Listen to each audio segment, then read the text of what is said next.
Pull up a seat and motherfucking listen.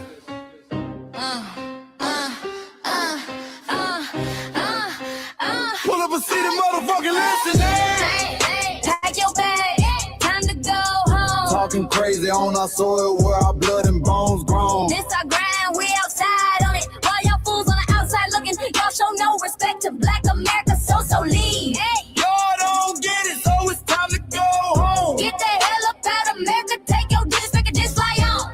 Y'all don't get it, so it's time to go home. Get the hell up out of America, take your disrespect and just fly on. You landed on the tarmac, fresh off the boat. Talking about y'all building nothing, man, you choking on the note. My ancestors the reason that this country even breathes. Picked the cotton, built the White House, planted the seed. Jim Crow laws, redlined the map, we was the target. You think that struggle's a costume, man, you can't mark it. We fought the wars, we bled the blood, we died for our future's chance. And you come here and give our legacy a side eye while throwing shade on the guard. Why you benefit from doors we kicked down with our last breath? Now you spit on the architects who stared down death. Disrespectful, that's disrespectful, ungrateful, a slap in the face, the only people who gave a fuck. So let me show your ungrateful ass to the right place.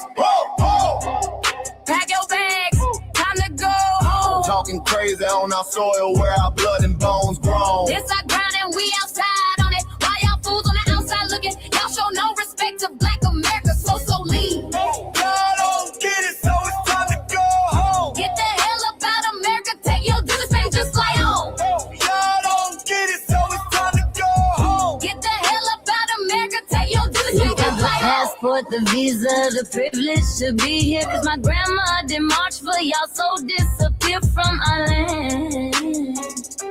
You cosplaying our pain.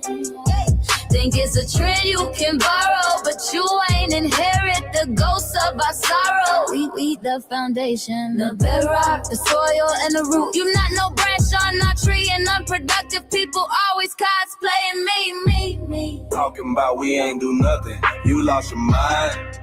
We built this from nothing, time after time. From the beginning to now, we been the backbone and muscle. Why you look down on the struggle and cause a whole tussle? The energy spat with disgusting is whack. So let's make it clear, there's no turning back. This land is paid for in full. In blood, sweat, and tears, and dreams deferred. You don't get to come into a house we built from the dirt and telling Black America y'all ain't worth nothing. That's a violation. Facts.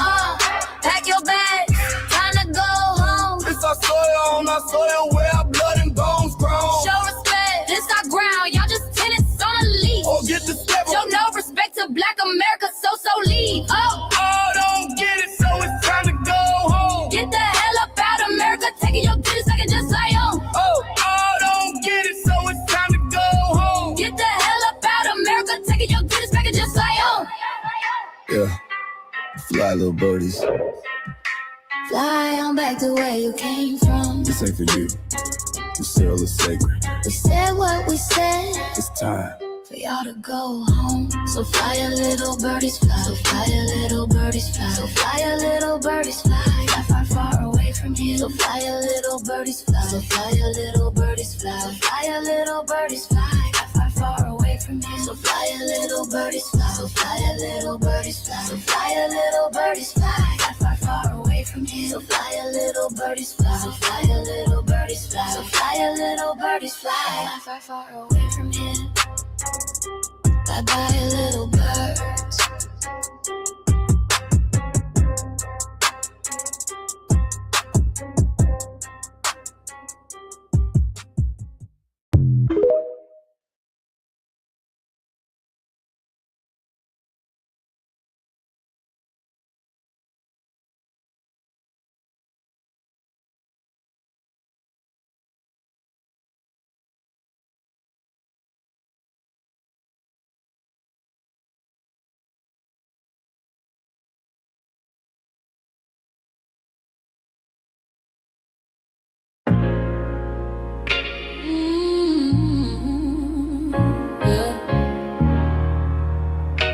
They thought we forgot, but we never forget.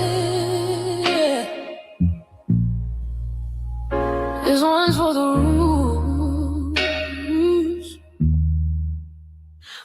this land from dust and tears, 400 years, and we still here. They write new rules, but they don't see every freedom they got came off you and me. We planted seeds, they took the bloom. We lit the flame, they left the room. But we back now, no disguise. The spirit's woke, we realize all we want is what we earn. That sweat and blood, yeah, that table turn. You can't buy culture, can't fake that fight. This is our day, this is our right. We happiness. Say it loud, say it strong. We the heartbeat that's been here all along. Foundational Black Americans, stand tall. We ain't begging for nothing, we built that all. Born from pain and grace, you can see the truth written in our face. We the soul, the sound, the fight, the flame. Foundational Black Americans, say our name. They love our rhythm, but they dodge our blues. Use our voice when it fits their news. They take our sound, but not our scars. We the backbone, we the stars. Now the veil is gone, the mask is clear. We see the game, we know it's here. No more silence, no more lies. We lift that flag and watch it rise. Rise up, rise up. We the ones that made this nation breathe. Our veins are power, our roots are trees. We know worlds. It's rhythm and grace, and now we're reclaiming our rightful place. Can't copy courage, can't steal pain. You can't inherit soul by changing names. Our story ain't done, it's the revival. We guard the gate, it's about survival. We FBA, say it proud, say it loud. The world dances on what we vow. Foundational Black Americans, still we stand, still we fight, still we demand. Every block, every song, we've been right here all along. The soul of a people strong and free. Foundational Black Americans.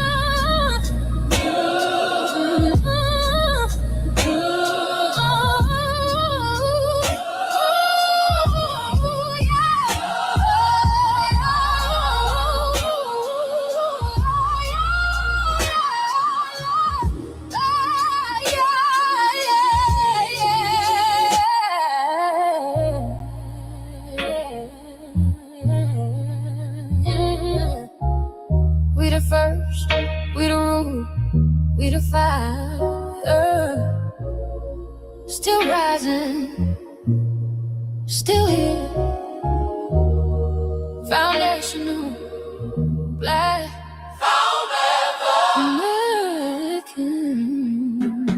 We set the tone and they copy the cadence. Dance to our drums and deny the foundation. Wear the style but don't honor the source. Smile in the crowd and you distance and force. Say you not us but you rap like we breathe.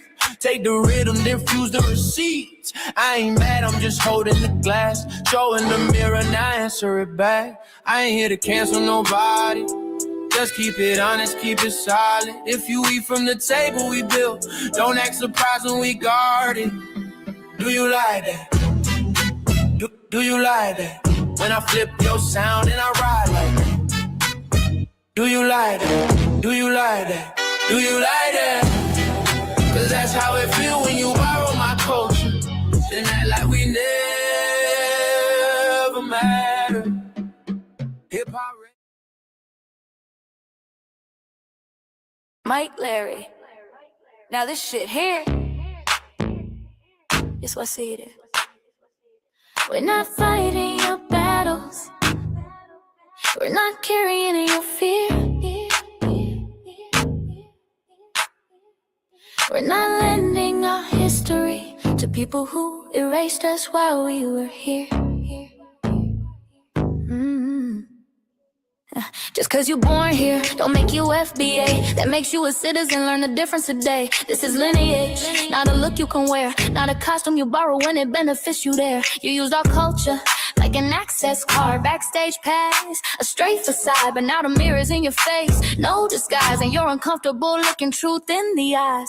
We didn't leave our land to beg for a chance. We stayed, we fought, we took every advance. That's the separation, that's the line you cross. We paid the price, you learned the cost. You waving your flag on our soil, but fighting not to go back home. Waving your flag on our soil, building comfort on a foundation you didn't know. We waving our flag, red, black, and gold. Stood our ground, never sold. You waving your flag on our soil, but scared to build what you claim you love. Our humor, our style, the way we move, the smoothness, the sound, the things we prove. Music we birth, language we shape, innovation forged under constant escape. Warrior spirit means stay and defend, not flee your land and rewrite the end. You call it success, but don't confuse the two. Ease came after what we went through. You abandoned your land and called it strategy. You waved that flag loud, but won't return to build your legacy. That contradiction tells the story for you.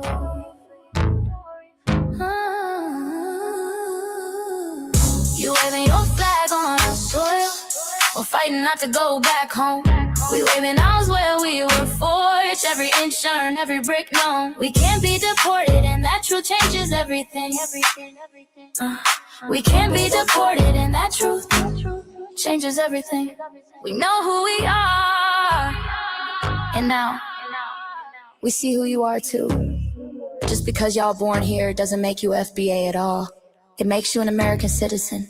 It's biologically impossible to be us, because it's a lineage, not some damn costume you can just put on to look cool. You immigrants and immigrant Americans has used our culture as an access card, a backstage pass to our culture. Now y'all have to look in the mirror.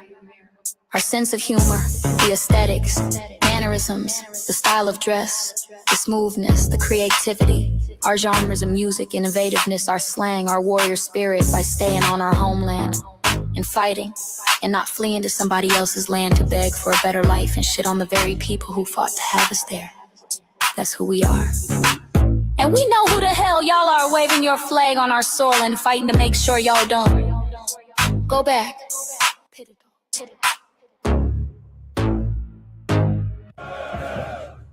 You can't leech off our culture anymore. Beat it!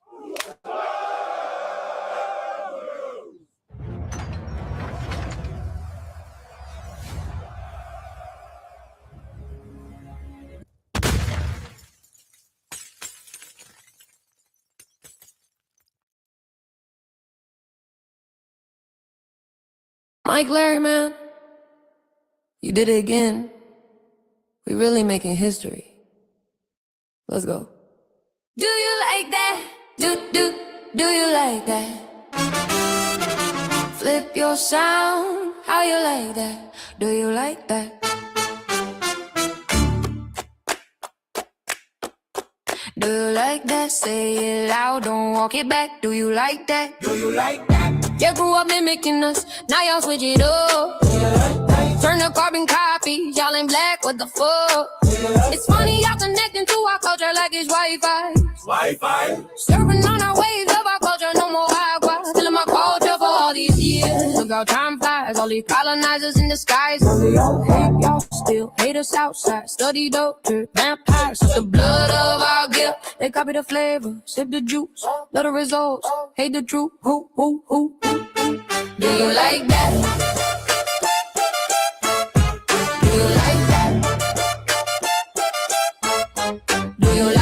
Flip your sound, how you like that? Do you like that? Democratic shields, talking points, the road they fill. Fish and chips, agent on the mic, judging FBA, but ain't you half white? Talking like you one of us, we need a pool face. The agent type, the prune face, like 50 and Jim. It's a cold game, throwing stones cause we built our own lane. I'm joking, kinda, but I mean, smile calm, pressure intact. Y'all proud where y'all from, where they flag, beat they drum. But when it's us, tone switch fast. Same pride, but it's too much. FBA pride, lineage solid. You can't put this on, can't try it on. Built here, stayed and fought, that's the difference. That's the card. Do you like that? Do you like that? Say it clear, don't twist the facts. Do you like that? Yeah. Do you like that? Do you like that? Point made. No edit. No care.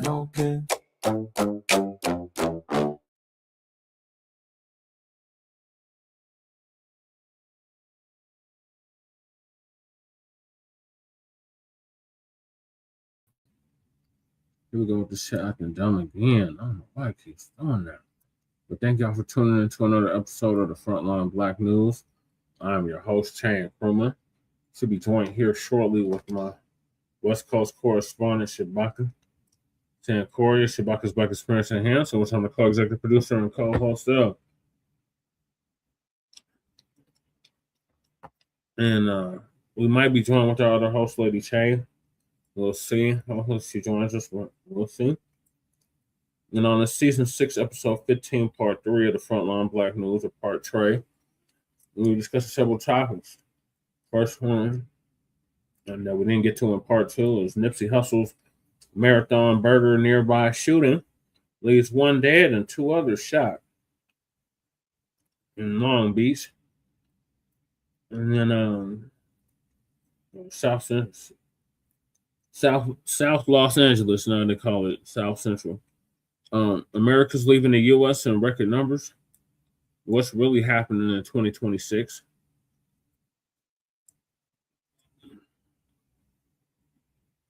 The legacy of Jesse Mr. Jackson.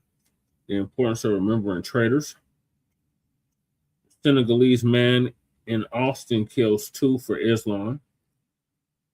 Debunking the apologists for the Basta racism. Crime report, Discord extremist kidnaps, mutilates, and rapes a child. Then we got black politician who sabotaged reparations now says USA should take care of black folks. Then we got Dion Cole's NAACP joke sparks debate. African immigrant goes in on Black America, says we run nothing but our mouths. The tetherosity. And last but not least, we got our illegal migrant news, our unhoused neighbor news, and our local Denver and Aurora news. And we give the news from a frontline and Black First perspective. We are part of the new Blacc Media and also the signal boosters of the new Blacc Media. We have been around for 6 seasons now and counting. And we have several platforms that are part of the Frontline campaign. Frontline Blacc News is the first one. We started back in 2020, 2021. And Shabaka's Black Experience Enhanced is based on the 50th anniversary of the founding of the original Blacc Panther Party for self-defense. We started on Blogtalk Radio back in 2016 and have been around for, count it, 11 seasons now. Shabaka's Black Experience Enhanced covers the Black experience from the beginning of time until 10 minutes ago. And it's also part of the Frontline campaign. And has recently, within the last 2 to 3 years, moved from Blogtalk Radio to Streamyard. Please make sure y'all like and share the broadcast, family. Please join us on Streamyard, YouTube, Frontline Blacc News. The links to all of our channels are in the description, including Frontline Blacc News, Frontline Blacc News 2, the backup channel, my personal page, Jesse Parrish, aka Chan Krumah. So we stream all the city council meetings and community events here in Denver and Aurora. And we got Lady Che's Lady Che's YouTube channel, Seduction Doll. Make sure you're sub up to that. Her other channel, The Revolutionary Agenda, the RBA. Make sure y'all sub up to Shabaka's YouTube channel as well, Jeanette1. The link is also in the description. Then we got our cousin, our local out the Bay Area, Jay Militant. Let's crack a TV with Jay Militant. Make sure y'all sub up to his channel as well. And we got our brother out of VA, who I was chopping it up with earlier, Breeze Omega. My brother out of Virginia by way of New York.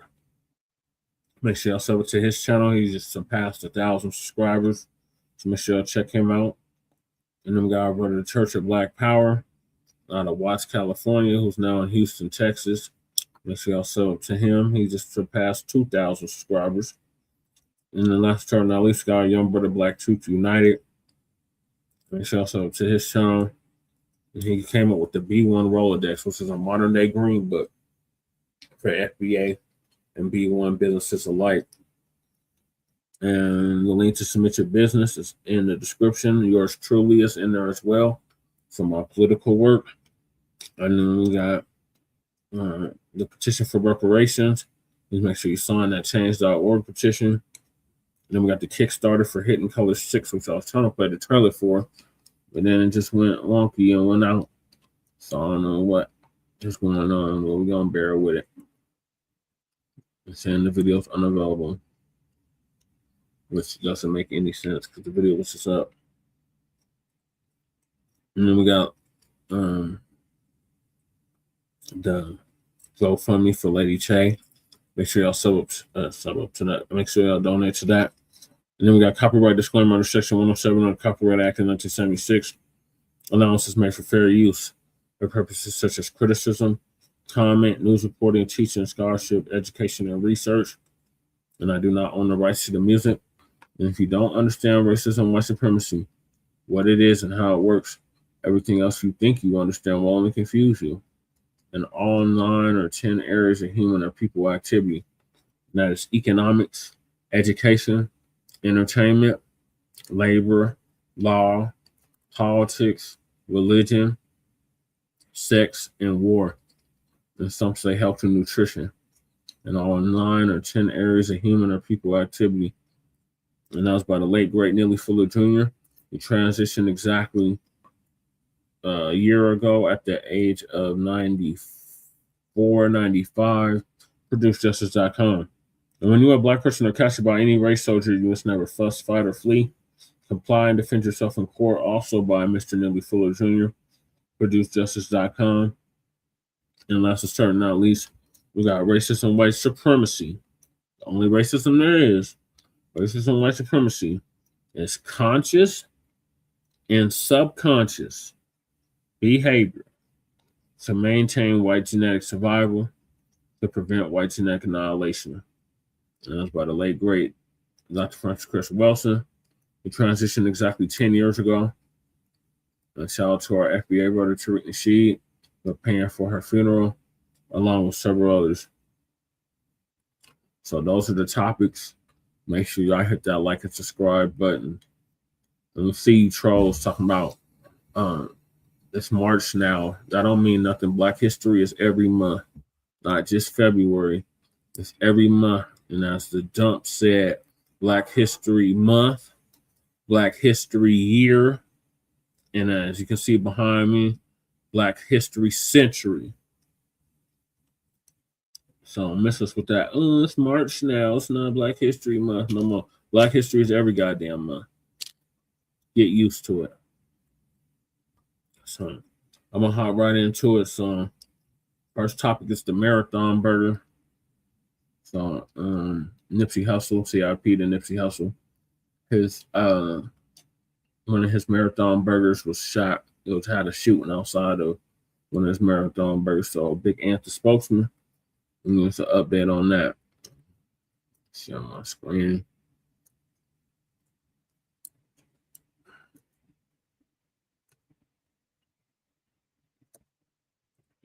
Here we go.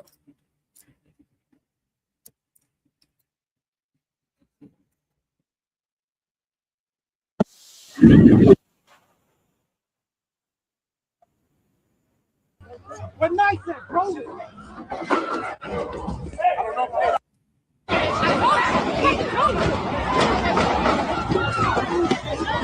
Shots are being fired right now.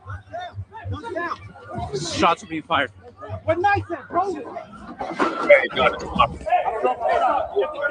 don't know if I'm sorry.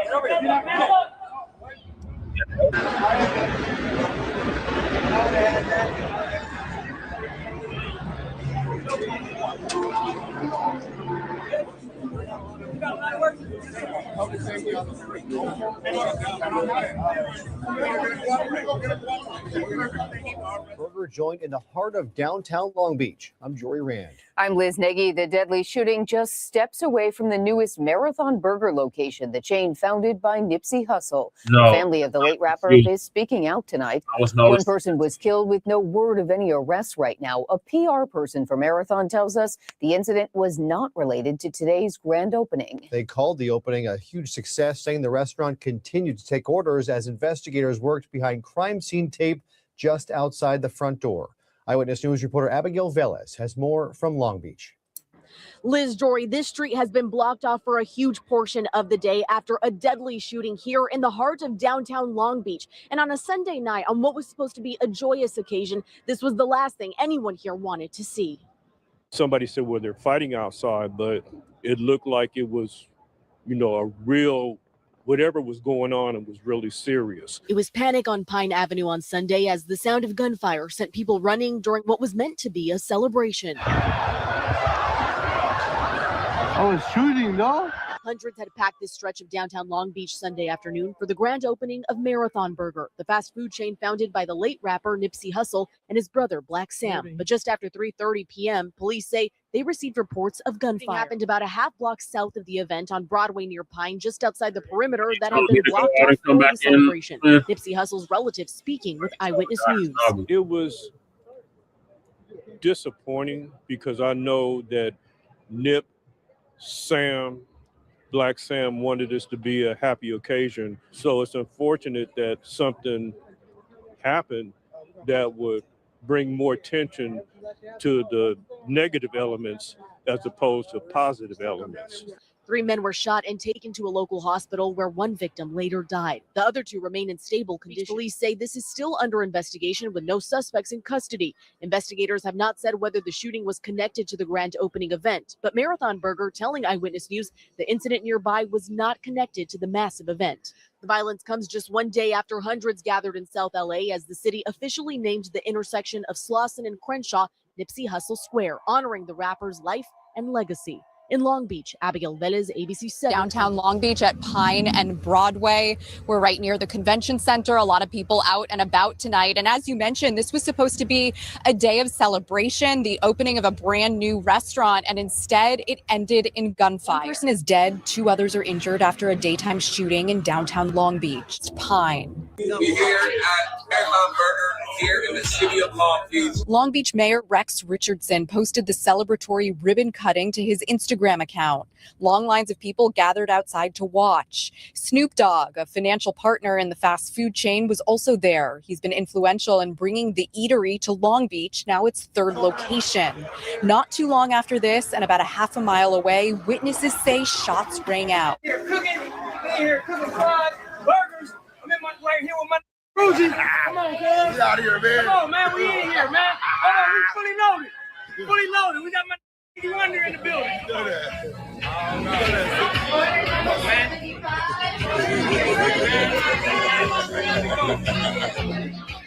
Yo, it's Big Ant, the spokesman, man. We back. Another edition of Urban Politicians TV, UP TV. Make sure you stay on your pivot at all times, man. Had to come tap in, and first and foremost, I do want to send condolences and prayers to the entire family, the loved ones, close friends, anybody that dealt with that person that was killed yesterday, and most definitely say God bless his soul and may he rest in peace. And to the other 2 people that were shot and injured or anybody else affected in this event and situation, most definitely want to send prayers up for a full and speedy recovery with all of them as well. And then also most definitely continued condolences to Nipsey Hussle, his family, loved ones, and everybody, the Marathon team, all money in and everything with that. And most definitely say congratulations and big salute. That's a dope look for him to get that corner, Nipsey Hussle Square, most definitely. And congratulations to them opening the 3rd Marathon Burger. And I had a link in the description where you can watch the clip at the beginning in full from ABC 7 and KTLA 5. And I'll read just a little bit of the write-up in just a second, where they did say on there that the people came back and they were able to continue serving food and things like that. Different celebrities pulled up. And this happened down the street from this. And really, when I see stuff like this happen, I hate to see this because we know what the goal was here. I've been to both of the Marathon Burgers when I visited LA last. I made it a point to go to both, the one on Venice Beach and the one on Melrose. Most definitely enjoyed it, and I am, next time I go to LA, gonna make an appearance to the one in Long Beach.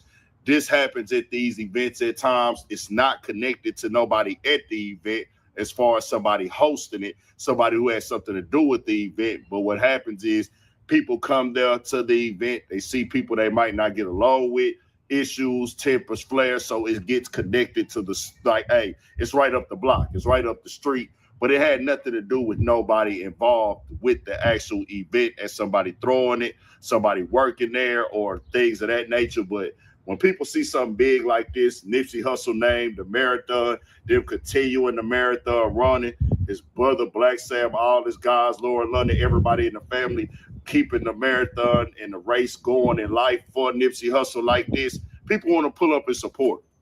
So people might just know, hey, this is the thing that's going down downtown Long Beach today. This is where everybody gonna be at. So I want to pull up just to see what's what. Even if I'm not going to get nothing to eat, people might just be in the area. So if anything happens down the street, it's gonna be connected to it directly with the storyline because it's within walking distance. So sometimes people go there, they grab something to eat, they hang around, run to somebody they don't like, or they at odds with it, things like that. But overall, I want to say this, bro.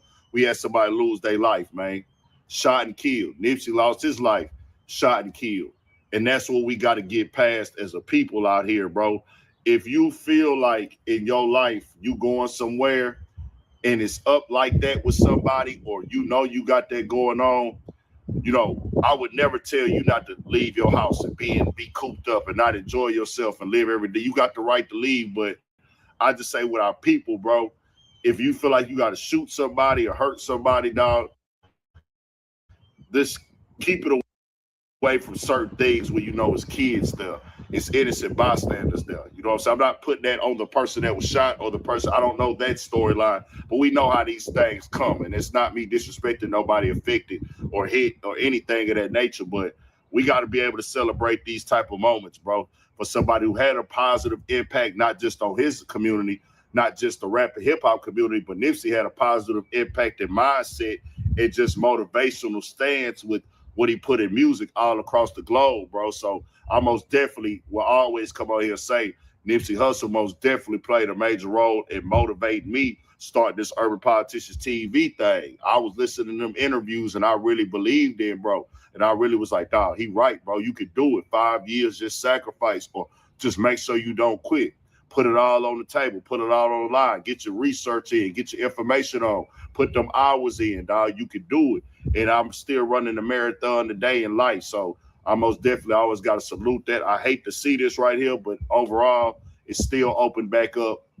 And they still was able to keep it open and finish the night off. Different people pulled up and supported.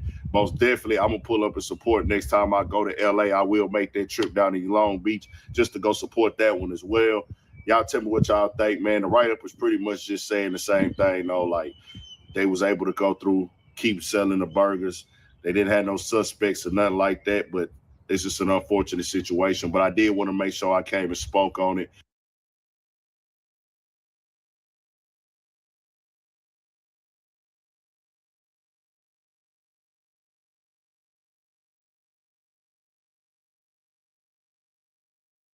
Smack Little Nip Hustle. Big shout out to SPI, Spotter Lope. You know, I'm in the black box. Had to come through, tap in, show love one time.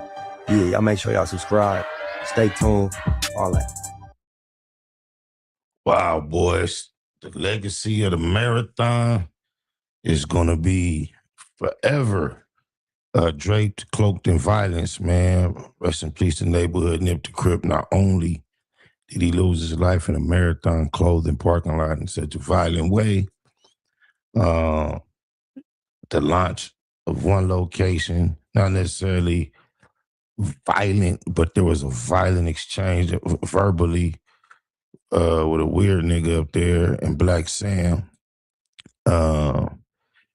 Now, this what took place in Long Beach is crazy because I talked to like one keyway about this last night, and just based on speculations, This is a dude that know all the ins and outs, ups and downs, expert in just LA, Long Beach gang activity.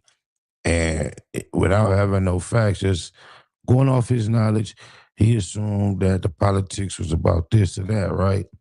And it made sense to me because I had my idea. And then when he said what he said, I'm like, oh, you know what? That makes sense. That's probably what it was. Wake up, and I see Flacco doing the video on it. He wasn't even in his studio setup. He was in a real unprofessional setup. Like he was not in pocket to get his real camera on and all that. Like he just went live off his phone. And it just f***ed me up that he has so many details, allegedly. Now, I don't know if what Flacco's reporting is all factual, but he seems to have a very detailed account of what took place, who did what, why they did it, where they were. And it's just unfortunate. It's a confirmation. One of the reasons why I avoid a lot of crowds, though, I don't know if a lot of people get it, or I just don't be with the big crowds. I don't like to be where everybody at. I'm just not interested in what everybody doing. Typically, usually, somebody lost their life. Rest in peace to Cuz. It's crazy, man. With no further ado, let's see what the grand opening and them folks that was there have been up to. They say 2 died, huh? Stabbing, shooting, crazy. There was a shooting at the Marathon Burger grand opening earlier today in Long Beach. I'm like, who told Flacco all these details? You would think he was born and raised down here. Check him out. It almost took the lives of a lot of people we know and love.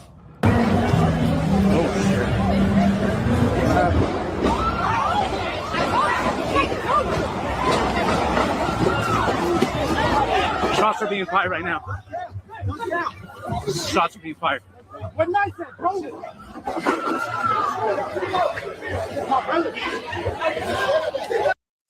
What Nice at, bro? I guess he asking where P Nice at. And I saw some footage that, like, as soon as P Nice got there from the approach, he had to bust a U-turn and get up out of there. Even though I saw some footage the other day where he got the first official Long Beach Marathon Burger. So I guess this was the official grand opening, and that was like a soft grand opening the other day.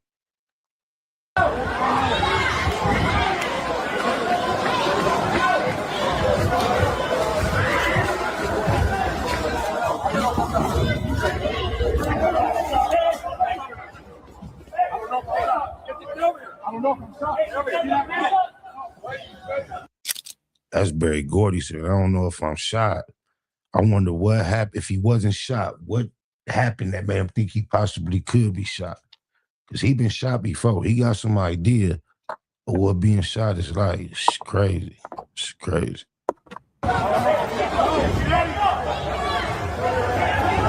Go.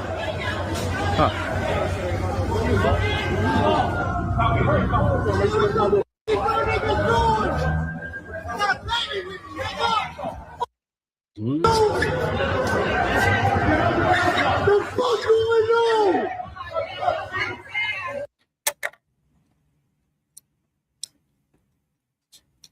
got Nipsey Hussle brother Blacc Sam ducking behind a car. You got a no jumper host, Barry Gordon, telling the police, bro, I may have got shot. You got a lot of people doing a lot of things. You even got P Nice, our brother. He's walking up there. He turns around when the shooting happened. A lot of stuff is going on in that video. Here's the story that explains it all. So it's the Marathon Burger grand opening. You got a lot of people who's in attendance, a lot of celebrities, but you also got a lot of people who got no business being in a room with celebrities. These are hooligans. These are like lowlives. These are people who you can't pay me to be in the same room with. These are absolute imbeciles. Gang members, they're also there. And that's the problem with doing business on the West Coast. Gang members are involved in almost everything, right? You have an establishment, you have a grand opening where it's a family, it's a friendly family event.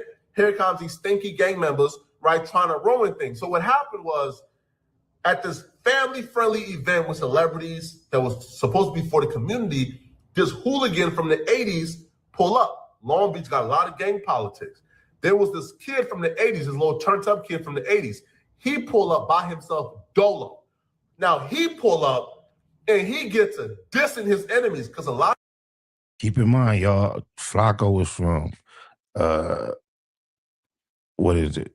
I believe North Dakota by way of maybe Philly, by way of Liberia. I'm not sure.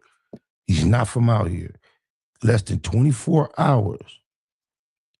Yeah, everybody complains about how he speaks and addresses gang members and gang culture. But somebody gang related told Flacco all these details. How can you be mad at him? Oh, my mama, where did he get these? Flacco was not present. Remember that. The enemies was in the same location. So he's in the middle of Marathon Burger dissing his enemies. Do your research on who the 80s is beefing with in Long Beach. So Holding on 100 probably did some research and fed him some of these facts. Ain't no telling. Somebody from Long Beach that be on these cameras may have done it. May even be P. Nice. I don't know that. I'm just saying the way shit go, you never know who told him all this. he dissing his enemies. I'm talking about straight up dissing. Saying diss words for him, throwing up sets, really pushing his line and really gangbanging in the middle of Marathon Burger. But he by himself. There's 100 enemies. They could have blitzed him right there, and there's nothing he could have done about it. Well, at least at the time they thought there was nothing he could have done about it if it's 100 of them and one of him. But now, man, for dude out of bounds come to an event with that type of energy, and you don't realize that he got it with him, yeah, something wrong with you. Or if he don't got it with him, something definitely wrong with him. we know why he was so bold to do that as the story progresses. So as he's dissing in the middle of Marathon Burger, the enemies go over to Blacc Sam to tell Blacc Sam they got to get rid of him. But they not trying to disrespect the grand opening and disrespect Nipsey Hussle and what's going on right now. But bro is bugged out. He's wilding out. So as the enemies is going over to speak to Blacc Sam to tell Blacc Sam they got to get rid of this dude or else it's going to get bad, 3 of his homies pull up. Three more 80s pull up to the scene. Now, they pull up not really understanding their little homie was just here dissing, bugging out, doing wrong. So 3 80s pull up. Now, at this point in time, now when the 3 80s pull up, the enemies is talking to Blacc Sam, but there's 4 80s and there's 100 enemies swarming them. The enemies told Blacc Sam, listen, he got to go. Blacc Sam agreed. Blacc Sam said, you know what? You right. So Blacc Sam gathered his homies and said, hey, I need y'all help escorting the 4 80s to safety off the premises of Marathon Burger. So Blacc Sam gathered up his homies. Blacc Sam walked up to the 480 members and said, hey, listen, I appreciate you for coming. I appreciate the support. But right now, the politics is politicking. Y'all got to go. We got an establishment and a family-friendly event to run. The 480s agreed because Blacc Sam told them, we're going to escort y'all to safety. Where did y'all park at? We're going to escort y'all to y'all car. So the 480s members is under the understanding, okay, Blacc Sam about to escort us to our car. We going to be straight. Now, Blacc Sam, though, was not about to get involved in 80 politics. So when Blacc Sam and the homies that he was with walked the dudes out of the Marathon Burger, they was under the understanding of they're about to walk us to our car and to safety. Blacc Sam is under the understanding of I'm about to walk these dudes off our premises. So as they... Not only is it crazy how Flacco got all these details, it's crazy how whatever the law did not know about why, what, where, when, and who, it's being filled in. Guess I got no law enforcement could not imagine a time like this where if you go watch movies like Colors and think about time past then, I understand it was the police job was so difficult. Because when they show up, when it comes to the neighbors even, nobody know nothing, nobody's seen nothing. Now, the community together starts helping the police put the pieces together. Walking they get to a position where it's off the Marathon Burger premises, Blacc Sam stops here and say, hey, we're not getting involved in Long Beach politics. This is as far as we can take y'all. So Blacc Sam and them stop. My mind in some way imagines that may be saying too much, because that might, in some type of litigation, cause Blacc Sam and Marathon to be liable, just for the fact that he was involved in providing some alleged protection and security, then it was limited, and then things took place. No, just so much be shared. Directly off the Marathon Burger premises, they stop. As soon as they stop, the enemies swarmed the 480s, and a fight ensued. Now, it's not much of a fight. It's 4 of them and 100 enemies. They is ragdolling them. They is whooping them. So the young turned up dude from the 80s, he pull out a gun and he starts to shoot to get folks off him. But as he begins to shoot, this the problem with gang members, man. Y'all feel like when they make guns, when they made your gun, that's when they stop making guns. You don't know that. He unfortunately lost his life, but he might have been prepared to do so. He probably was like, before y'all get me, I ain't gonna go alone. You don't know what he was thinking. You can't say he was thinking he was the only gun in the place. Nah, you can't put that on him. But that's not the case, because everybody got guns. So when the 80 member pulled out his gun and started shooting, the enemies pulled out their gun and started shooting. 2 of the enemies got hit. Leg shots though, grazed a little bit, nothing too serious. They lived.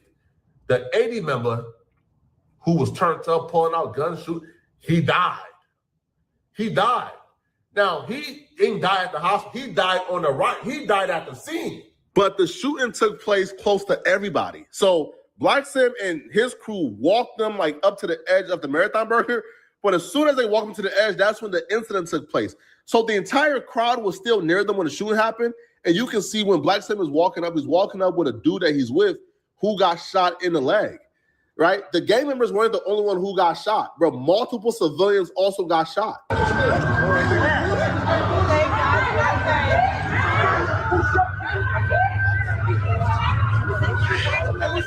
Hey, he's right here. Sam's right here. You get good? You good? You good? Oh, shit. You got... Oh, shit. Oh, shit. They got him. Oh, shit. Oh, shit. Oh.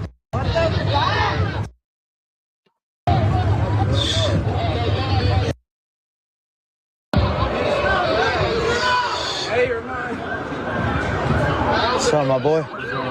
Chilling. Hey, bro. Hey, bro. Hear that step from him. Damn.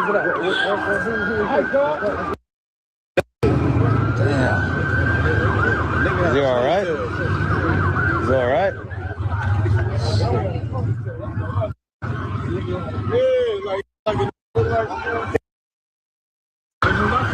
Yo, some other shit popping around. This shit active. Everybody follow and share.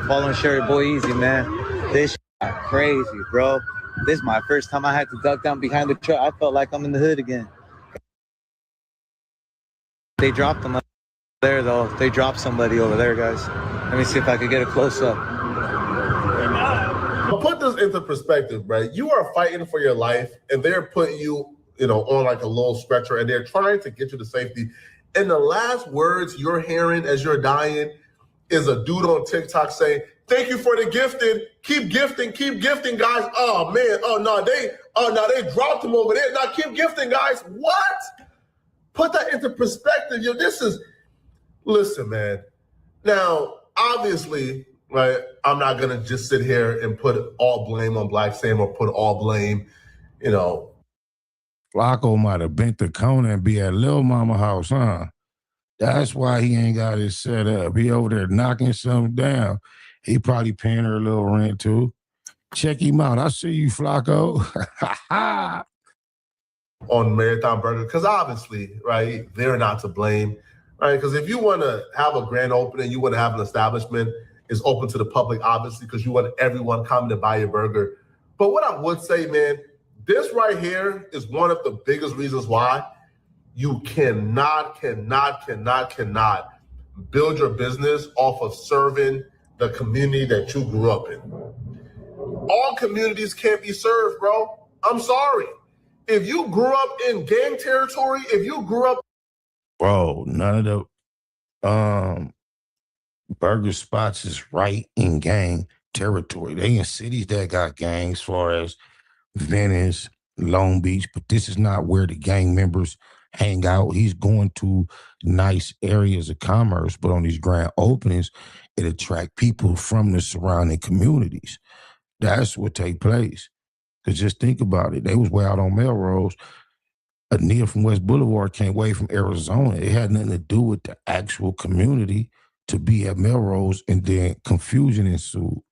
That part of Long Beach is not where the Keyways kick it and be at. They just came. This is what happened at events. It's not, I mean, you don't understand. They used to do it to the Forum, to the Summer Jam, any event. It wasn't necessarily about trying to do commerce in the area where we came up at. The people where we come up at travel to other areas in the case of events. And it's often the occasion, the occurrence that chaos ensues. That's LA. In a gang environment, they don't deserve burgers. They don't deserve nothing to eat, right? They deserve a pistol and a penitentiary. That's about it, the 2 Ps, pistol and penitentiary, bro. That's it, a pistol to kill themselves off and a penitentiary to get them away from us. That's the only 2 things they deserve. They don't deserve burgers and fries and milkshakes. They gay, man. Every now and then, when you get to prison, you're going to get some burgers, fries, and milk. Well, probably not the milkshake, because they might on a burger shelf still. If they got it on the menu, they might try the way to get you, because they could get some ice cream. But you get them too every now and then, Flacco. Right? The only thing they care about is killing. So, but when you try to overly serve the community, when you try to put these vehicles for opportunities around people who don't care about opportunities, this is always the outcome. Snoop Dogg was there. Big Boy was there. YG was there. You had billionaires in attendance, millionaires in attendance. And now I can almost guarantee you, right? Like those millionaires and billionaires and celebrities left. Greetings, Shabaka. They had a shooting outside on one of the Marathon Burgers in Long Beach, California. Yep. Damn. Yep, it was the Crips that I guess it was. Yeah, Spider Los giving us an update. Said it was the low state. And yeah. So I was just gonna finish up with this video and then dialogue with the chat. All right. Like, man, bro, I ain't never coming back here again, man. Nah. And also, we gotta say the elephant in the room. This is the second grand opening where an incident took place. The first incident, we already know, Blacc Sam had a direct altercation with a West Boulevard Crip, Rockstar 2800. Salute. Go get cracking and come back. Blacc Sam told Rockstar, go get cracking. Go commit a body and come back if you want to be a part of us. So Blacc Sam was also given that energy. Shout out to Blacc Sam, though. You ain't shit gonna say, he said go catch your body, then say shout out to Blacc Sam. Flacco ain't shit. Yeah, Flacco, what the fuck? Right? But, you know, he's not completely void of blame here. And now you have this. So 2 out of the 3 locations had gang incidents happen. At what point do we say, hey, listen, man, you can't serve the community, bro. You can't serve these burgers and fries. How do you don't even eat fries because fries is a gang diss, apparently. It look different. But that's the full story, man. That's the 100% truth. Now, it's unclear, you know, who the suspects are, who's going to get arrested, who's not going to get arrested. I don't know, man. But that's the 100% truth. Now, I'm being more charitable here, right? I'm leaving out certain gang names. I'm leaving out a lot of details. You ain't leave out much, boy. You better believe the PD, the Long Beach PD is like, thank you. They got this in a room right now seeing if they can compare their notes with yours. You did a great job. Because not only do I know who's involved, I know the names of the gang members involved. See, there you go. I know the name of the young 80s dudes who was in the building doing it. And then it's what you got to realize. Your platform is so large.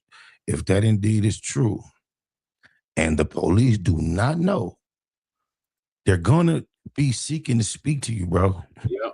On God. Yeah. Oh, that's crazy. It's crazy. Hey, right? I'm straight. You feel me, right? I don't got to report on it, all right? And by the time this video drops, I'll be on my flight. All right? I'm filming this at 6 p.m., man. My flight is at 9, and I'm gone. Shit, nigga. You go. Oh, so he was here. Okay, that's why the room looks unlike his usual setup. Okay? But, man, this is terrible, man. This is terrible, man. But y'all let me know what y'all think about this, man. Like, subscribe. If you enjoy my content, click the hype button and send me a hype to push my content for me, okay? I'm going to see you guys in this video. I'm out of here, folks. Peace. Yeah, I was really just looking to get the details. I ain't got to call no LA street niggas. Done talk to nobody from Long Beach and get it all from Flago. I don't want to know no names. I don't need to know no names. I'm sure the names will be known. If they're not already known, they're going to be known. So it's crazy. Rest in peace to those who lost their life. Maybe it's unethical to continue to try to push so hard at Nipsey with his brand now that he's not here. Maybe everybody involved is not doing it with the pure intentions. Maybe he is hunting it and disrupting it from, the other side. I don't know, man. It's just crazy, man. TMC, though. Oh, my mama. SIP Nip, GIP Puto. Yeah. Let me get you on camera. Where you from? California. No, for real. You know, I'm serious, though. Watts, baby. I know where you from, though. Where you from? Eastside PJ Watts. I'm from Grace Street, Watts, nigga. Right. They call you, homie? Big Slice. Big Slice? Yes, yes. All right, nigga. They call me Puto, cuz. Right. You and Nip Hussle. Big shout out to SPI, Spotter Low. I'm in the black box. Had to come through, tap in, show love one time. Yeah, y'all make sure y'all subscribe. Stay tuned. All that. All right. So Spotter Low gave us an update too. So we heard from both Big Ant, the spokesman, and Spotter Low on what happened at the marathon opening in Long Beach, California. Apparently, this is like the second or third time this has happened outside of a marathon burger joint in Los Angeles, Shabaka. Okay, Shabaka? you got an intersection. Yeah, I'm here. Yeah, you got an intersection. Of that one? Yeah. No, not off the top of my head. No. Okay. All right, is Jay Dizzle joining us tonight? No, he hasn't tapped in yet. All right. Okay. All right. So we're sharing it on Facebook and YouTube. You know what I mean? So let's see if we can get some fireworks coming in tonight, like we did the other night. You know what I'm saying? Yeah. So Spotter Low might be right. Nipsey's spirit might be haunting them restaurants or something, because this is ridiculous. Every time they have an opening, there's a damn shooting. Damn. Because the main spot is off of Slauson, Crenshaw. Right, that's in the Crenshaw district. But then they opened up one on the west side. They opened up one in Hollywood. Okay. Well, that's his own different planet. And the third location is in Long Beach. Okay. Okay, I'm not too familiar with Long Beach. I know that's where the Queen Mary is docked at. You know what I'm saying? Long Beach is a Crip city. All Yeah. Crips. Ain't no Bloods there. It's all Crips. The LBC. That's where Snoop Dogg is from, I believe. Yeah. Yeah, he's from 20th. Rolling 20s, yeah. Okay. So they've been beefing with these cats and the Crazy Eights. Sam might elaborate on it about the Crazy Eights. Because different 80s sets all throughout South Central. Yeah. So I don't know if it was another Black Crip gang or if it was the Latinos or if it was the Asians or what. Mm-hmm. And if you really check it out, Brother Che, you know, it's us as a people against everybody, or let's say it's everybody against us as a people. Yeah, because they got the Longos out there. And the Longos, they real racist toward Black people. They putting NKs on the walls. Oh man. No, I don't think it was the Longos, though. They said it was the Crazy Eights. The Crazy Eight. Flacco did. I don't believe none Flacco say. Flacco was like fucking Adam 22. Or Whack No 100. Damn. It's straight police. Ooh, boy, yeah, Los Angeles is a nice place to be from, far away from. Yeah, what it is? I got my own channel. Yep, I sure do. Appreciate you tapping in. Yeah, what's going on, Lunzies? Yeah, what's going on? Greetings to you, brother. Greetings, you know. And I got just one. But appreciate you tapping in. Glad you found us. So what are your thoughts, Shabaka, on the Crip shooting up the Marathon burger? That is Okay, man. The only thing I could say, man, you know, we got to unite, man, is because, see, all these other groups are against us regardless of our affiliation. Just like the episode we did, what was that, about 4 or 5 weeks ago, man, talking about Aliso Village over there, you see? Yeah. And then out there in the hub city, man, you know, where you had these Latino crews going up there running Black folks out their house. I'm talking about grandparents, great-grandparents, and things of that nature right there, you see, because we all we got. You know, and I'm not disrespecting nobody's set, nor will I ever, but we are all we got, Black family. And then I thought it was just regulated to Southern Cal. Apparently they're doing it in Northern Cal too. Yeah, man. Yeah. In the Afro Elites earlier, and she said they run her out of Richmond. Oh, wait a minute, man. Richmond was a stronghold for us, man. Yeah. Damn. Run her out of Richmond. She said they've been threatening her. She's an older sister. She's like in her 70s. Hell no.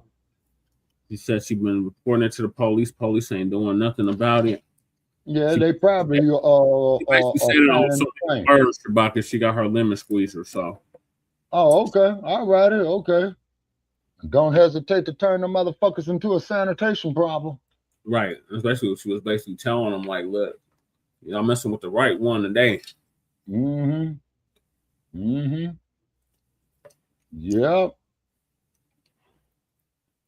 Okay, all righty. So we got any of our haters in here tonight? Hopefully we don't. One tried to say, oh, it's March now. So I was playing a clip about the Black History Month. And he says it's March now. Well, first place, Black History, man, is 365. Right. You know what I'm saying? Black History started with the beginning of time. Yeah, it sure is. Yeah, and we all we got. You know what I'm saying? Continent over here, we've been celebrating it. In this country, we've been celebrating Black History for 100 years. And that's the jump said. It's Black History Month, Black History Year, and Black History Century. Yeah, and Donald Duck even said, hey, you all built this motherfucker, which he's right about. You know what I'm saying? You know? And we haven't been getting recognition. That's why I'm not ruling out him cutting the check for reparations. I'm just not ruling it out. Exactly. You say exactly. And then he did say, hey, you all built it. You know what I'm saying? And you ain't been getting the recognition that you so deserve. Exactly. So there's that. So I'm gonna move on to the next topic. Let's definitely CIP to Nipsey Hussle. Okay. And the marathon continues. Okay. So the next topic is, I think it's down I think we're about to go on Mr. Jesse Jackson, Shabaka. Yeah, we might as well, man. I am somebody. But first, people are leaving America in droves. Mm-hmm. It's gonna give us an update on that. Okay. Yeah, that's Bloods and Crips. Mm-hmm. Mm-hmm. And then also too, shout out who's with the ancestors now, Tony Pico. After the rebellion, he was trying to build an alliance between the two, because that's all we got. Because we are all we got. And then, Mr. Pico came up. Shalom, family. Good to see you all here. Hope you're doing well. Back when we had the truth, they had the truth and nine dudes. Mm-hmm. You see. Right now. But like an OG told me, man, when I was in LA a few months back, he says, well, that's great in theory, man. Are you going to forgive somebody who killed your mother? No. Okay. Yeah, you see. So that there's a paradox. Yeah. Now, what is a paradox? A contradiction that is true. And you remember when I used to tell old Dumbo Sarge about the hummingbird, Yeah. They say, so, I mean, I'm speechless. Yeah, they messing with this tonight. Oh yeah, we got idiots. It's YouTube. It's acting stupid. Oh, okay. All righty. Yeah. It's acting dumb. Okay, it's probably the algorithms, man. Is because I'm streaming it on YouTube and I'm streaming it on Facebook.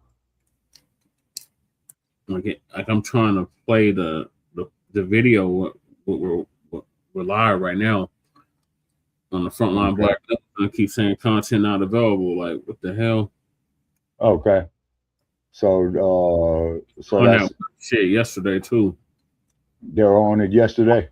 Yeah, I was doing that yesterday too. Mm-hmm. Okay. But the show must go on. So Americans leaving the U.S. in record numbers. Okay. In 2026. Okay. Why are they leaving? We about to find out. Okay. Lisa gonna give us an update. Okay. Well, I just want to say this as a reminder. Shalom, family. Good to see you all here. Hope you're doing well. I just want to say this as a reminder. If you're ordering the pomade, please use the code at checkout, pomade 25. Type it as one word. Some of these people that are leaving are from our community that don't want to be here anymore. So America will be celebrating 250 years. 250-year anniversary. It's supposed to be a big celebration going on in Washington, D.C. We built. That's going to be on Independence Day. So here's the article that came out. And it's funny how people are fighting to get here, and then you got Americans that are fighting to get out of here. And y'all, what's going to shock you is it's not just the young, but the elderly people are getting out of here too. And let me explain why. Let me just go down because it was something here. Now, elderly people, especially when they get so old and their family put them in the nursing home, a lot of times here in America, what they will do is they will give their homes to whatever nursing home they're going to, and that takes care of their daily care for the rest of their life. Yep. Or they got to give up their money, they got to give up their homes, and usually that's how it's done here in America. Another liquid asset. For elder care. Yeah.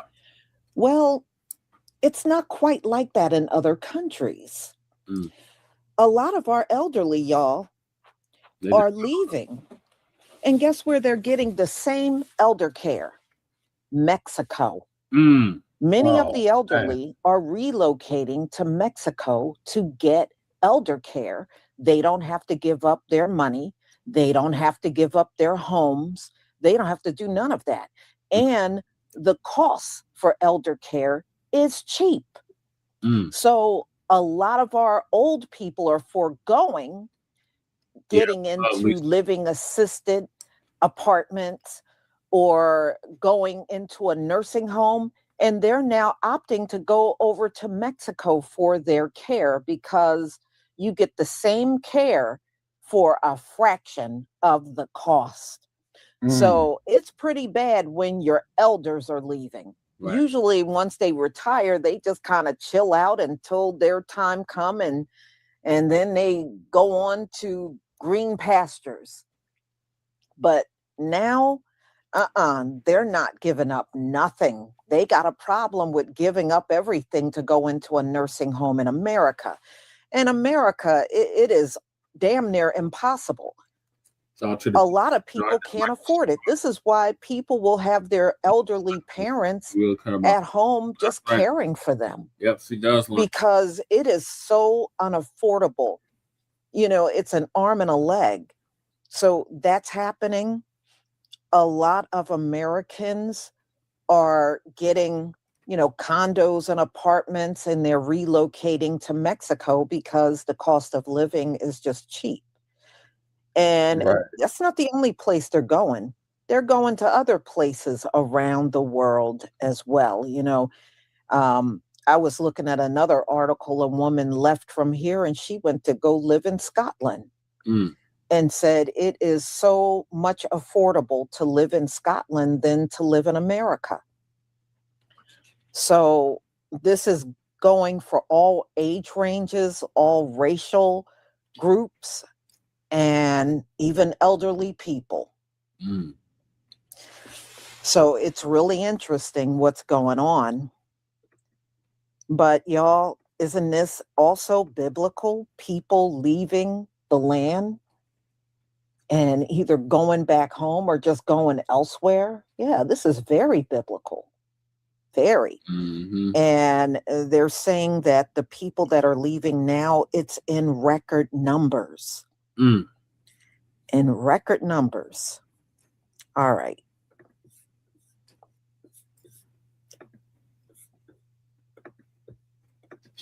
All right, so we're going to get into the videos. Y'all, please give me a 1 if you can see my screen. Shout out to the 2 new subscribers. Appreciate y'all subscribing. Thank you.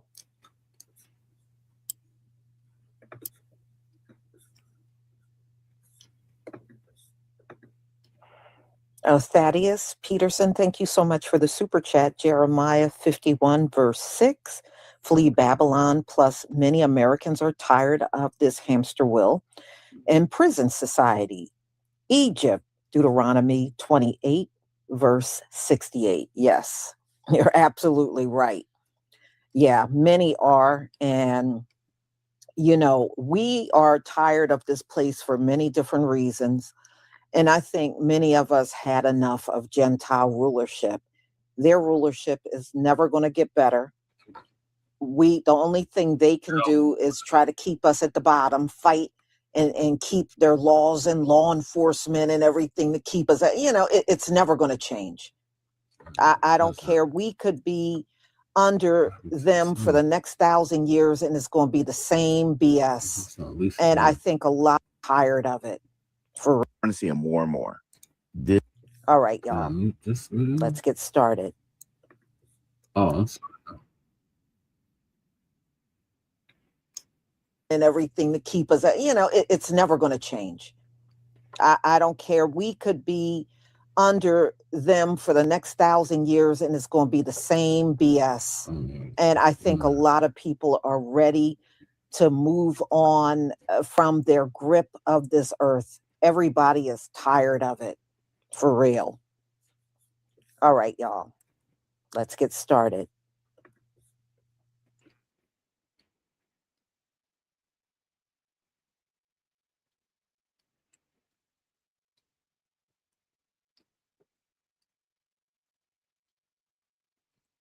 Mm-hmm.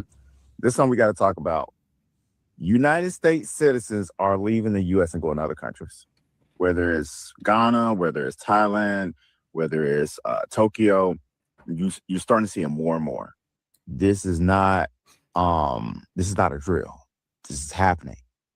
And for whatever reason, people are pretty much giving up on the American dream for whatever reason. And what I've personally seen from the videos is everybody's happy. And at the end of the day, that's what you want to be. You want to be happy. You don't want to be somewhere where you're miserable, you're struggling, and it's just killing your vibe. But we really I think this is something we got to start talking about. People will come to America because America, what they would say, the American dream. And I think the American dream is now turned into the American nightmare.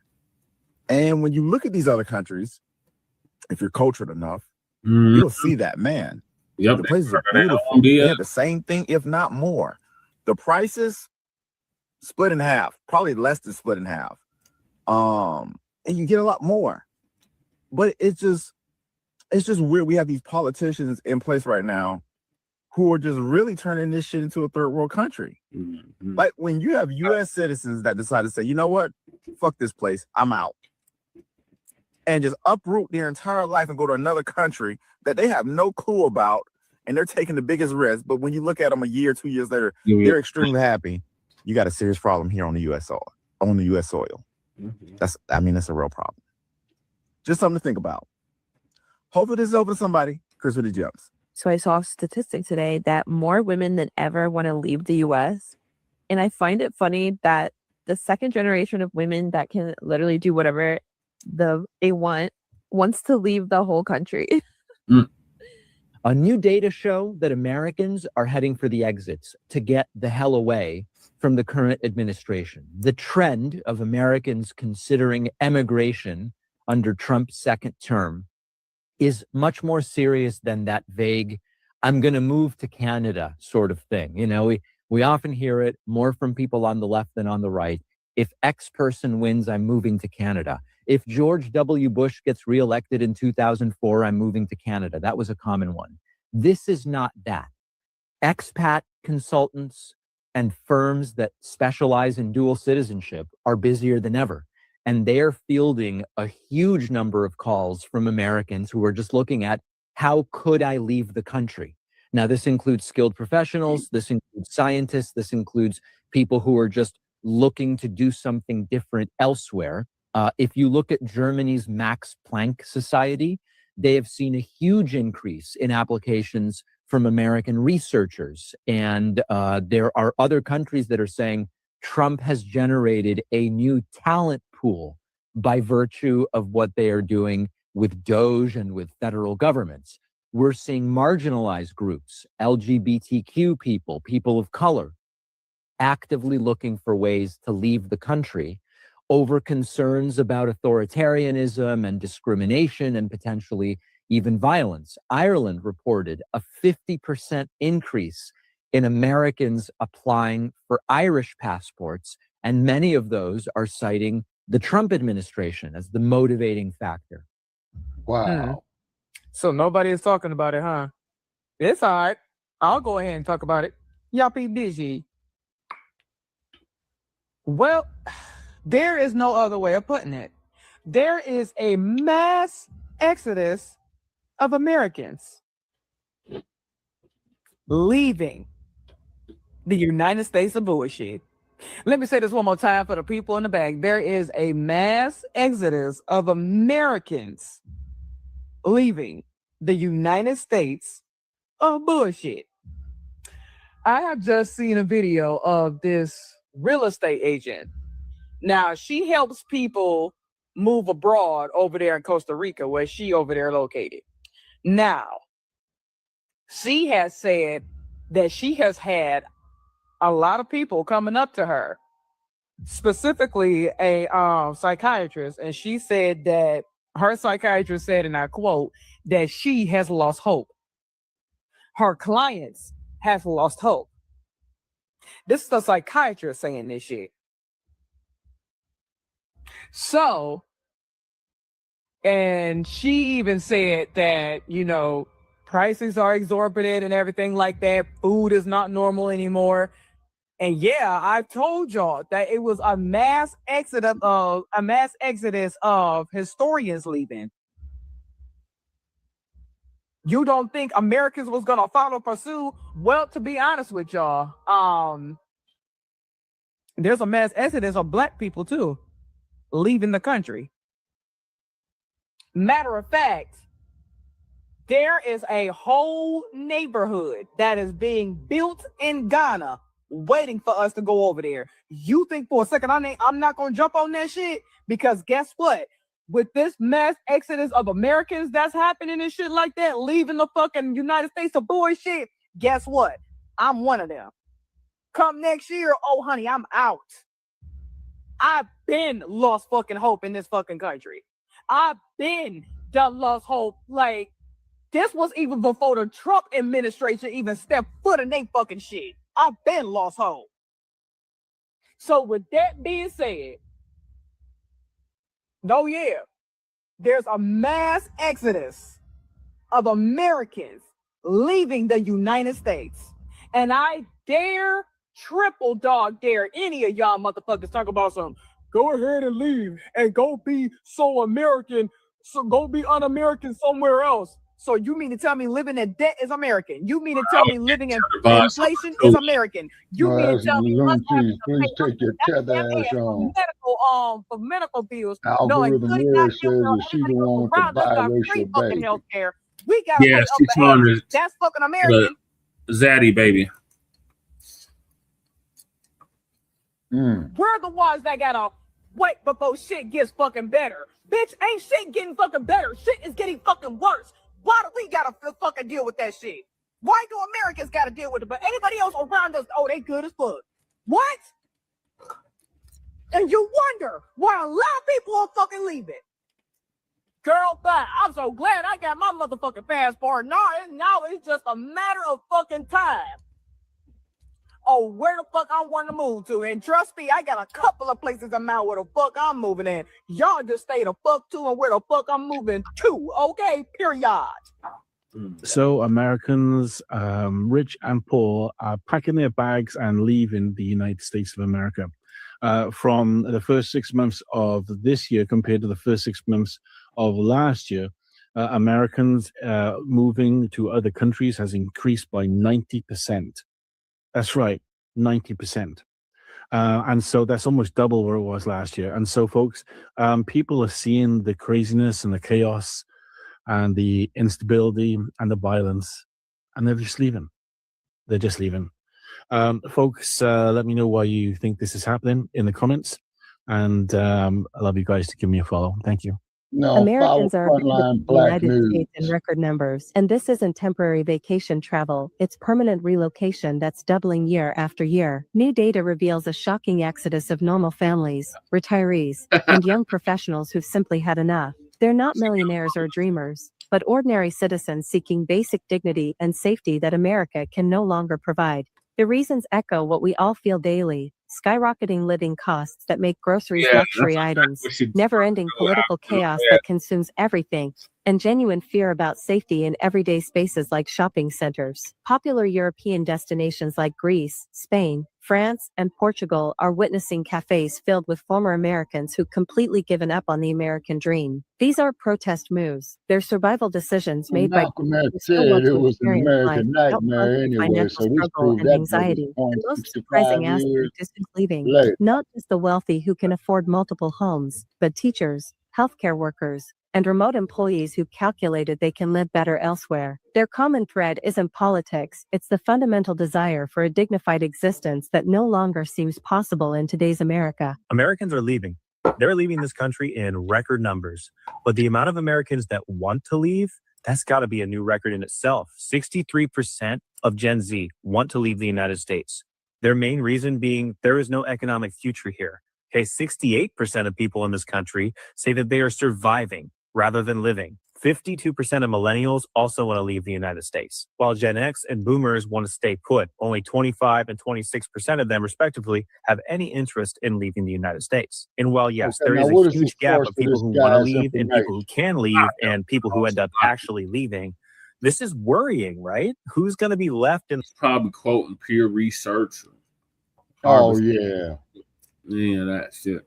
Yeah. Okay. The country if all the young people want to go somewhere else. Where do these people want to go, you might ask? Well, the top 5 countries that they want to move to are Canada, the UK, Australia, France, and Italy. There is a tidal wave of people that want to leave this country. And I can't say that I blame them. Life here is hard. I'm not saying it's a bed of roses anywhere else, but here it just feels impossible. We're moving abroad next year and we can't be more excited. If you're interested in what that looks like, stick around. The amount of people just leaving the United States is absolutely insane. I could sit here and read you all the numbers about how 4 in 10 US adults are planning to relocate, how more people than ever are emigrating from the United States, and how for the first time in over 50 years, there's going to be a net outflow of immigrants rather than an inflow. It is just astounding. But the amount of immigration lawyers and relocation experts and foreign governments who are just swamped with Americans because there are so many people moving that I don't even think the true number is really documented. And it is just going to show that there is a movement happening and it's out of the United States. And whether that's political, economical, or something else, like just looking for a better quality of life, a better pace of life, better work-life balance, there is something happening. And I think a lot of people realize the sinking ship that we are on and they're getting off. I'm not trying to cause a panic or anything like that, but I think people realize the way things are going here, how it's not improving, how it's not going to get better anytime soon. And they are taking the nuclear option of taking their American dream somewhere else. Because the American dream now is to leave. Just look at the number of Americans who live in Mexico, Spain, Portugal, France, etc. It is growing and growing and growing. That's right. And I think this is going to have ramifications from foreign governments locking down immigration in the future. Anti-American sentiment is on the rise, unfortunately. And who knows, maybe the government here increasing taxes on expats. I know they were supposed to get rid of the taxes on expats. And instead of doing that, they actually increased the fee of money leaving the United States. So, you know, our government doesn't really like us leaving the country anyway, because it really is the biggest form of protest. You're taking your dollars and you are moving to another place and saying, I am removing myself from this American system. I myself am moving, and I am moving to Portugal next year. I couldn't be more excited. Follow me if you find that interesting, and please let me know if you're leaving, if you're thinking of leaving, if you are, where you're going. Because even though things are bad here, economically, politically, whatever, I think most of us aren't running away from something as much as we are running towards something. And that something is a better life. Well, take your Portugal then. Get the hell on. Yeah. Yeah, well, it's a better life and affordability right now. And, you know, there's a lot of people that are upset about how out of control inflation is in America. You know, it didn't move under Donald Trump. If you remember, he said day one, prices would go down. As soon as he takes office, day one, it would go down. It did not happen. In fact, it went up since he took office. So nothing has been done about the inflation. Jobless rate has gotten goddamn worse. crook, Lisa. What do you expect? He's a crook. Well, before, there's more people unemployed than there are jobs to go around. And then get out here and make you a goddamn job. Shit, I did it before. Going anywhere, y'all. We are about to approach spring, and usually spring and summer, that's when everything goes up. You know, travel season, you know, that started kicking up again, and nothing gets cheaper, it gets more expensive. And the quality of the shit that you're buying is going down. I would imagine this is probably going to step up even more before we get to the end of the year. Not now. That's not all, Mama Lisa. Goddess Navi, click the link and why don't you join us, man? Because I know out there in California, you all are really getting hit with them damn high ass prices. One more that I may be doing today. As you know, Dr. Umar Johnson called himself forming a new group, DAFA. So we'll talk about that a little later. I just got to find the time to schedule it, and we'll do it a little. I can't wait to hear Lisa's take on that shit. Later. What's that, brother Chad? Missed something. Hold, let me close this door. I got the air conditioning on now. Dr. Oh yeah. Yeah, the new shit he calls himself promoting. Mm-hmm. Yeah, old Dr. You know, he wants the word African in there, and you know, there's a lot of people that feel we are not African. You know, definitely on a cultural level, definitely not. So we'll look into that and do a deep dive a little later. So y'all have a wonderful day. And Lunch says, damn. Gentle Spirit. Oh, just drop it off in our inbox when it's a good time for you. Shalom, Sister Lisa. Thank you for your continued works, even throughout your recovery. May you be 1,000 times. Thank you. And may you be Baruch 1,000 times over. Thank you. I deeply appreciate it. And thank you for your contribution. Thank you so much. I do deeply appreciate it. And the recovery is going fine. I still can't feel my arm, but it's going well. Well, it's going to take a while. So I will see you later, family. Shalom. Because I had to have some nerve reconstruction, man, over 20 years ago, and I still can't feel it. You know what I'm saying? Yeah. So just be careful with that, Lisa. Wish you well. You got youth on your side, which I no longer have. It's just as long as these damn fists could form, you know, I'm all right. I don't know, Shabaka. I think Lisa's up there. She's in her late 50s or early 60s. But wow. Shout out to Lisa Cabrera. What are your thoughts on Americans leaving the U.S. in record numbers?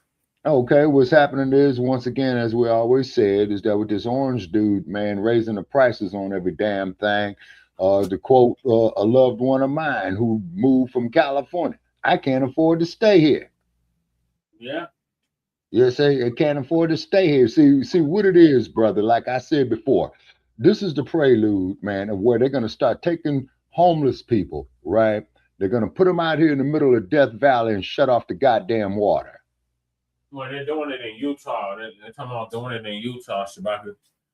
Okay, you say, now Utah, man, that ain't nothing but the desert. Yep. And and as you know, the desert goes from one extreme to the other. You see what I'm saying? Yep. Haven't been stranded in that mug. I know firsthand.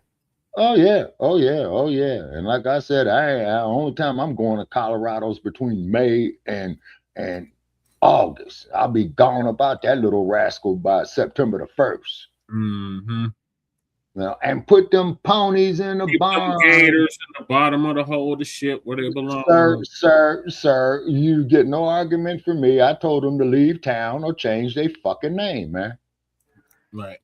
They disrespecting pirates. So Trump could deport Jesus. Oh my God. Okay. Oh boy. Okay, now who is this right here? We're gonna trade him for Travis Kelce. Now who's Travis Kelce? I heard the name. You know who Wait a minute. That's the one that's married to the 6 o'clock Barbie doll bimbo. Yes. Okay. That plays for the Queefs. Yeah. Otherwise known as the Chiefs, but I don't call them goddamn Chiefs. Well. Uh-huh. Yeah, exactly, man. As long as these hands work, oh yes, sir. You know what I'm saying? He's gonna be getting the lemon squeezers in a minute. Right. You know, don't want to do it, but I'd be damned if I'm gonna be a victim. Shit. Right. That's unbelievable, but people are tired, Yeah, you see, this dumpster, what he did, people, is that he turned the whole economy and he put it like in a great big trash can and turned it upside down. You see? You know, because he damn sure ain't gonna open up Mar-a-Lago for nobody. You know. Hell no. Okay, just like BLM ain't gonna open up the mansions up there in the what the fuck is that part? Topanga Canyon for nobody. Now Well, BLM. that shit got burnt to the ground, Shabaka, so they can't open it up even if they wanted Oh to. yeah, that's right. Yeah, God don't like ugly. That's right. You know. And then Southern California, that's going to be one of your first wastelands. You know what I'm saying? And then the cold part about it is that I'm looking at they're going into the third generation of children who have grown up homeless. You see? Yeah, that's what's really bad. Well, we're gonna get on unhoused neighbor news later on. So if you step up, Shabaka, please join me for that, because okay, let me go sit at the lunch counter and beg for another cup of coffee. Fortunately, I own the lunch counter. So moving along, y'all, we got the legacy of Mr. Jesse Jackson. This is a long one, Shabaka, so we want to start for this one. All right, okay. All right, let me take my mic off. Okay, I'm going to put on the Bluetooth so I can move around. Okay. So shout out to our young brother, Black Truth United. That's the one that came up with the B1 Rolodex, which is a modern-day green book for FBA and B1 businesses alike. And yours truly is in it. So he's going to give us an update on the legacy of Mr. Jesse Jackson and the importance of remembering traitors. But I want to get the language right tonight. Salute family and welcome back to another video. This is Black Truth United. And before I get started with the subject matter of today's video, I want to make sure that I address the announcement that I had to make on the community tab regarding a series of unfortunate events that have occurred that are going to make it much more difficult for me to put out more videos. Now, due to the serious subject matter of this video and the fact that I didn't see anyone with a larger platform outside of Brother Black Alphas who addressed this situation the way it needed to be addressed, I made an exception to the rule and decided to produce a video to get the language right regarding old messy Jesse, and also to check someone who we all know very well in the new Blacc Media who was way off on his take, but we'll get to that later. Now, I don't know when the next video will be coming out. It could be 2 weeks from now, a month from now, but I do sincerely want to thank everyone on this channel for being supportive over the years, by word and deed. It really does mean a lot, so certified salute to all of you. Now, with that being said, it's time to get into this important video for the whole of FBA society, and we're going to be getting the language right with the so-called legacy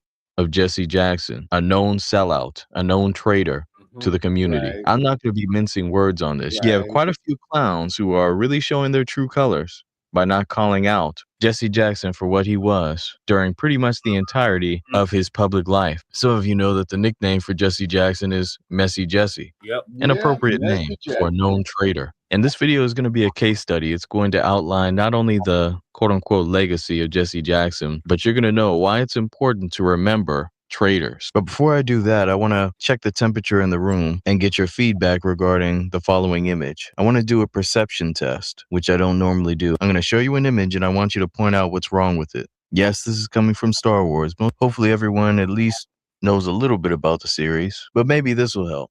Up at the top, this is the revised version, making it very clear who that individual is. To the left, tell me what's wrong with this image. For those who don't know, this is at the very end of the entire Star Wars series when Luke indirectly defeats the Sith Lord, and these projections of Yoda, Obi-Wan, and Anakin, aka Darth Vader, appeared before Luke, essentially giving him the head nod. Now, you should know, after receiving that description, even if you only know a little bit about the Star Wars series, that Anakin does not belong there. We're talking about a person who unalived children, a sick demonic being. Yeah, we're supposed to say because he did one good act as far as throwing his master, the Sith, to his death, that now he belongs in the ranks of a Yoda or an Obi-Wan. This is what quote-unquote justice is from a white supremacist perspective, that someone can do all types of evil throughout their life. Even if you want to negate the assassination of children and just go with the older movies, we're talking about a cruel, individual who would unalive anyone, including his own men, and was looking to crush any and all opposition to his massa, the Sith Lord. And this is essentially what we're dealing with the Jesse Jackson. He was essentially the Darth Vader of the Black community. And I'll be damned if I sit around and let him be remembered in the company of our great and honorable elders. I mean, just think about this. Let's imagine we had a mural and we had some of our top FBA icons. I'm talking about Malcolm X, Harriet Tubman, Medgar Evers, Fred Hampton. And then right in the middle, you saw someone and you were saying, man, who is that next to Fred Hampton? Yeah, who's to the right of Sister Ida B. Wells? Who is that? Well, he was someone who was around Fred Hampton. You know, he worked with Fred Hampton. He was a contemporary. He helped with some of the programs, getting people medical care and whatnot. You know, he was there. A lot of people weren't there, and he was there. And you look into the records, and it's William O'Neill, the known informant, standing in the same company of the man he helped to get unalived. Or Dothard Perry, who burned down the Watts building. He admitted this on camera. Dothard Perry, he did some good things now. He was there, he was building. He was on the front lines. Just silly talk. Jesse Jackson doesn't deserve to be remembered or even mentioned in the same breath as the FBA writers that I mentioned before. I essentially look at it as no different than putting up a William O'Neill. And this is the problem. If we do not properly address the bad behavior and properly check it in death, that's right, even after death, then you're allowing for the white media and others to rewrite the history. This is what they were attempting to do with John Lewis, trying to make him an icon, when we know all he did was push for other groups, including doing sit-ins, pushing legislation, bringing bills to the floor for other groups. This is why you have people referencing Shirley Chisholm as if she did something significant for us, when she was used as a tool to push the gender divide, which was essentially a wedge to split up the black man, the black woman, and the black children from being together. You have people literally referencing Shirley Chisholm as a non-FBA icon who we need to get behind. No, we don't need to get behind her at all. And it's essentially the same thing as Jesse Jackson. Now, I know I'm going to get some soft-hearted people in the comment section saying, oh, man, you shouldn't have gone that hard, man. What would Jesus do, man? Well, let me show you biblically what was done when you had unrighteous individuals who sabotage the progress of the chosen people of God, which it's obvious FBAs are. Here we are in 2 Chronicles chapter 21. This was a wicked king named Jehoram who caused the people to sin, resulting in them having many problems. Now the Most High God got pissed off, gave him an incurable disease, and now let's see how the people treated him upon his death. Verse 19, and it came to pass that in process of time, after the end of 2 years, his bowels fell out by reason of his sickness. So he died of sore diseases. And his people made no burning for him, like the burning of his fathers. He was not honored in death. It wasn't meant for him to be compared to some of his forefathers like King David, who was after the Most High God's heart, by the way. It wasn't meant for him to be honored as his fathers were honored. This is important for those who are not a benefit to the community to be remembered as such. Then if you read in verse 20, you can see that he departed without being desired, and that he was not buried in the sepulchre of the kings. This is the punishment after death for those who don't do right by their people. This is biblical, and so it is with Jesse Jackson. I'll be damned if he's honored like other people in his death. He's going to be treated like the traitor he was. And by the way, some of the people who are tap dancing around criticism of Jesse Jackson are the very same ones who attempt to call out the Boule bootlegs and the Boule butt kissers. Yet now all of a sudden, when it comes to properly addressing one of the top dogs, pun intended, of the Boule, now all of a sudden everyone has cold feet. Nah, I'm not having it. Let me give you another example. For those who don't know, the Boule and the various Greek organizations, the quote-unquote Black Greek, a contradiction, are nothing new. If you read the Bible, the section that goes from after Malachi and before Matthew, aka the Apocrypha, it talks about the Greek captivity which came before the Roman captivity, which Christ was living through. And in the book of Maccabees, it goes into great details about the wicked men who persuaded many, saying, let us go and make a covenant with the heathen that are round about us. For since we departed from them, we have had much sorrow. These were the sellouts of those days, making covenants with the heathen, just as they do in these Black Greek letter organizations. This is 1 Maccabees chapter 1. So this device pleased them well. Then certain of the people were so forward therein that they went to the king of the land, the Grecian king, over them, who gave them license to do after the ordinances of the heathen. Whereupon they built a place of exercise at Jerusalem according to the customs of the heathen. Verse 15. This is key. Pay attention. And made themselves uncircumcised, and forsook the holy covenant, and joined themselves to the heathen, and were sold to do mischief. That's what Jesse Jackson was sold to do. Mischief. And that mischief won't be forgotten. Now let me give you 2nd Maccabees, which for those who don't know, runs parallel to 1st Maccabees. It just gives more details about the story of 1st Maccabees. But it talks about a particular individual whose name is Jason, ironically, who was laboring to be high priest, but he was doing it through underhanded means. He was going through the Grecians to get that title instead of going through it the right way through his people. So he worked underhandedly, even going so far as to offer money in order to sell his people out and to get the people of God to join the heathen in their customs and practices. Then eventually Jason received so much backlash from the people who were standing against the customs of the Grecians that Jason took it upon himself to lead an army into the city, attacking his own people without mercy. And then if you read in verse 7, it says, howbeit, for all this he obtained not the principality, but at the last received shame for the reward of his treason, and fled again into the country of the Ammonites. He didn't even get the title, the glory that he desired. He received shame as he should have. And he perished in a strange land, and was left unburied with no one to mourn him, and did not rest in the sepulchre of his fathers. A common theme throughout the Bible. And you'll see parallels between his story and Jesse Jackson's story coming up pretty soon. But I wanted to cover that just to biblically back what I'm going to be covering in this video. It is important. Now let's get the context of Messy Jesse. He was born in South Carolina in 1941. In 1960, he begins his activism. Some of that was good, by the way. I'm not one of these people who will discount a few good things that a person does just because I dislike them. I'm willing to tip my hat for a few things that Jesse Jackson has done, but we're going to make sure that we go over the multitude of things he did to destroy our community. Now, of course, you can see a few other details there, but Jesse Jackson didn't really become a big thing until after the death of MLK Jr. And there were some questionable things, to say the least, regarding Jesse's involvement in that.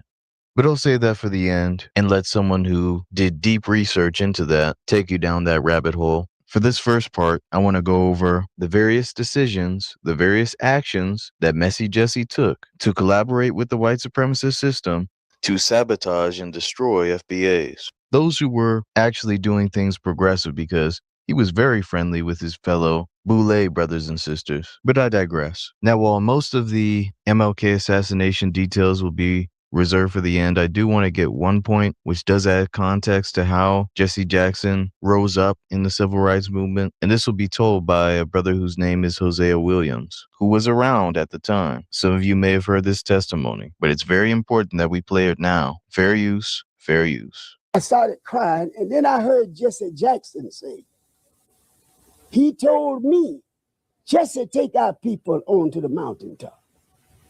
And that didn't bother me, even though I know Jesse got nowhere near him. And then Jesse said, I held his head in my hand while he died. And that didn't get to me. And then Jesse said, look at my shirt. And I looked around, sure enough, and Jesse Jackson's shirt was drenched in blood. And I realized the only way Jesse could have gotten that blood was stoop down on that floor at the Lorraine Motel and rake that blood off that floor and put that blood on him. And I went crazy. I really tried to kill Jesse. They grabbed us and all that, but that hurt me so bad. The other thing was, when Abernathy came back, says, no need of prayer, no need of cry, no need of nothing. He is gone. It's over. He's going to glory. And we called the meeting, the staff meeting, and Jesse claimed to have been ill. And Abernathy told him, Jesse, go ahead to the room and relax. Jesse had to have run like hell that room into that airport because he got out of Memphis to Chicago.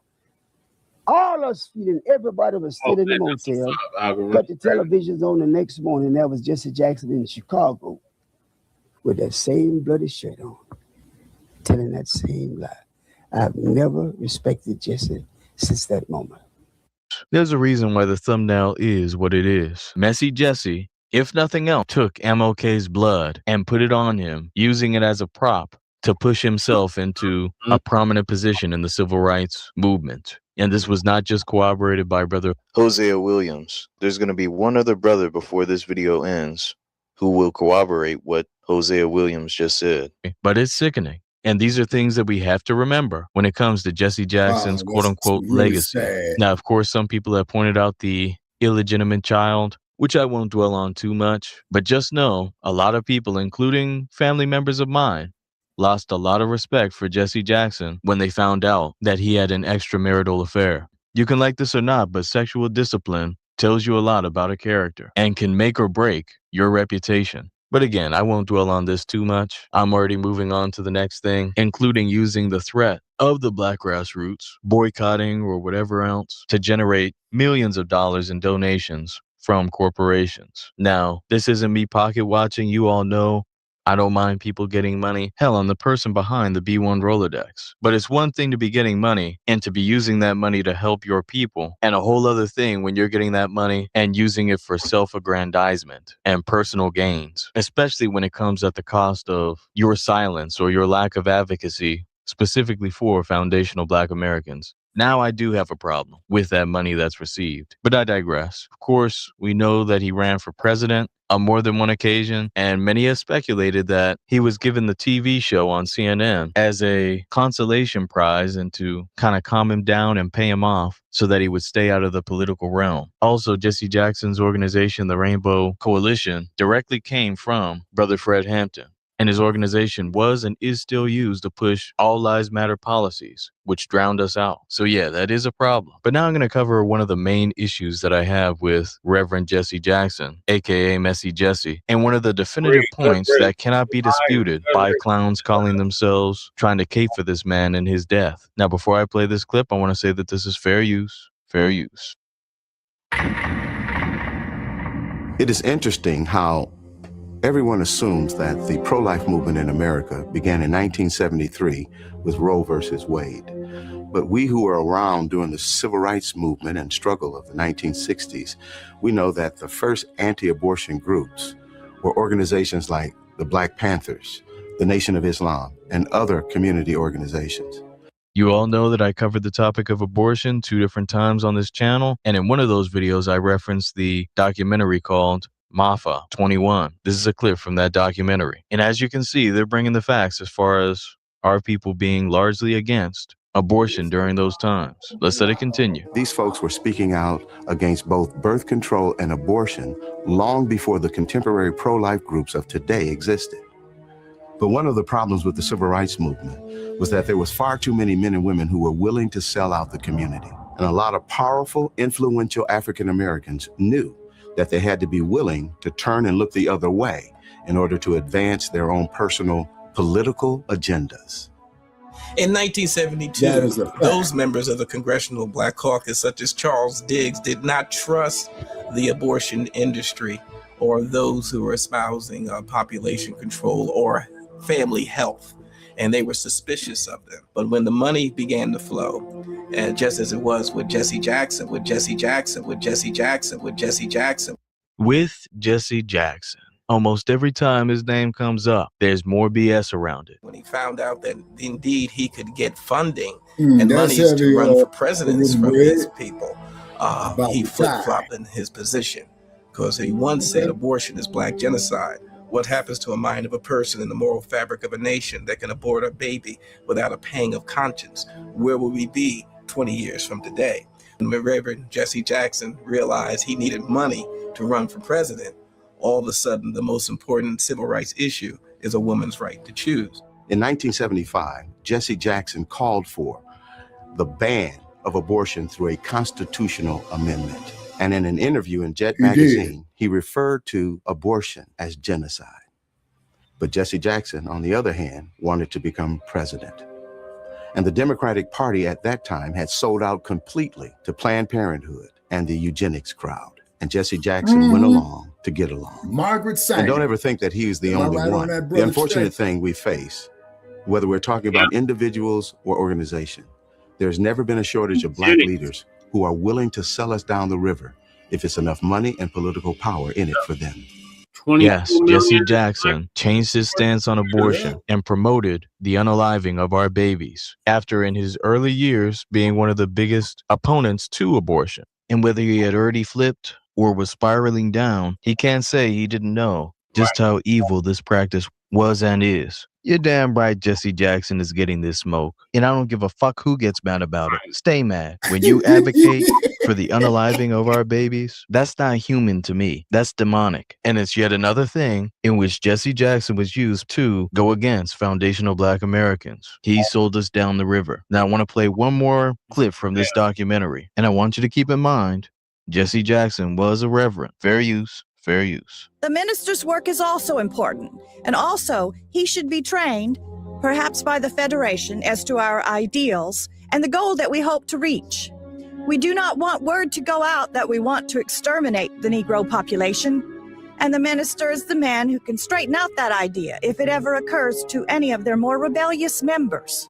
Those were the words of Margaret Sanger, and Jesse Jackson was one of those quote-unquote spiritual leaders, really demonic, who instead of advocating for the life of his people, decided to convince us that abortion was not intended to exterminate our race, a traitor to Black society, and he'll be remembered as such. You see, some people are just talking, trying to pretend like there aren't any legitimate reasons why Jesse Jackson is being remembered so harshly by the Black grassroots.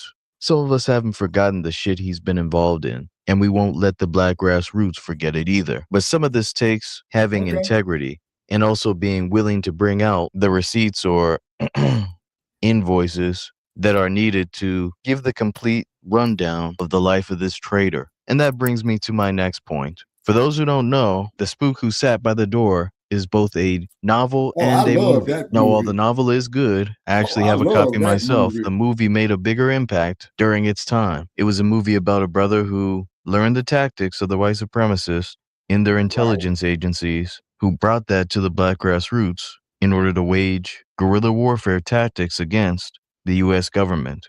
Truly a legendary piece. And it was so influential that they literally had FBI agents sent to different movie theaters to try to get it taken down. But the brother who authored the book and who was behind the film, whose name is Sam Greenlee, had some interesting words to say in an interview regarding some difficulties he ran into while trying to get the movie off the ground. And I want you to hear that right now. Fair use, fair use. We're going to move on to today's topic, and we're really here to talk to Mr. Sam Greenlee, a writer, producer, community activist. His movie, the Spook Who Sat at the Door, I watched it again last night. And it wasn't until the last 2 weeks of shooting when we ran out of money and had to close down. And the reason we had to close down is that there was a consortium of Black investors in Washington, D.C. And they were going to invest. And one of them said, look, we need to check out Sam Greenlee. He's from Chicago. I'll call Jesse Jackson. And Jesse told them that they should not invest in the movie. And Jesse told them that they should not invest in the movie. And Jesse told them that they should not invest in the movie. Jesse? Jesse Jackson. That's suggestion. Thought the movie was too radical or what? I don't know if he was following orders. Somebody. Or he just the fact that we don't like one another. Yes, family, you heard that right. Damn near every single thing Jesse got his hands on, he was sabotaging. He was undermining. This brother's movie that was so powerful that for 1 second, that the brother powers that Chad. be had to send agents across the U.S. to get it stripped out of... I got to mention it to our listeners. Okay. Wattstax 1972, as I told you before, okay? Yeah. It was beautiful, okay? I was there, August 20th, 1972. But they tried to redo it again in 1973, and it was sabotaged. It turned into a great big riot. Yeah. It was sabotaged. I don't know who sabotaged it. You know what I'm saying? And it was dangerous. You see what I mean? Because they shut the concert down early, you see. And then, you had fights go all over the place. You see what I'm saying? So maybe Messy Jesse had his hand off in that and noticed that he was not the MC at 1973. Watt Stax. And from what I understand, Stax Records, man, lost a lot of money on it. And as you know, Stax Records had to file bankruptcy. Yep, they sure did. So what kind of riot was it? A gang related riot? Like what was going on? Yep. Because one of the MCs, because the people was like going down there on the field to dance, right? So one of the MCs is going to call out, the sets to come restore order, and it turned into a riot, man. You know what? As we talking, I'm going to see, man, if I can pull that up. You know what? Yep, because the Pyrus came around in 72. So they probably got into the Crips at the Wild Stacks. I think that's what happened, man. But one of the MCs had called on the Crips to restore order on the field, and it turned into they were fighting on the field, man. They were fighting in the stands. You know what I'm saying? And the LAPD was out there big time. So who knows? Maybe the LAPD pulled some strings on somebody's. You know what I'm saying? Oh, yeah. They notorious for that type of shit. Oh, hell yeah. Shit, yeah. Okay, so let the clip continue. I'm going to see if I can pull it up. Okay. Theaters. This brother's movie was undermined by no other than Jesse Jackson. He used his influence to try to cut the funding that this brother needed to finish his movie. So for all those people who are saying, what things can you point to that Jesse Jackson did to undermine Black society? I'm giving you point after point. Like I said, by the end of this video, you're not going to be able to dispute anything that I'm bringing out. And you have some clowns who are online saying that the younger generation doesn't have the right to check Jesse Jackson. That's BS. But let's assume that you're right. I brought before you multiple examples from people who knew Jesse Jackson personally, who are more than qualified to bring forth criticism. And we're about to get another person right here, someone who's well respected in the Black grassroots. Fair use, fair use. You talk about here it is, when white folks can't defeat you, you said in your speech at Kane. They'll always find some Negro, some boot-licking, butt-licking, buck-dancing, bamboozle, half-baked, half-fried, sissified, punkified, pasteurized, homogenized nigger that they can trot out in front of you. To the best of his ability. I would ask you, Mr. Muhammad, is Jesse Jackson a boot-licking, homogenized nigger? To the best of his ability, I believe he tries every day to do that. Listen to an old bird. Here you are mocking Jesse Jackson at a speech. I believe this is Howard our favorite University. Roll the tape. Our favorite copy. Oh, boot-licking, buck-dancing, scratching, shuffling, messy Jesse Jackson. Keep.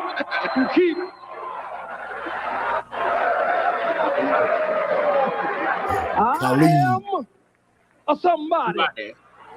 I am a somebody. Keep hope alive. I am a somebody. I don't rightly know who the hell I am, but I am somebody.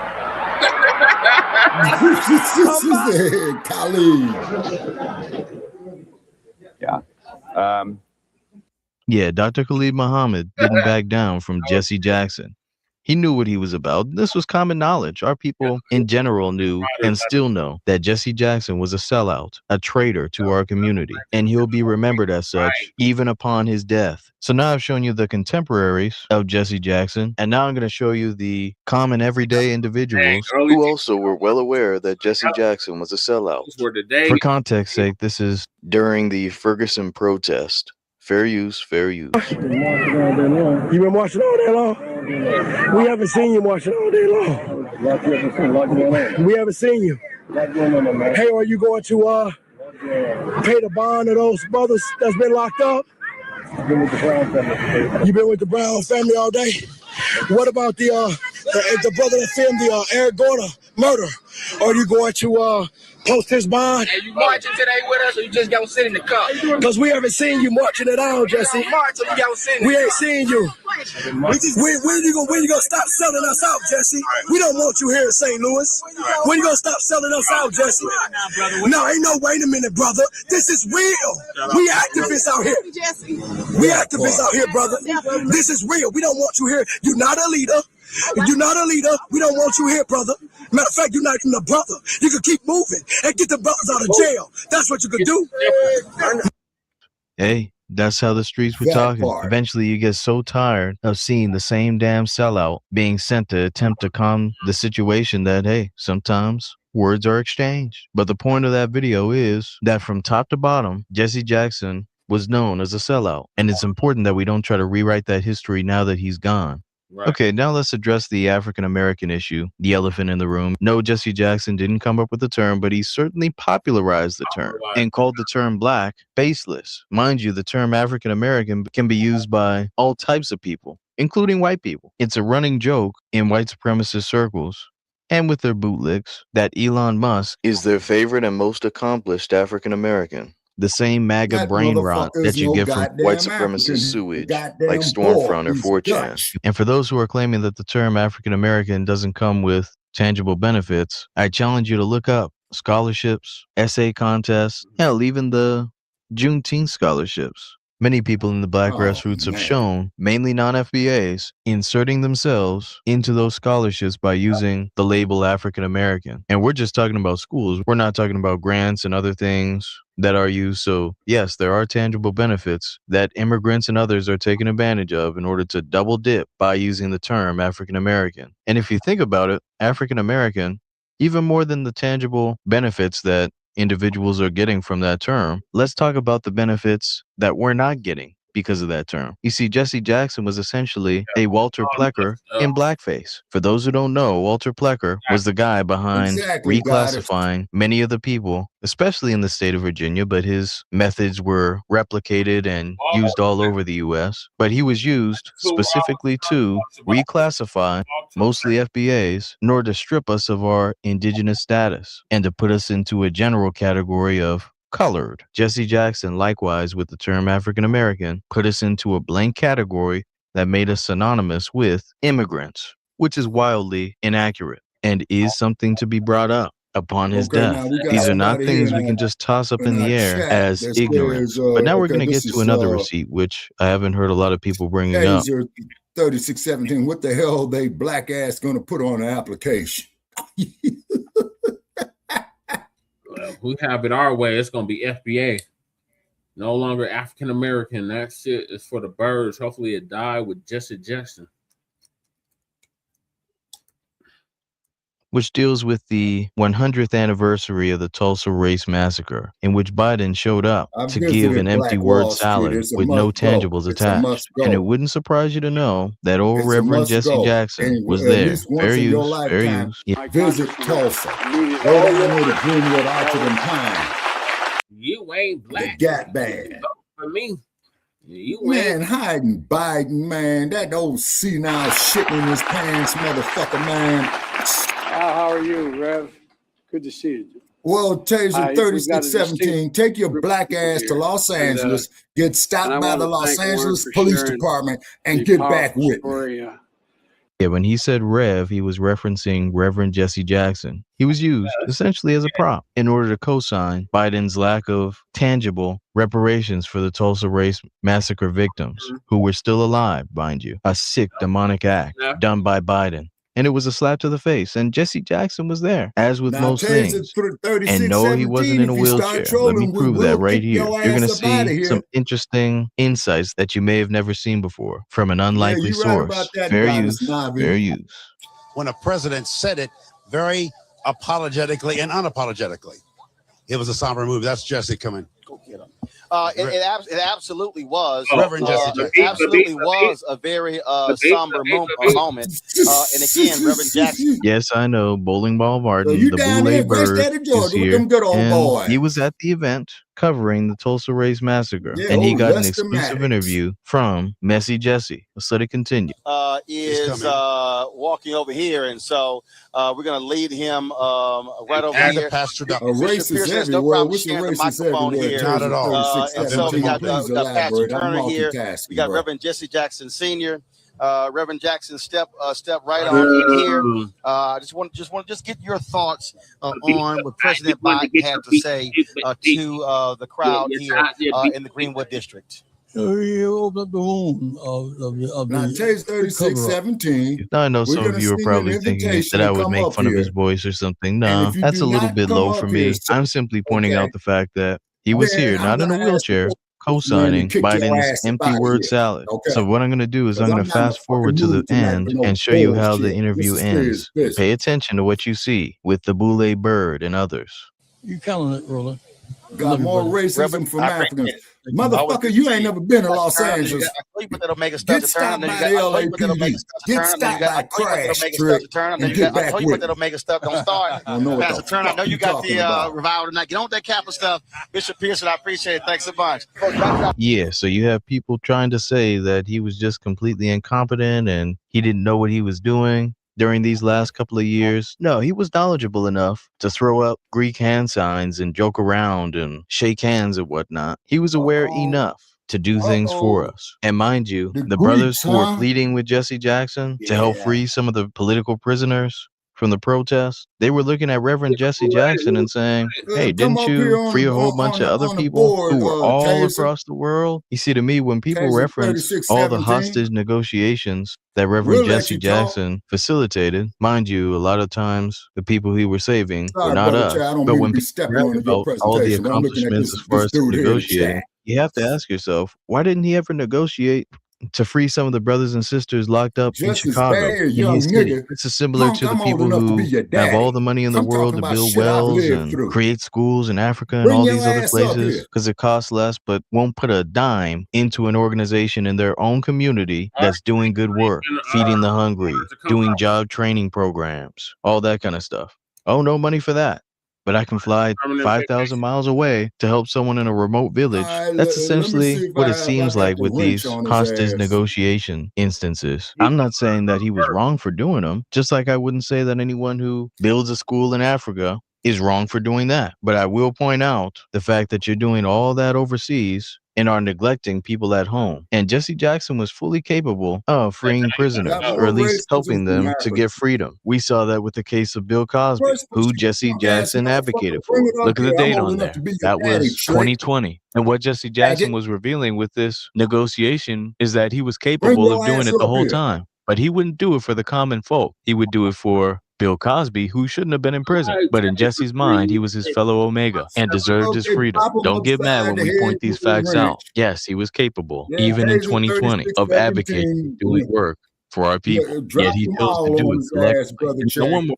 Hold on, Taser. You got 2 minutes to come up here, or it's permanent vacation for you. And you can't be getting up here trolling. You're going to have to come on camera, and I'll bring you up, and you can talk your shit. But you got 2 minutes. And we are 7:15 p.m. here in the Pacific. He said he's the same age as you, Shabaka. Okay, then bring his ass up here and let's talk. And he don't know how old I am. Okay, you in my age group, man, bring your ass up here if you dare. Okay, it's 11:15 here in the Pacific time, and then at 11:17, brother, you're gonna be kicked up out of here. Yeah, Taser, stop typing and hit the link. Yeah, exactly. Lose the view. Specify.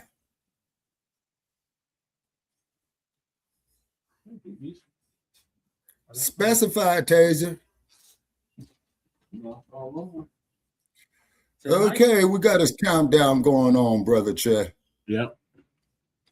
Okay. You got 30 seconds, clown. That is Jesse. What are you talking about, dude? Now you're a clown. You need to go. You just. Oh boy, here we go. Come on, 6495. Click the link. Get up here. Otherwise, man, we're gonna kick you up out of here. Yeah, some intellectual combat. They don't want it though. No, it's by Felicia for you. Yeah, kick his ass up out of here. 64.95, you gone, man. Bye. Oops, upside his head. Oops, upside his head.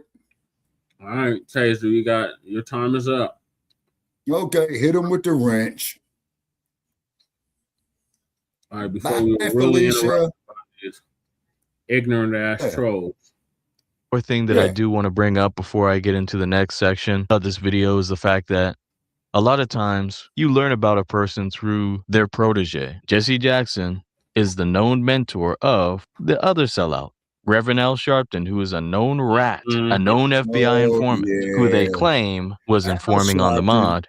But when you look into the details about what was stated, Al Sharpton declared that he was cooperating with investigations involving organized crime, quote unquote. And at that time, pretty much every FBA was looked at as a criminal. Hell, Hillary Clinton called us super predators, so it's not too much of a stretch to imagine that the mob weren't the only ones who were being ratted on. But I digress. Now we know that Al Sharpton was taught very well because we can see that he's applying the skills that he learned from Messy Jesse and stacking all types of cash rewards sent to his nonprofit in order to buy influence. Sound familiar? This is a common pattern amongst traders. And Jesse Jackson made sure that the next generation, meaning Al Sharpton, would be well equipped with sellout tools in order to undermine and destroy future generations.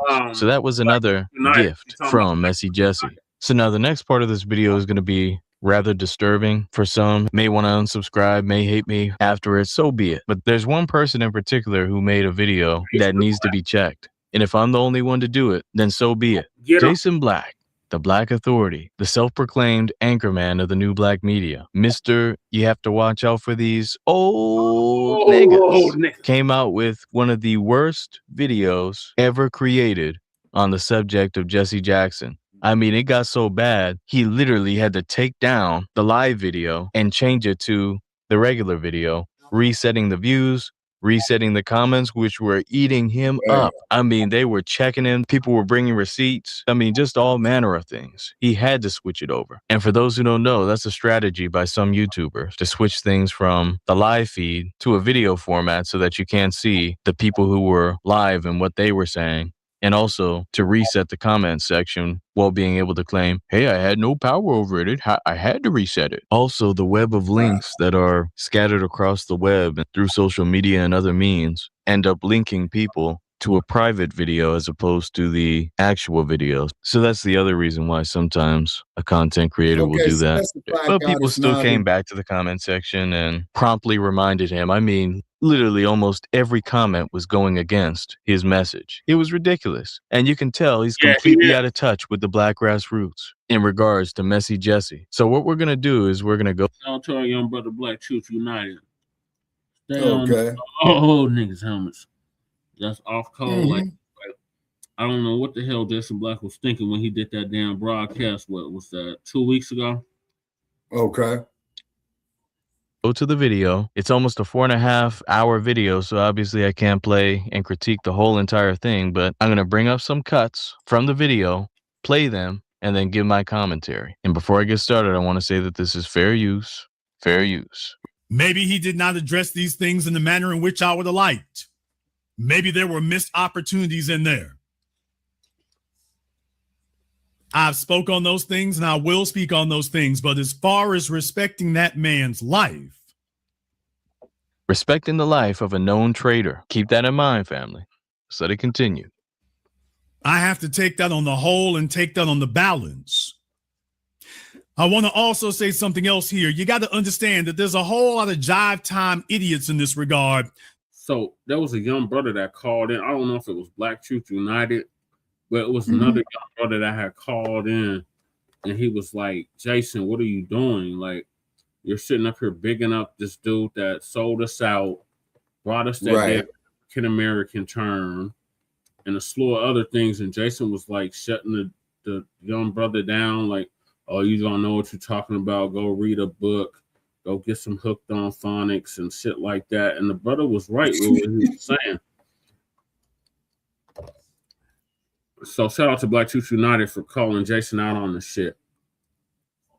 Some of you are white supremacists in drag. What? some of you are white supremacists in drag. You see, that's what happens when the juvenile delinquents start talking here when they have an opportunity to speak. We're not supposed to be doing that. These folks here, when their people die, no matter where it is on the damn spectrum, they don't sit up here, especially when they're older. They don't sit up here and talk greasy like that. Yes, they do talk greasy about people, but they have to be people who are actually going against the system of white supremacy. Right, like they talk greasy about John Brown. They said John Brown was delusional. He was crazy because he and free black people. Okay, and then also too, Brother Che, what was that there you had said a few weeks back, man, that any black person who wanted to get out of bondage and slavery was a form of mental disease? Drapetomania. Oh boy, there's never a dull moment here. My goodness. Drapetomania. If you wanted to be free from the plantation, you had drapetomania. You needed to be dealt with. So you have to have the drapetomania beat out of you. Damn. You had to be the likes of a John Brown. Notice they don't have statues and monuments and a whole bunch of. No, they don't. They said he was delusional. He was crazy. Stories and roads. They say all kinds of horrible shit about John Brown.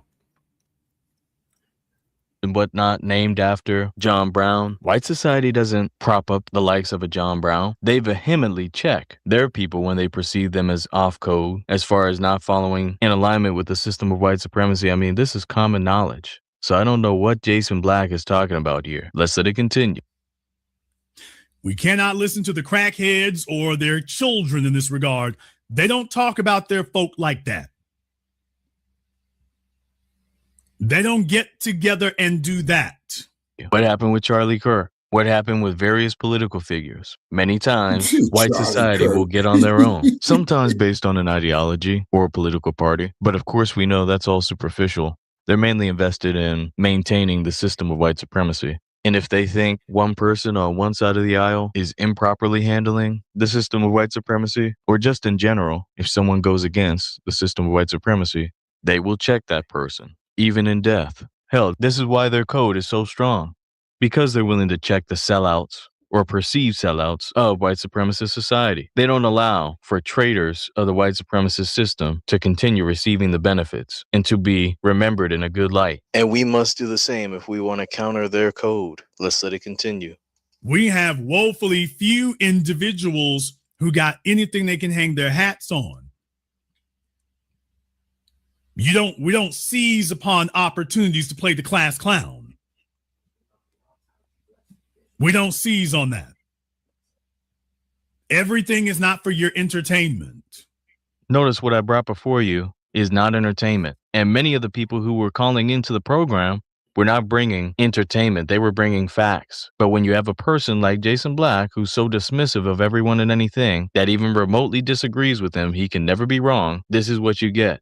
I mean, he got debunked quite a few times throughout that broadcast. You almost had secondhand embarrassment for the guy. He was talking about nonprofits and whatnot, and people brought up, yeah, the churches are nonprofits. And they mainly extract funds from the black community. Outside of the churches. Come on, man. People were debunking this guy left and right. And then when they did so, what he would do is he would come up with an excuse to get them off the line. Oh, this guy was, he was probably in prison or something. Mind you, Jason Blacc is the one who is known for stating that he doesn't condemn the street dudes, the drug dealers, et cetera, et cetera. But he was sitting up throughout the program. Please watch it yourself. I mean, if you can even endure it. We're talking about 4.5 hours of people bringing up mostly legitimate points. I won't say everyone had sound points, but mostly everyone had something or another to say in regards to checking Jason Blacc and his deplorable coverage of the situation. This was extraordinarily disappointing, especially for someone who claims to be the anchorman of the new. I was going to ask you that same question, Shabaka. Okay, because I see Jackson, I see King, I see Ralph Abernathy. Okay. I think that's one of the deacons of defense. You know what, man? I think you might be right. Would that be Mr. Robert Williams by any chance? Somebody please let me know. I think that is Robert Williams. Okay.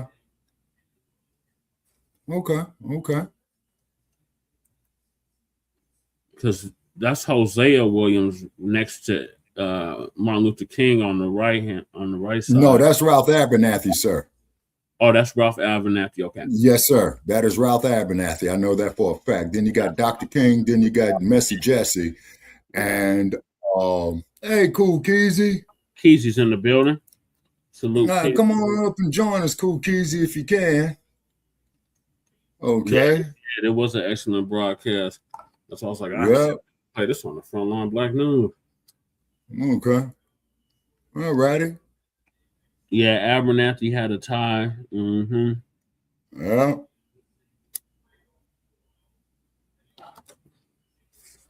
Yeah. That is James Orange. Okay.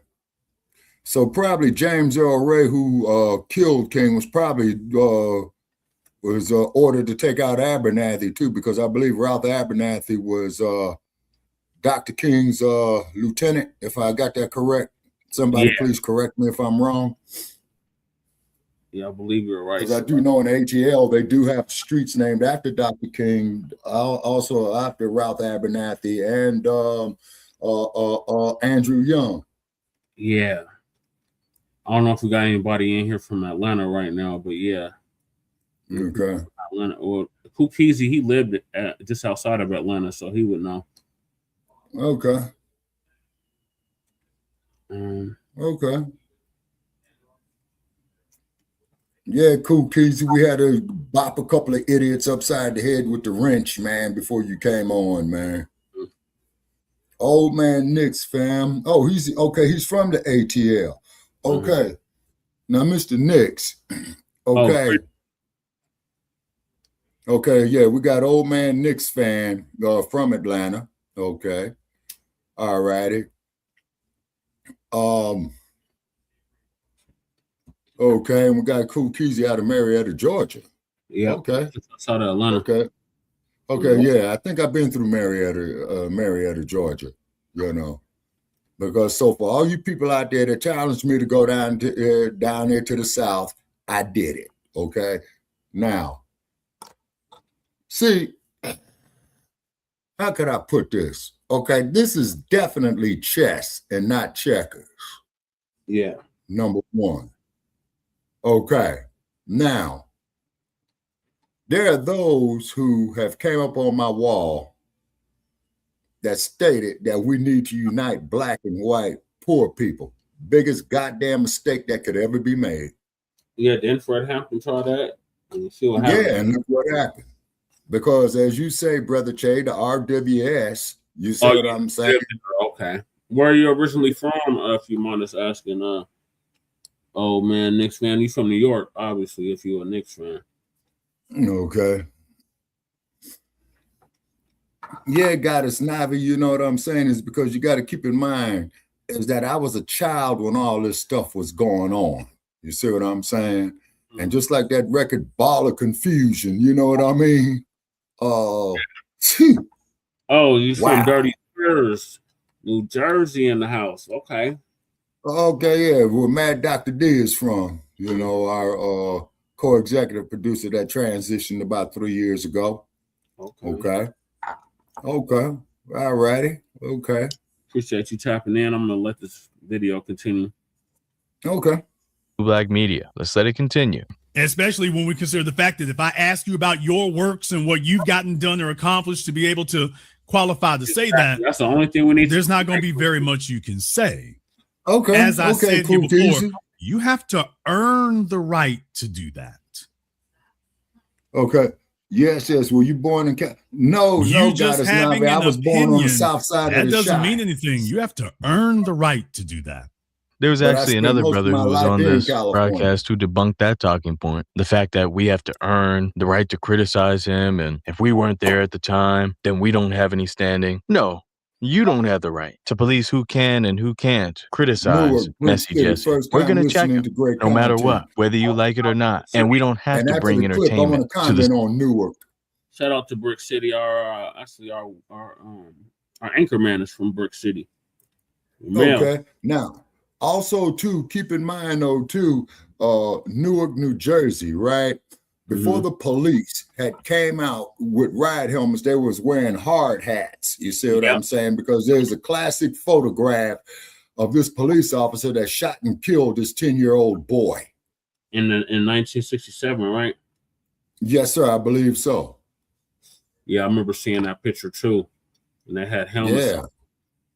Yeah. On. Yeah. Yeah. You see, yeah, Goddess Navi. Okay. Catch the Lunchies.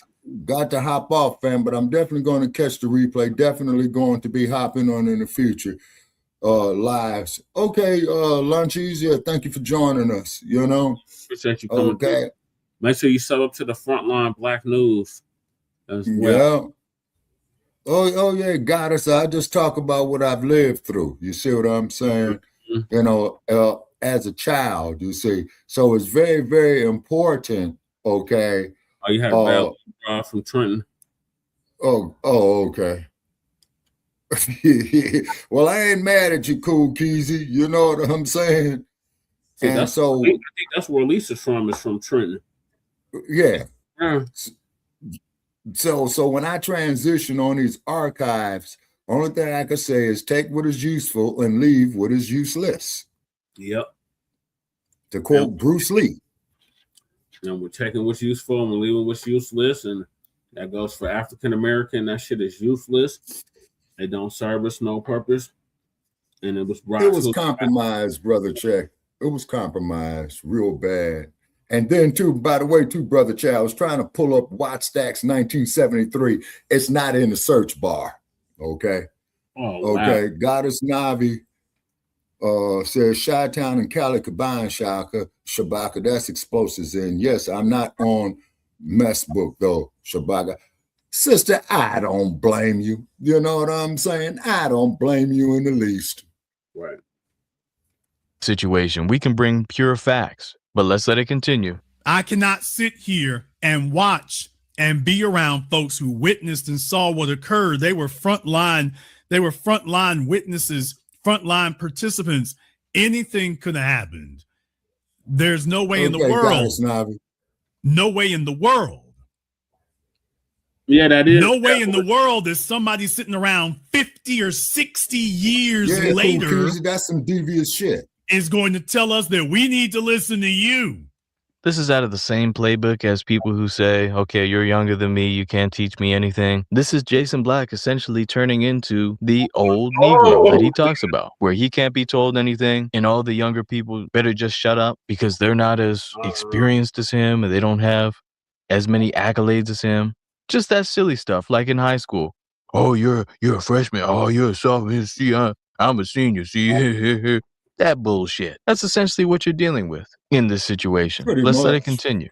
See, a lot of you have been conditioned to think that you got a cell phone in your hands and you can watch Cardi B videos and thus your opinion matters. You're coming along 60 years later. Who are you to speak on that?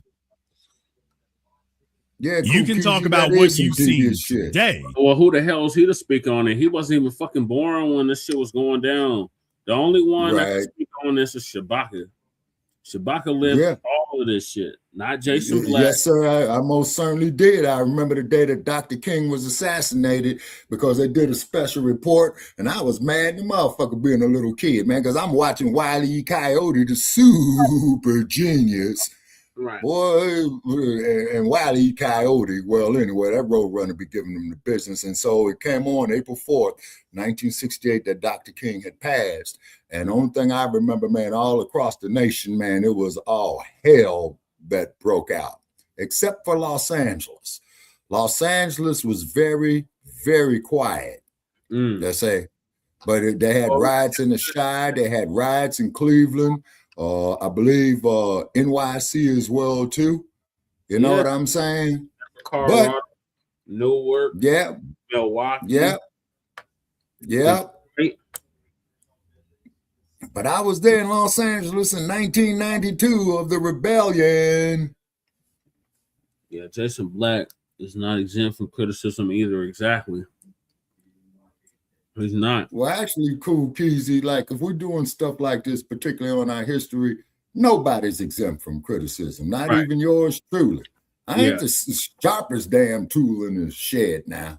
You know? You actually lived it. So based off the logic, he's talking about you're the only one that's qualified to even talk about this. He's not even qualified to talk about it because he didn't live it. Yeah, and then the cold part about it is the only thing I remember Black family is it was a whole lot of turmoil. People were literally crying in the street when Dr. King got assassinated. You see what I'm saying? And then this is why I criticize these other groups, okay? Like when you really look at the Patricia Hearst kidnapping case. Yeah, Patty Hearst. You see what I mean? And you remember when I was telling you, telling an old Dumbo Sarge that if somebody dies as a result of a felony in the state of California, you're automatically charged with murder one. And Patricia Hearst was in on that Hibernia bank robbery in San Francisco where somebody died. Yeah. She was not sent to the gas chamber. Nope, she wasn't. Yeah, and then old Jimmy Carter signed a full pardon on her. Yep, he did. Yeah. Say, yeah. You don't really have a leg to stand on to speak on this. You don't either. You definitely don't have no leg to speak. You weren't even fucking born yet. The fuck are you talking about, Jason? Like, this stuff I don't like. Well, let's see what else he got to say. We don't have to know every single thing that was going on during the time. What we can do is go to trustworthy sources, people who were in the streets, who knew what was going on during the time. As I pointed out many times during this video, people who were his contemporaries. I'm going to trust them to give the proper assessment of Messy Jesse, not you, Jason Blacc, because you've proven yourself to be untrustworthy in covering this subject. Let's let it continue. Fair use, fair use. You know, like I know, if Jesse was there, you sound like Fox News, man.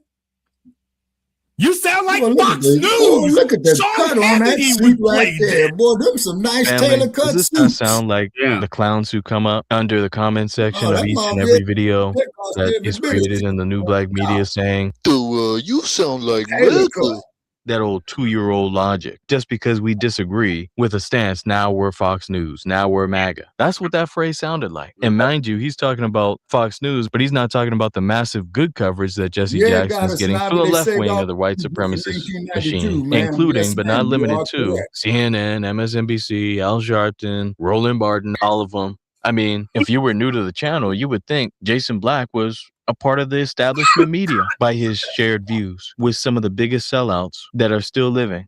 Let's let it continue. Yeah, it was. They saved all that industry off for the phone. 1992. I just asked for the specifics. By the way, folks, if you all want to go Google Jesse Jackson, Miami, NFL Stadium, tailor cut suit. That's what, look at that shirt. He got cufflinks. Protesters. By the way, if you all want to go to Google and just type that in real quick, don't believe Jason. I could be lying. I could be lying. So, by the way, if you go to Google and type that in. So for context sake, this is a person who called into the program and shared a personal experience about Jesse Jackson going to Miami. And he was saying that Jesse was likely paid off in order to neutralize the situation and kind of diffuse the energy and allow for a stadium to be built. And while I won't comment on that particular situation because I don't have any proof, Jason Blacc just dismissed that claim by using Google as a reference. Mind you, I remember it like it was yesterday. Negatively about people who go to Google and just click on the first search results that come up. He's literally gone on rants about this. Those who watch his program frequently know that I'm telling the truth. Yet now he's saying that Google is an old trusty network. So to continue. What you're going to find is that Jesse Jackson was opposing it. If you go to Google and type that in, what you'll find is the first thing you'll get is Jesse Jackson was opposing it. Yeah, the first thing that shows up is typically the establishment media's narrative. And I can give you proof that Google goes out of their way to manipulate search results, including the blacklist that they had for a time, which prevented you from even finding the right information. So yeah, I guess Google is now the #1 trusted source for any and all information, especially regarding the good of the Black community. Let's let it continue. That's the first thing you'll find, people. Y'all right now, prove me wrong. Go to Google right now, type in Jesse Jackson, Miami, NFL Stadium protesters. The first thing you get is Jesse Jackson is trying to stop the stadium. He won't. No, that's not it, Jason. See, I actually Googled it when he said that shit. And it said that Jesse Jackson was talking about unemployment. He wasn't even talking about the goddamn stadium. Okay. Let it go up. That's the first thing you're going to get. And then you got others. He's claiming there's something we all don't know or didn't see occurring. And I'm like, by the way, you know we can Google all this stuff you talking about, right? You know we can Google it, right?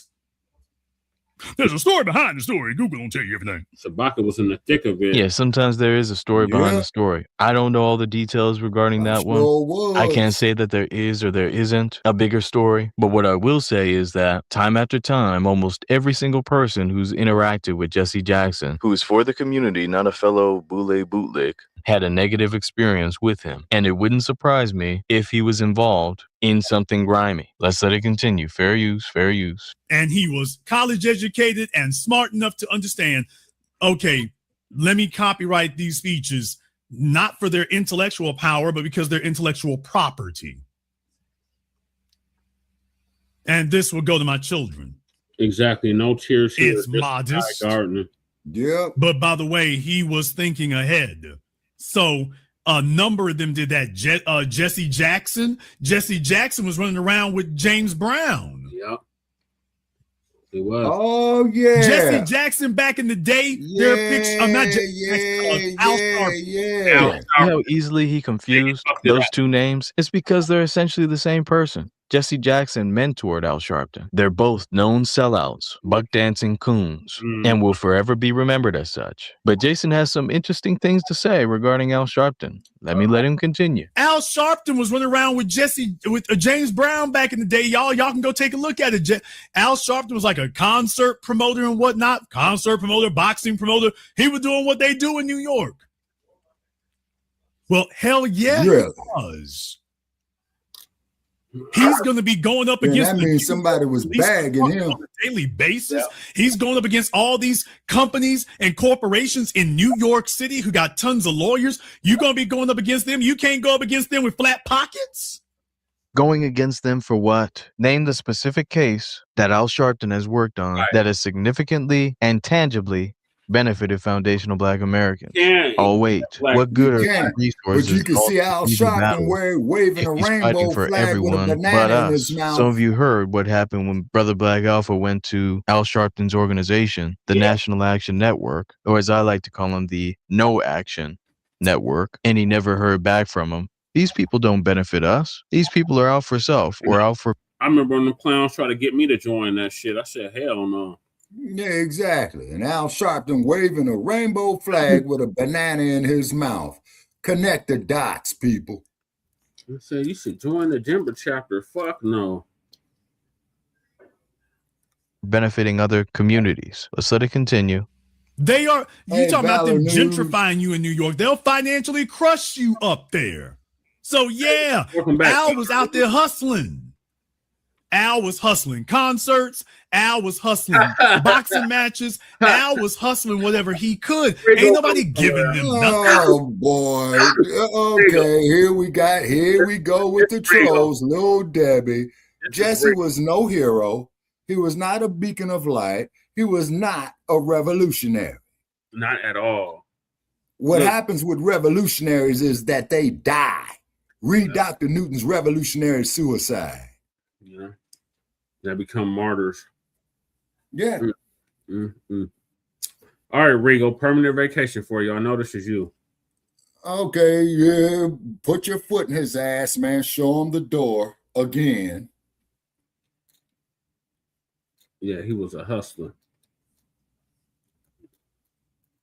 Yes, we've already proven in this video that they give them plenty. Al Sharpton specifically was given $500,000 through his nonprofit from the Kamala campaign. Are you counting that as him not being given something? Right. Or are you saying he is doing something as far as the act of selling us out? Either way, it's not looking good. Jesse Jackson, we're talking about millions in donations and his gig at CNN. And by the way, what does Al Sharpton have? A TV show on MSNBC. Notice a common theme here. Yep. They're willing to paper up the sellouts. So no, they don't have to get it out of the mud. Let's let it continue. Okay. You talk about something you know. Notice the jackasses who called in earlier tonight, they didn't say anything about this. So if they're so smart, explain to me why you didn't say a word about this. I saw Malcolm. Now, I know these things. I read Al Sharpton's autobiography. I saw Missy Jesse at Wattstacks. I read it.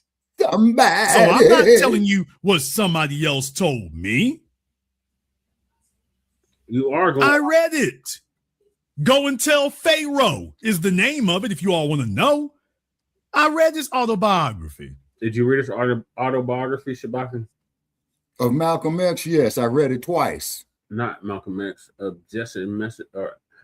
No, sir. No, I have not written his I have not read his autobiography. Okay. He's got pictures of him in there with James Brown to show you he ain't making this up. I was rolling with James back. Yo, you talk about James Brown. I talk to James Brown. Yeah, the money Kamala dropped to get any back and should have been that assigned. Was him. Yeah, you're right. Yeah. So Jesse Jackson saw what they did. Their whole thing is to impoverish you, leave you homeless, penniless, and then kill you. He was not an employee. By the time he gets to the 1980s, people, what did Jesse build up or put aside for his children? He watched them kill Malcolm. He watched them kill Medgar. He watched them kill Fred Hampton. He watched them kill Dr. King. What had he built up for himself and his people? Notice he had to slip in his people at the very end of that. We know he did nothing for his people, but he sure did plenty for himself. And yes, all of those people were unalived. That's sometimes the sacrifice that's necessary for the movement. And what I'm going to say here might sound controversial, but so be it. There are some things worth dying for. And if you're in this movement and you're not prepared to give the ultimate sacrifice, then you don't belong in a place like Jesse Jackson. If you're not about that life, respectfully move out of the way and support those who are. You see, this is something that Malcolm X, MLK, and all of the other freedom riders who lost their lives fighting for our people understood. You see, it's really not your life. That's what Jesse and apparently Jason didn't and don't understand. Yeah. It's not your life.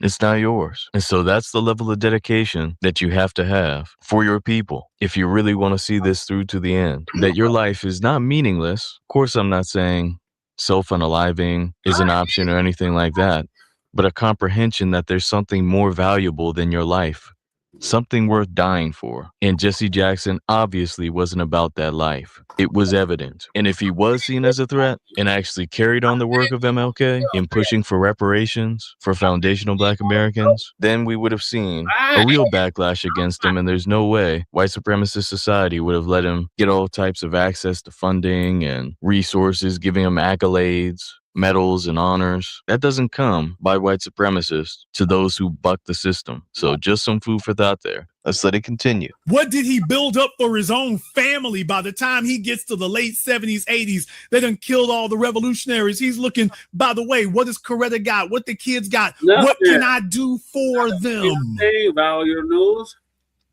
Not a damn thing. Since ain't none of us sitting on that Madam C.J. Walker money at this point. Valor News, they ain't done shit for the Black community. That's what he was dealing with. There are a number of them. For the ones who actually had to be out there in the trenches, that's what they were looking at, dude. Y'all acting like they just got money for nothing. Yeah, of course they were getting money for something. They were getting money to sell us out, to promote and push abortion, to restrict revolutionary messaging, to avoid reparations, specifically lineage-based reparations claims, to neutralize energy and waste valuable time by keeping us supporting politicians and dumb terminology, the very systems that are being used to destroy us. They didn't have folk giving them anything. I recognize that. So when they talk about race hustling and this, that, and the other, hell yeah, Al Sharpton is going to organize this damn lawsuit. They're going to get them to pay off so he can go ahead and get him something out of that. Al Sharpton is going to organize this damn lawsuit. They're going to get them to pay off so he can go ahead and get him something out of that. Al Sharpton is going to organize this damn lawsuit. They're going to get them to pay off so he can go ahead and get him something out of that. So now, essentially, what Jason Blacc is saying is he's cool with sellouts and traitors getting paid to sabotage and destroy the foundational Black American grassroots. I mean, let me know if I'm off on that. Keep this in mind, family. We're essentially justifying organizing political, social, or legal energy in almost a performative way to keep us docile or fight for other groups so that Al Sharpton can get some personal gain out of it. I mean, this was absolutely sickening commentary to hear from Jason Blacc. Some of the worst I've ever heard. Let's let it continue. On account of the fact who is beating the damn streets. People, if you want to make money, there's a hell of a whole lot easier ways of making money than fighting white supremacy, people. Black Americans, we're not African Americans, but yeah, I get what you're saying. Yeah. As Tariq told y'all, the money is in cooning. The money is not in standing up for black folk. The money is in being a coon. Which comes back to what I said about Jesse Jackson. He set up these nonprofits. So instead of these white folk telling other white people, hey, you want to help these Negroes? Give me the money. Right. Hi, I'm Sally Struthers. If you want to help these poor, dirty Negroes over here, give the money to me and I'll help them. Yeah. Yep, I remember. So what do we say? Well, we need to have a nonprofit of our own because the white folks got the nonprofits and that's where the damn money goes. Well, Jesse didn't talk about it. He was being about it and he set one up himself. Yeah, he set up a nonprofit by himself, for himself, and a few select others. So now we're going to justify the actions of Jesse Jackson by pointing to suspected white supremacists doing the same. They're taking advantage of the Negroes, so let me take advantage of them too. So now that's justified. Let's let it continue. Because up until then, you're giving all the money. You got white folks saying, you want to help black people, give the money to me, and then I'll spend it for you. Don't worry. Give me the money and I'll make sure it gets to the right place. So you expect me to get mad? I'm supposed to be mad at Jesse Jackson because the first caller talking about he set up nonprofits. So I'm supposed to be mad that he was hitting up white folk for the bag for his nonprofits. I'm supposed to be mad about that. No, we're not mad about. Right. Just Lloyd, you've been ordered to hit the link. So hit the link and tell us how we don't deserve reparations or how we need to go through the IRS to get our reparations. Yeah. Come on up. Come on down, Lloyd Gittins. And you got exactly, man, about 3 minutes, man. Then we bopping you upside your head with the wrench, man. Jesse Jackson getting money for his nonprofits. We would have no problem with that. Just like I have no problem with churches getting money. If and only if they're using that money to benefit the whole of the community. Not just out for self. If he was actually doing stuff with that money to benefit the black grassroots, to push for reparations and other things, I'd have no problem with it. Let's let it continue. Lloyd Gittins, we need you up here because I got a response for you on that. I got niggas in here mad that Jesse Jackson was passed. Did he just pull a Kamala Harris? Didn't Kamala Harris say some stupid shit like that? Yeah. 2 acres in the mule. Bitch, it's 40 acres in a mule. Yeah, Lloyd Gittins. Come on up. You see, man, this is what I mean about you buster ass motherfuckers out there in the chat, man. You know, you talk that bullshit, man, but you don't want to come up here and get none of this heat. Right. We'll listen to you. We don't hate you. They're trolling on the vertical. They trolling on the vertical. Okay. Yeah. All right, then that means you're getting somewhere. These folks, you know they're wrong, right? Really? We're in the algorithm. Yeah, you're right, Lord. Yeah, they owe us trillions. Yeah, they owe us trillions. Actually, man, they owe us the whole goddamn Federal Reserve. That doesn't make sense to me. Yeah, it wouldn't make sense to you, Jason Blacc, because you have a warped sense of reality. For those of you who know, this is not my first time criticizing something coming from Jason Blacc. I made an entire video debunking his failed talking point about power isn't power if you can't abuse it, which is a warped sense of thinking. That's not the mind of a person who can reason and morally assess I thought that's what that video was about. So when he did that situations. That's the mark of a person who's Lloyd Gittins is trying to find a clever way to get paid. It's like this here, Lord Gittins. I'm not mad at you trying to get paid. We're trying to get paid too, okay? Now, Lord Gittins, since you don't want to come up here, I want to ask you a question. Before we put honestly vacation. Before we put him on permanent vacation. Oh, yeah. Come on up, Lord Gittins. Let's argue. We'll listen to you. His time is We up. don't hate you. He had 3 minutes. He didn't hit the link, so he got to go. All righty, bop him upside the head. Valid news priority. Let's get the problem of division out of the narrative. I've never had an opinion of being better than anyone. Valid news, come on up. Come on down. Come on, Valid. Yeah, come on down, Valid news. Come up here with us. Let's hear you. Because first of all, we didn't create the division. All we're doing is pointing it out. Exactly. Come on up. Wow, did anybody come for you after you debunked him, Black Truth United? Oh, I wonder. Because when he did this video, I was like, I wonder who he's talking about. And he just confirmed it on this video. It is warped. But now with all that being said, what I want to do here for the last portion of this video is give a particular individual some shine, someone who was around and did deep research on Jesse Jackson. Family, this is someone who's way more qualified than Jason Blacc or myself for that matter to give commentary regarding Messy Jesse. And you don't have to believe me. You can verify everything that I've said. Black Truth United is talking about Steve Coakley. Okay, I've heard the name of Steve Coakley.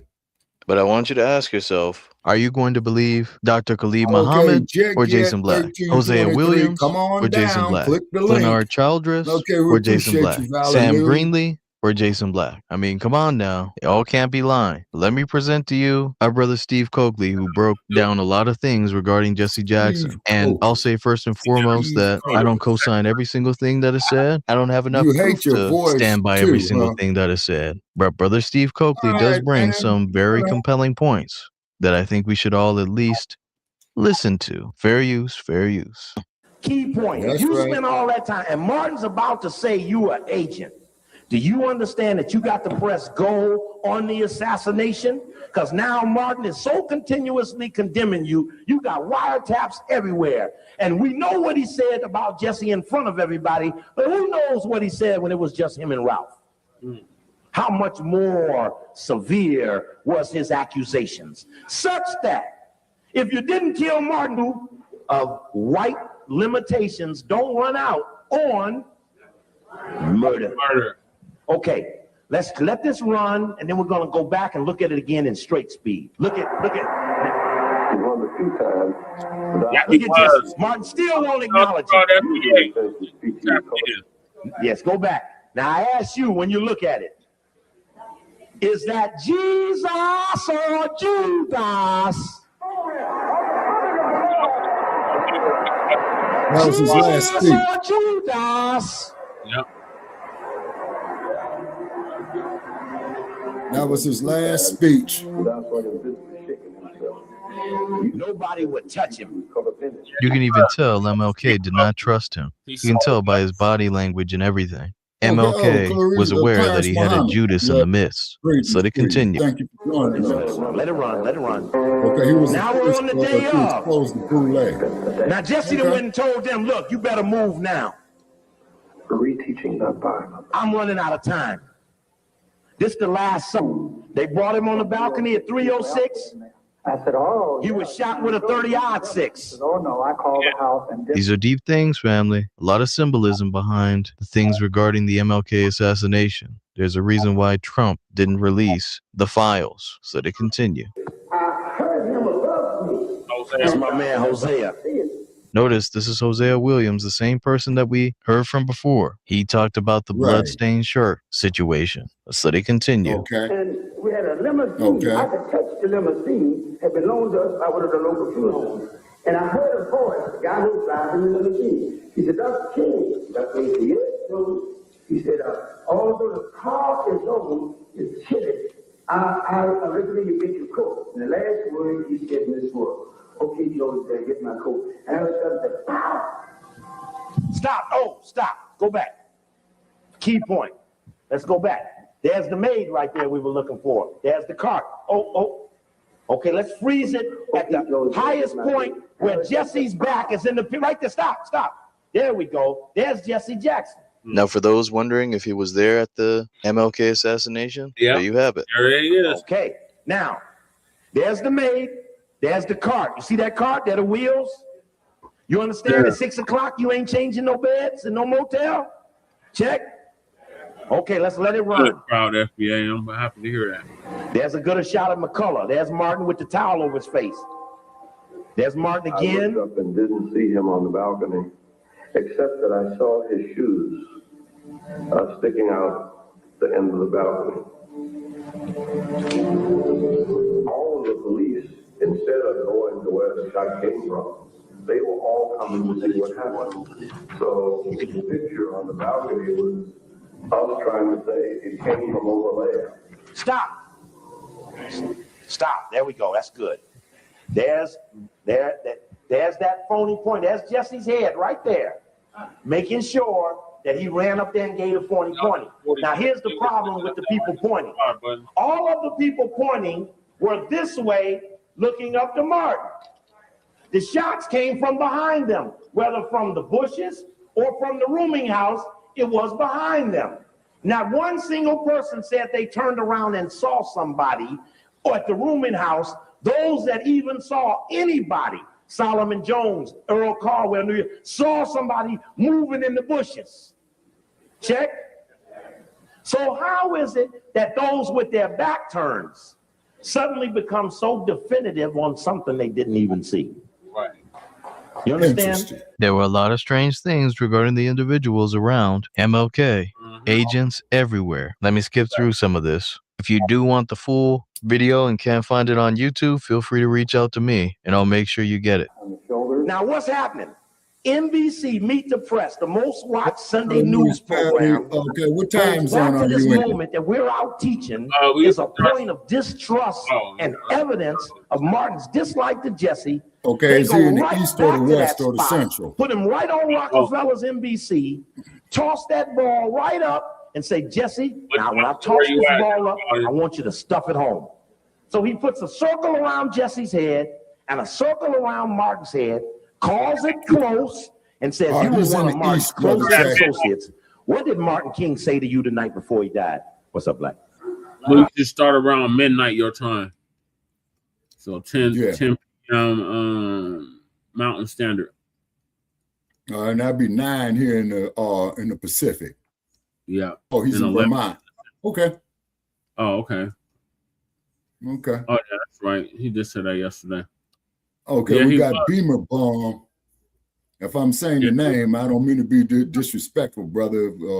If that's Beamer Bomb, yeah, that's what please, you know, if I'm saying your name correctly. Yeah, we're in the well, I'm in the Mountain Time Zone. Shabaka's in the Pacific. Yeah, I'm out here in the wild, wild west. Okay, let's see. Okay, proud. Wow. I don't know. No, but you had a lot of them, man, that went up there, you know, from the South, I believe, Brother Che. That's Bernie Sanders' country. Yeah. God's soldier says someone with the effective prayer life then pray. Oh my God! If you don't go somewhere with that dumb shit. Somebody here was saying, what kind of what? Negroes somebody with an effective prayer life didn't pray for MLK safety, including MLK. No. It needs to stop. He was a reverend. What the hell are you talking about? He didn't pray for himself, so he got murdered. Come on. These people. Okay, and I see you bop somebody upside the head with a wrench, Brother Che. Yeah. Okay. Oh, Lord, right. Paul, go to hell, Paul. Get the hell out. Come on down, Paul. Yeah, come on down, Paul. Click the link. Okay, let me see here. Certified salute, Cyberdine. Appreciate you tapping in again. He's from Harlem. Okay, so therefore, so somebody said they just got a brand new Paul Tate just got his BMW out of the shop. The old man can learn things or two from me. First place, let me tell you, stupid ass something, Paul Tate. I don't know who the fuck you calling old trick. Oh, that's Regal. That's Regal? Yeah. Oh, yeah, Regal. You're a damn fool to buy a BMW, trick. You really are. You're going to be spending more money keeping that motherfucker back and forth in the shop, man, with them sensors, man. Right. Permanent vacation, Paul. You already know. As soon as we see your name. Man. Yeah, show him the door. Show him the door. Okay. All righty. Cyberdyne 100. You from Harlem. Okay. All righty. He's from Harlem's in the house. Okay. Shout out to Harlem. Okay. So unfortunately, the audio is so bad here that you can't understand what Jesse is saying. But I'll go ahead and let Steve Coakley pick it up from after this point. Stop. What did he say?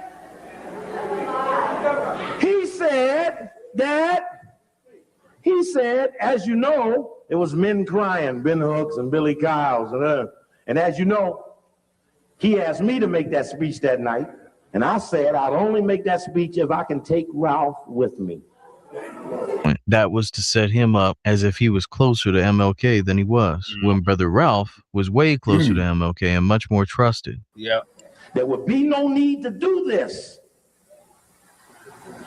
It just wouldn't be a need. Okay, let's go back. Let's hear it one more time, and then we'll pull that one out. Stop right there. That boy right there, Gerald Posner, he wrote this book right here, Killing the Dream. You remember Posner? He wrote this book, they're not Killing over the here Dream. Talking shit. And on the back of his book is that picture with Jesse, Martin, and Ralph, with Martin looking real puzzled. Can you see that? Wait a minute. You mean Steve Coakley didn't go to Google in order to see the first search result that came up? He actually went to a book and did the research himself instead of trusting the first 2 or 3 search results that pop up with Google? Very interesting. Now let's see what he found out. Okay. And in his book, Killing the Dream, he tries to help out Billy Kyles. Because in William Pepper's book, Orders to Kill, he says that Kyles is a Memphis Police Department informant. So Posner, he's going to defend Billy Kyles, and he puts this in his book. He says, in his book, Orders to Kill, William Pepper raises the strong inference that Kyles might have been an FBI informant. It's degrading and insulting, quote, Kyles says, about the author Pepper's accusations. It casts an aspersion over my 40 years in the civil rights movement. I saw how Pepper operates. Now, he says that he's appalled that Pepper called him an FBI informant. Check. But what did I say Pepper called him? An FBI informant? No, I said that Pepper accused him in this book, Orders to Kill. See, you got to listen to them somatically. See, they're going to deny something, but they ain't going to deny what they were accused of. In Orders to Kill, this book, William Pepper says that Kyles, he talks to the police chief, Sam Evans, who was running things then. He said Kyles was one of my informants. Billy Kyles was an informant. Billy Kyles is the one that told the police that Martin King don't need no protection that day. Okay? Billy Kyles is the one that makes sure Martin King had his tie on. It was the briefing at 4:30 after Ray was checking in at 4 o'clock that said that friendlies will not be wearing ties. How many of you knew that?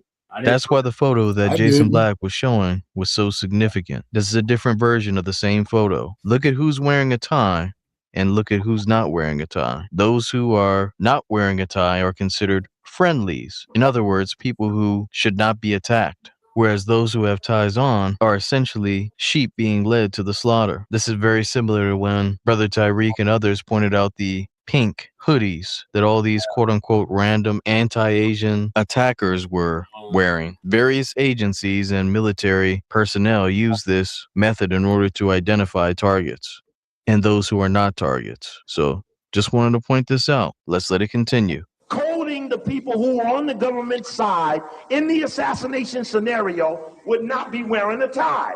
One guy that night was in an argument with Martin King because he was just insisting that he was not going to wear a tie to go to dinner. Who was that? Jesse Jackson. So much so that the argument is what held Martin King on the balcony so the shooting could go down after Kyles stepped away so they could get a better shot. Check. But my point here is that Posner defends Kyles as not being an FBI informant. The only problem was he was accused of being a Memphis Police Department informant. I mean, to me and you, an informant is an informant. Right. But when you're semantically denying something, make sure it matches the accusation. Check. Very important point. You can turn the lights up a second, because it'll take me a minute for that to get to the spot I need. In 1977, this is from that book, A Man to See, on Edward Bennett Williams. And this is Edward Bennett Williams says that Jesse Jackson came to see him because he thought he was in trouble with the U.S. government for misappropriating $1 million of the Push XL money. Page, for the record, page 464. When the establishment turned on Jackson, he came to Williams. In 1977, Senator Hubert Humphrey had seen a piece on 60 Minutes describing Jackson's attempts to motivate inner city youth to get an education. Humphrey urged HEW Secretary Joe Califano. Now that's important that he was head of HEW, now Department of Health and Human Services, because Joe Califano worked for the U.S. Army at the time Martin King was assassinated. So he was he was the legal advisor to the Secretary of the U.S. Army, and Secretary of the U.S. Army was Cyrus Vance. Yeah.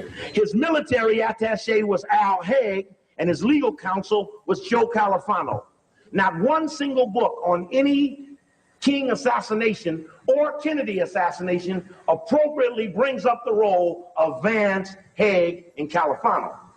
So now Califano is on the inside, having been an assassin. Now he's going to help Jesse Jackson, having been an assassin. And Jesse Jackson goes to Califano. It says Jackson gratefully asked Califano for $25,000 grant. Califano told him he needed, quote, $1 million. Now, how many white people you ever met? You asked them for a quarter and they gave you $100. You ever met a white person do that? So it's strange. Jesse would walk into the government, ask for a $25,000 grant. Califano told him he needed $1 million and then proceeded to give the black leader $6 million. Wait a minute. I thought he had to hustle and earn that. You mean they just gave him money? Something's not adding up, Jason Blacc. Let's let it continue. Of the $6 million, he misappropriated $1 million. Now the feds got him for misappropriation of funds. He's $1 million missing. Reagan becomes the president. Jesse gets scared. He asks Edward Bennett Williams to talk to Reagan to cut him a deal on the $1 million. Edward Bennett Williams says, when the federal auditors asked to look at Jackson's books early in the Reagan administration, they found chaos. Jackson's organization, Push XL, see, you saw that other thing said Rainbow Coalition. When Push had to pay back the money, he left the leaned organization, L-I-E-N, lean, like lean on your debt. He left the organization that had a lien on it and went to Washington and set up another organization. When Push paid back the lien, he leaves Washington and sets up Push Rainbow Coalition. Check? Okay, because you got to watch him. He's a magician. But the white man is his Merlin. Jackson's organization, Push XL, was unable to account for $1 million of the money. The matter was referred to the Justice Department. Jackson came to Williams claiming that he was a victim of a vendetta. by the Republicans. Sound familiar, family? You sound like Fox News. You sound like MAGA. Let's let it continue. The case was dragging on, producing unflattering newspaper stories at a time when Jackson was trying to raise money for his 1988 presidential campaign. And Williams says that when he talked with the Reagan administration, he said quite the contrary. They were not only not trying to arrest Jackson, but had favorable viewpoints of him, so much so that they cut a deal to pay back $550,000 of the misappropriated money at $125,000 a year. And again, as I said earlier, that's when Jesse left Chicago, went to DC. Just a case in point. The only point to that is no black man would ever be allowed to pay back a misappropriated grant when Abernathy's son just went down for $1,500. Yeah. Now I just want to keep that in line. Now, very interesting who gets all kind of kickbacks and benefits and underhanded deals behind the scenes. Something to pay attention to. So let it continue. Let's go back to something else very critical. Washington Post story. This story is dated July 12th, 1999. And the story, which I've now collaborated from the declassified documents that I have, FBI examined private life of King's successor. It says that after King died, the FBI began to investigate. Wait a minute, family. Was that another document that you'd be hard-pressed to find on Google under the Google search results? You see, I like to listen to people who bring forward scholarship, facts, news articles, photographs, footage, not hearsay. Let's let it continue. Coretta Scott King, Ralph Abernathy, and Andy Young. They emphatically said we cannot trust these three, and we must do everything we can. They dropped the investigation of Coretta. They then went on to do to Andy and to do to Ralph what they had done to Mark. That was on April 12th that they signed the memo. On April 12th, I'm going to show you Jesse Jackson announcing that every time there's a crucifixion, there's a resurrection, saying that he is the resurrected man. Okay, what's that other tape you got there, Mr. Brown? Let's put this one in. Okay, let's put that one in and take it backwards a little bit. There's no other tape that back there that you have?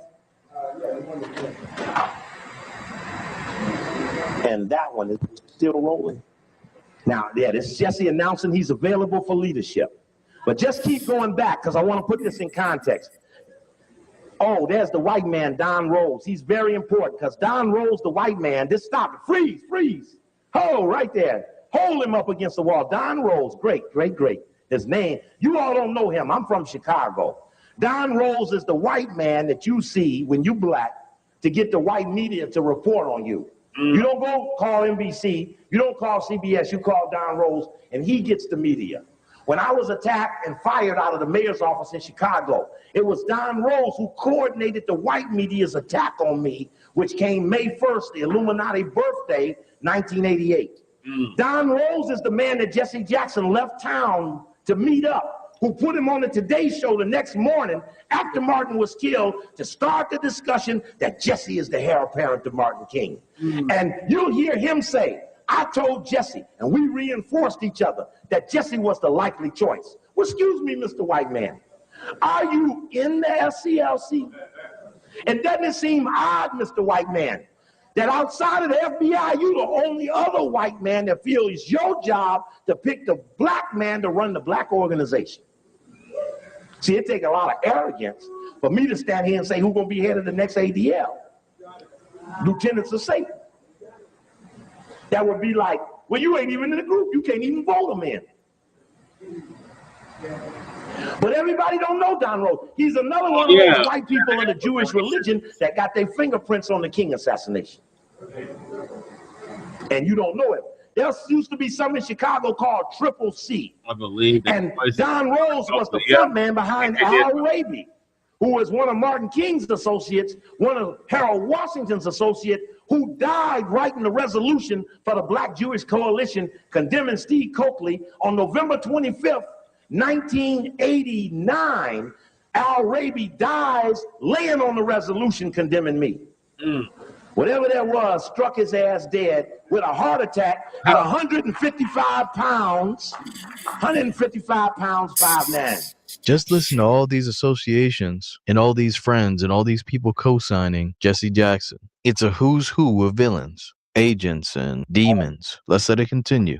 One more. Oh, stop right there. Look at Jesse, no tie on. That ain't important yet. That's been branded. Jesse wouldn't wear a tie that night. The briefing to the military men is friendlies will not be wearing ties. Ralph had on a tie. Martin was made to put his tie on. But Jesse emphatically wasn't going to wear no tie. And when we look at the people in the courtyard, notice who ain't wearing ties and who is. If you get to King video number 1, you'll see the people without the ties ducking when the camera comes. For the things you're seeing us do now, that's in King Assassination number 2 in the video. The only audio back there is a tape called King Assassination 99 or Jackson's role in the King Assassination. They're both the same tape. Okay, keep going backwards a little bit. Now, Jackson's in the courtyard at that moment, but all the staff is at the hospital. Jackson told everybody don't talk to the press. Soon as everybody left, he started talking to the press. Notice the shooting was in the light, and now everybody's gone, it's in the dark. Very important. Okay, let's hear Andy starting right here. A jar, and started scraping up the blood, and said, you know, and crying. It was Martin's precious blood. His blood was shed for us. It was, you know, it was weird. The people freaked out and did strange things. Jesse put his hands in the blood and wiped it on the front of his shirt. And it was. Then what do? You tell the truth. In a moment like that. Tell the truth. Family, when we use the name Messy Jesse, there's a reason why. As you can see, there's more than one witness corroborating the story that Jesse Jackson took that blood and wiped it on himself. Absolutely sickening. Damn. Let him continue. Yeah, fair use. The black people legal. Our movement, the work of the 400 or 500 year legal, has been taken from us by hatred and bigotry. Even as I stand at this hour, I could not even allow hate to enter my heart at this time, for it was sickness, not meanness, that killed us. People were. Now let's take that comment. It was sickness, not meanness, that killed him. Versus Hosea saying, I was so mad I could take protons, neutrons, and kill me some white folk. But immediately, like Bevel, Jackson then forgave people he don't even know who they are. See, it's something you give an absolution and ain't even nobody in the confession box. You might as well forgive Casper the Ghost. But he's already forgiven. Don't worry. Don't mess with him. Because it ain't nothing. It was meanness, hatred, or some old bullshit. You know what I mean? Okay, I'm sorry, but listen. Notice that's essentially the same response that we get from some of the people who lose a loved one to police brutality. Forgiveness. Sometimes before the police officer is even revealed, you know, who did the deed, the name and everything. Let's let it continue. Crying, hollering, oh God. And I immediately started running upstairs to where he was, and I caught his head. And I tried to feel his head, and I asked him, I said, Dr. King, do you hear me? Dr. King, do you hear me? Stop. And Jackson gets up there, now that everybody's gone, and begins to say, I was the last person to talk to Dr. King. And I held him in my arms, and I said, Dr. King, can you hear me? Dr. King, can you hear me? And he never touched him. He never touched him. See, he used that statement to say that's how he got the blood on his shirt. But Andy just told you how he got the blood on his shirt. What did he do? He did this. He did this.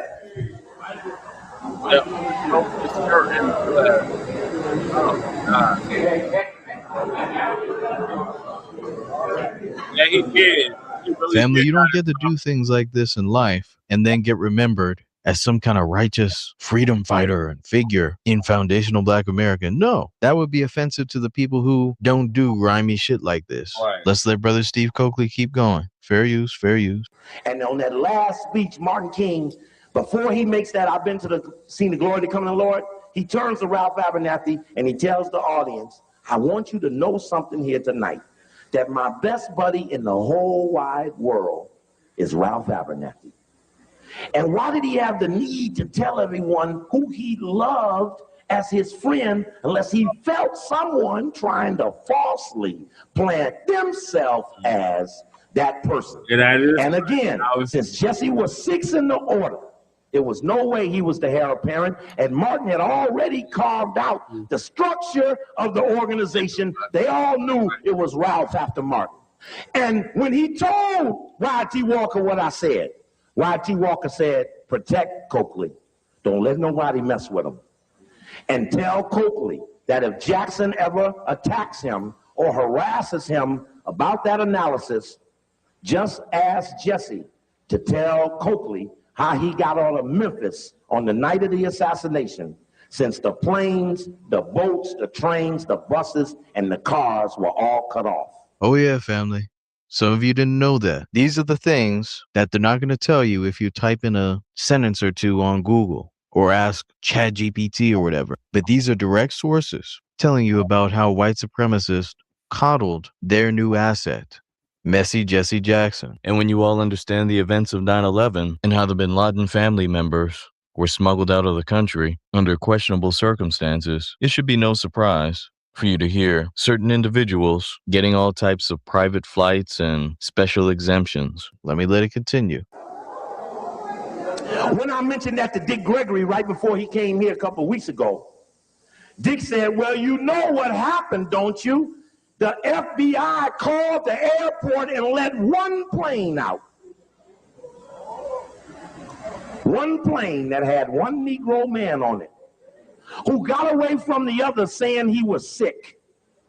Jesse says, well, you know, when they had the investigation, they never talked to me.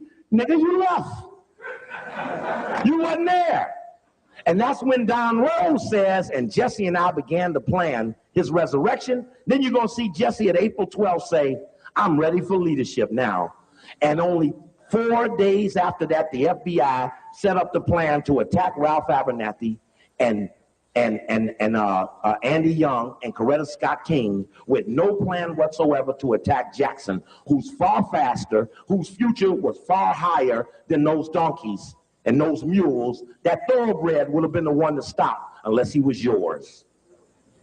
Okay, let's go. Yeah, Jesse Jackson will forever be known as a traitor, as the white supremacist weapon, and anyone trying to rewrite that history needs to be looked at with a side eye. There are not just one or two things that Jesse Jackson did that can be chalked up to mistakes or minute decisions. No, this man actively worked against us time after time after time after time after time after time. He was literally against us in almost every way, from pushing for abortion after knowing it was wrong to him calling up in an attempt to cancel a film that would benefit the community, the paper genocides with the term African American, and various other things that we covered in this video. It should be obvious that Messy Jesse has been a net negative for Black society, and may he always be remembered as the traitor he was. And let this be a message to all the other traitors, bootlicks, coons, suck-ups, and collaborators with the system of white supremacy. You don't get to live a traitor and die a hero. And on a side note, ask yourself who unalived Obi-Wan. Just some food for thought. Now, with all that being said, I do want to take some time out to salute the contributors to the channel in the month of February. Brothers Blacc RU, Cyberdyne 100, Cool Keezy, and Charlie B, as well as sisters FBA Queen, Marissa Hampton, Stephanie DPM, and the Sectors. Much respect to all of you. And hopefully it's not too long before I can bring you all another video. But you know, sometimes life happens and things have to be handled that no one else can. So with all that being said, certified salute, be one and be blessed, family. Peace. Okay, now we got Valor News Parody in here. Yeah. So that's how Black Truth ended. Shout out to Black Truth. Wow. Yeah, so Mr. Jesse Jackson was no good. He was a traitor to the race, and he sold his people out. Okay, reading one of the comments here in the chat. Okay, this is Janet Jaggers 5325. Okay, for those of you that have a number after your name, I'm just going to say your number. Jesse Jackson was a bastard making bastard, the hand-picked official civil rights leader for Black America by Yehudim. Okay, to be honest, I'm surprised that Trump was able to survive the treason of the despicable left. Yeah. They have a point. Definitely have a point. All right, so I'm going to play the B1 Rolodex commercial real quick. Let's try to find it.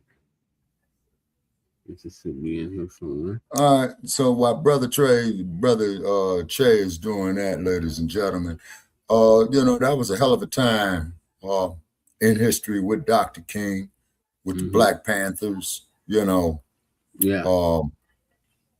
and then, of course, too, from what I understand, salute family, and welcome back to another video. Finish your thoughts, Shabaka. Okay, and then from what I understand, too, is that Dr. Newton did go to Television City and did tell them about that dynamite J.J. Evans bullshit. And from what I understand, that there was one of the reasons why John Amos had left the show as well, too. Yeah, so this Rolodex, it's the B1 Rolodex, the one I'm always talking about when I'm missing Black Truth United. So on your left-hand side is what the original green book looked like. Right. And now we got the digital form. Okay. Video. This is Black Truth United. Today we're going to be covering the Green Book, also known as the Negro Motorist Green Book, also known as the Negro Traveler's Green Book, which is the precursor to the B1 Rolodex. Now, admittedly, when I started making the B1 Rolodex, I had no idea that this book even existed until people started bringing up that someone had done something similar to this back before the civil rights legislation was passed. So for those who don't know, I'm going to go into a little bit of the history of the Green Book, share some details from it, and then show some of the crossovers and how the B1 Rolodex is now carrying on that legacy.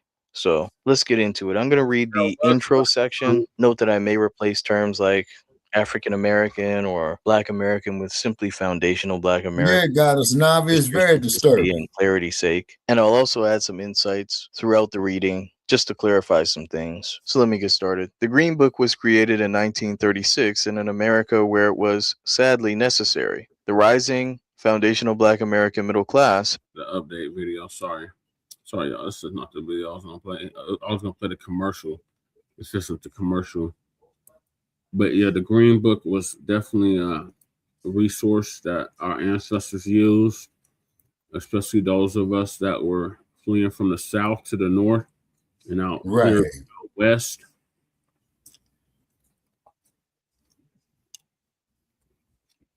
And let us know where the sundown towns were and where not to stop.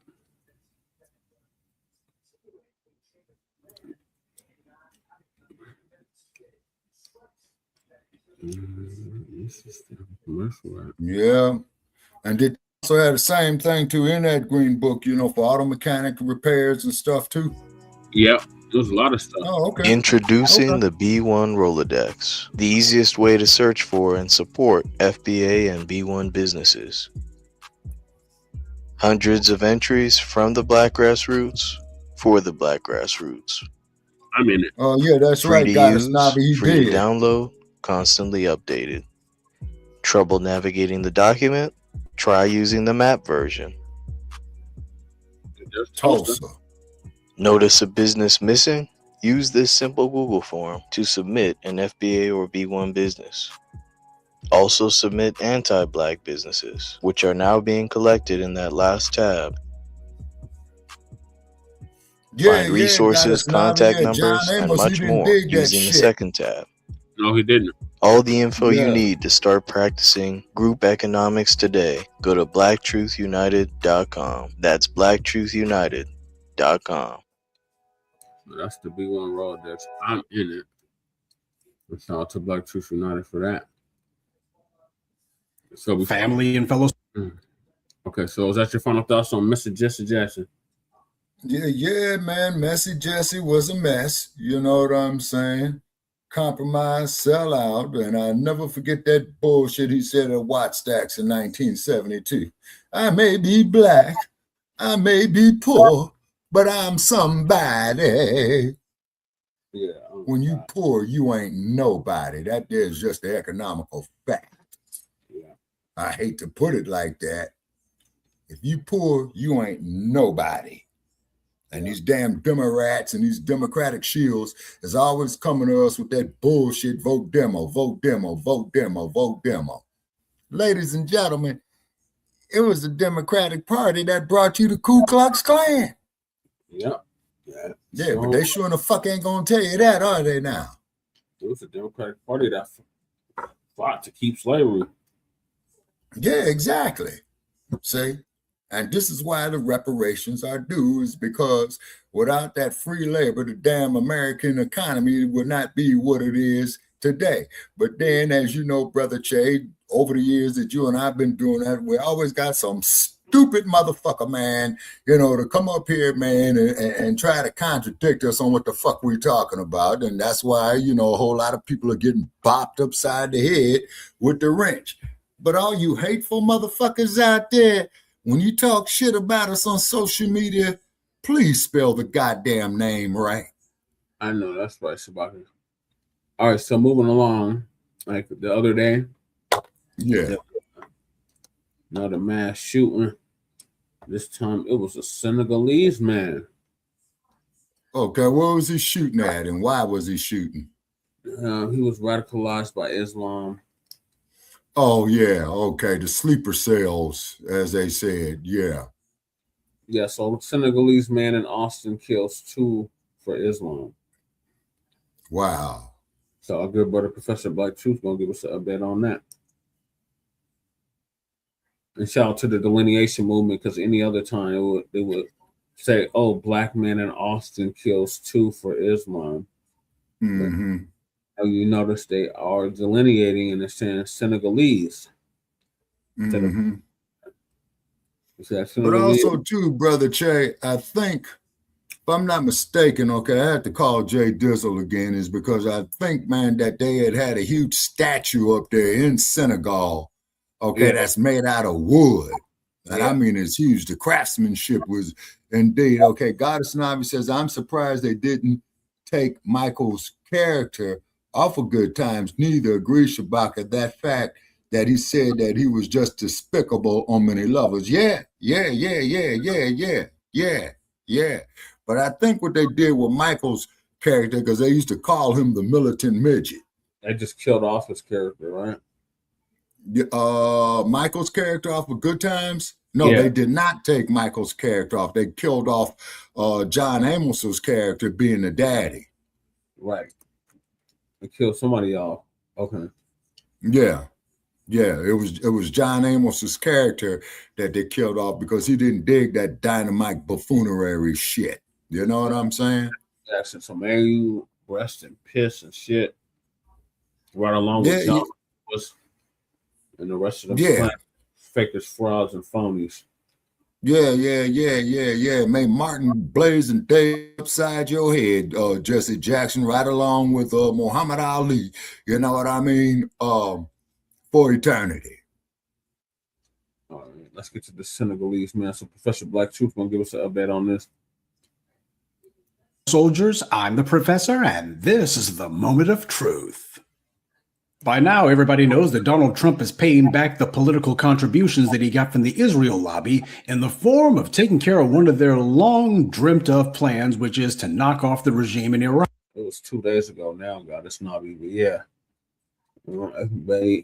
FBI probes Texas bar shooting that killed 2 and wounded 14. That's possible terrorist act. As a result, early yesterday morning in an Austin bar, a gunman wearing clothes with an Iranian flag design and the words "Property of Allah" on it used both a pistol and a rifle to carry out an attack that killed 2 people and wounded 14. Police in Austin shot and killed the gunman. The FBI is investigating the shooting as a potential act of terrorism since it happened the day after the U.S. and Israel launched their attack on Iran. The gunman has been identified, and according to the Department of Homeland Security, he was 53-year-old Ndiaga Diagne. Diagne was originally from Senegal, and he first entered the U.S. in 2000 on a tourist visa. But obviously he had no plans whatsoever to return to Senegal because he became a lawful permanent resident 6 years later after he married a U.S. citizen. He then became a naturalized U.S. citizen in 2013. Obviously, he's remained in the United States ever since. And this is what he's been doing during his time here. Apparently, this is what he thinks is important to him. Far as I'm concerned, this incident is off code as hell, not merely because we have this foreign flag doing this, but because this foreign flag went on a shooting rampage on behalf of, well, another foreign flag that he's not even a citizen of. Senegal has all kinds of problems, such as the Arabs who are spreading their influence in the continent and pitting Africans against each other. But apparently this Diagne character doesn't have any smoke or fire on behalf of his own people. But it turns out that if the U.S. starts a war against an Arab country, suddenly he's going on the warpath, and all in the name of religion. He has no smoke for black people being mistreated anywhere. He got here in 2000, so that meant that this guy was here for 20 years. He saw all of the mistreatment of black folks right here in this country, the very black people who made it possible for him to be here. He saw the uprisings in 2020, but apparently that didn't make much of an impression on him. Far as he was concerned, he ain't one of the, I'm not one of these Akatas. I came in to see what I could get. That didn't bother him, but an Arab country comes under fire, an Arab country that did absolutely nothing for him, and now he's so eager to make a big religious statement. Now, for any of the non-FBA family who may be listening to this, the point that I'm trying to make is this is the reason why we had to delineate. We are facing life and death issues here. We got a whole bunch of people who've been coming here for decades, generations, in fact, and this is the stuff that they're on. These tethers and foreign flags, they worship their white and Arab colonizers. Even after so-called independence, their non-black masters still have them on strings. They're willing to die and even kill to impress these other people. The only thing the rest of the world sees when it looks at people like Diagne is that he's black. That's certainly the only thing the Arabs see. They don't see a Muslim. Blackness is what the world sees when it looks at him, but that's why the cops didn't even attempt to take him in alive. Had he been white, they would have. But he saw himself as a Muslim. Even though the Iranians wouldn't spit on him to save his life, he could never get into one of their mosques.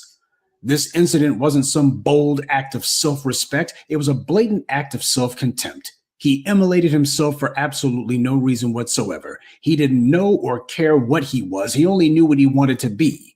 In this case, he wanted to be an Arab. Whatever's going on over there in the Middle East, it has nothing to do with us, so I'm not taking any sides. Sure, we can observe, we can give analyses, and we can explain why it's happening. But as far as we're going to take a side and say who's right and who's wrong, this is just another argument among the same gang of thugs we've had to contend with over which one of them is going to be barking out orders and who's going to be taking them. But this is why delineating from these fools was a great move. We have spent hundreds of years pushing black empowerment and black unity. But the problem is too many of these immigrants have come here and the only thing on their minds is how do they prove that they can get in good with the dominant society here or that they can prove their loyalty to some other regime outside of the U.S. This is why delineating was necessary. These people have proven that they're willing to fight for anything except themselves. And they'll make all kinds of excuses why this cowardice is okay, we don't have enough numbers, etc. And yet, whenever they talk to foundational black Americans, they have no problem talking to us any old kind of way. Suddenly, they're not scared of inferior numbers. And let someone offend the white society that they wish they could be a part of. Let them do something against the religion or sexual orientation, immigrants or what have you. And suddenly these same people who tell us why they can't lift a finger or won't say a peep for blackness, suddenly they're hanging out of a window and committing mass shootings. And for what? You know, if you want me to have any sort of consideration for the Iranians have had decades to show consideration for us. I'm not talking about with words. I am not going to be putting myself out for anybody else who decides that all they can do is give us empty lip service once every blue moon or whenever the U.S. needs to be given a black eye or shown what for. No. If these people don't make it a serious point to make serious inroads with us, well then, times like this, they're on their own. And while we're on the subject of felonious foreign flags, that brings me to another incident. This one out of Ron DeSantis' Florida. This alleged crime happened in June, but it wasn't until this week a grand jury said these minors need to be charged as adults. This is why we are showing you their faces. Now, the details in this alleged crime are very disturbing. We want to warn you. If you're charging minors as adults, you got to give them the right to vote. Boy are facing serious charges as adults in connection to a rape case involving a 12-year-old girl. So you're 12 years old? Sick motherfuckers. Police say the co-defendants, Nelson Nunez, Josiah Jones, and Xavier Tyson, all played a part in the crime that took place in an Overtown community garden in June. You were indicted by a grand jury and transferred to from juvenile court to adult court. That's why you are here. Police reports say the victim was leaving her friend's house when 13-year-old Nelson Nunez grabbed her, forced her on a couch inside the Greenhaven community garden, and raped her, while 12-year-old Josiah Jones and Xavier Tyson, who was 14 at the time, restrained her. Police say Jones put rocks in her mouth to stop her from screaming. The victim says it went on for about 40 minutes, and the boys stopped when they heard her father calling her name. Both the 12 and 13-year-old are at West Detention Center, both of them being held there without bond. Oh, how very different the white media's coverage is this time around. The children who have been charged are between the ages of 12 and 15. They're not adults. The white media never shows the faces of white children who are charged as adults. And yet in this case, they're giving themselves an excuse to make an exception. Well, they were charged as adults, so that makes it okay. Yeah, they pick and choose when they want to do it. Now, I just told you about a case on Friday of a creep who was 18 years old, and yet he raped a 13-year-old girl, basically the same age as this alleged victim in this case. And yet this 18-year-old man has gotten virtually no white media coverage. And he's not being charged with rape. He's simply being charged with travel with intent to engage in illicit sexual conduct. Not rape, not sexual assault, just intent to engage in behavior. This for a man who raped a child and strangled her nearly to death. And it seemed to be part of his plan that both of them were going to die afterwards. But from the way he set it up, she was going to die whether she wanted to or not. And of course, we have to ask, who are these defendants? Well, this took place in Miami, so I'm already starting to think that it's not an FBA enclave. And then you look at the names: Nelson Nunez, Josiah Jones. I've seen black males named Josiah, but never Josiah. So at first blush, at least, it looks like we have a number of non-FBA identicators going on here. Now, I mention this because whenever you got these tethers or whomever who try to tell us that foundational Black Americans don't know how to raise our children, from now on, we're going to be keeping a running tally of whose kids are getting into what trouble. And what we've already been uncovering is that a lot of these criminals who had previously been put under the blanket definition of Black are in fact immigrants. Foundational Black Americans will not be carrying the weight of all these immigrants who commit these crimes the same way that we're not going to be putting on the cape for other groups either. Everyone's going to need to learn to stand up for themselves on their own, or they will fall where they cower. And I know this last part is not exactly a natural segue, but we talked about the recent predictable problems the Tethers had after TetherCon in New Orleans last year. And speaking of New Orleans, they had Mardi Gras last month, an FBA tradition. Now, a lot of foreign flags want to try to attribute Caribbean and Latin culture to Mardi Gras as if it has nothing to do with FBAs whatsoever. They say that it's basically an Americanized version of Carnival in places like Brazil. I'm afraid that doesn't track. The differences between what FBAs do and what they do in places like Brazil are as stark as night and day. For example, in New Orleans, they do dress up in elaborate feathery costumes, kind of like they do in Latin America, but you notice a huge difference. They're covered from head to toe.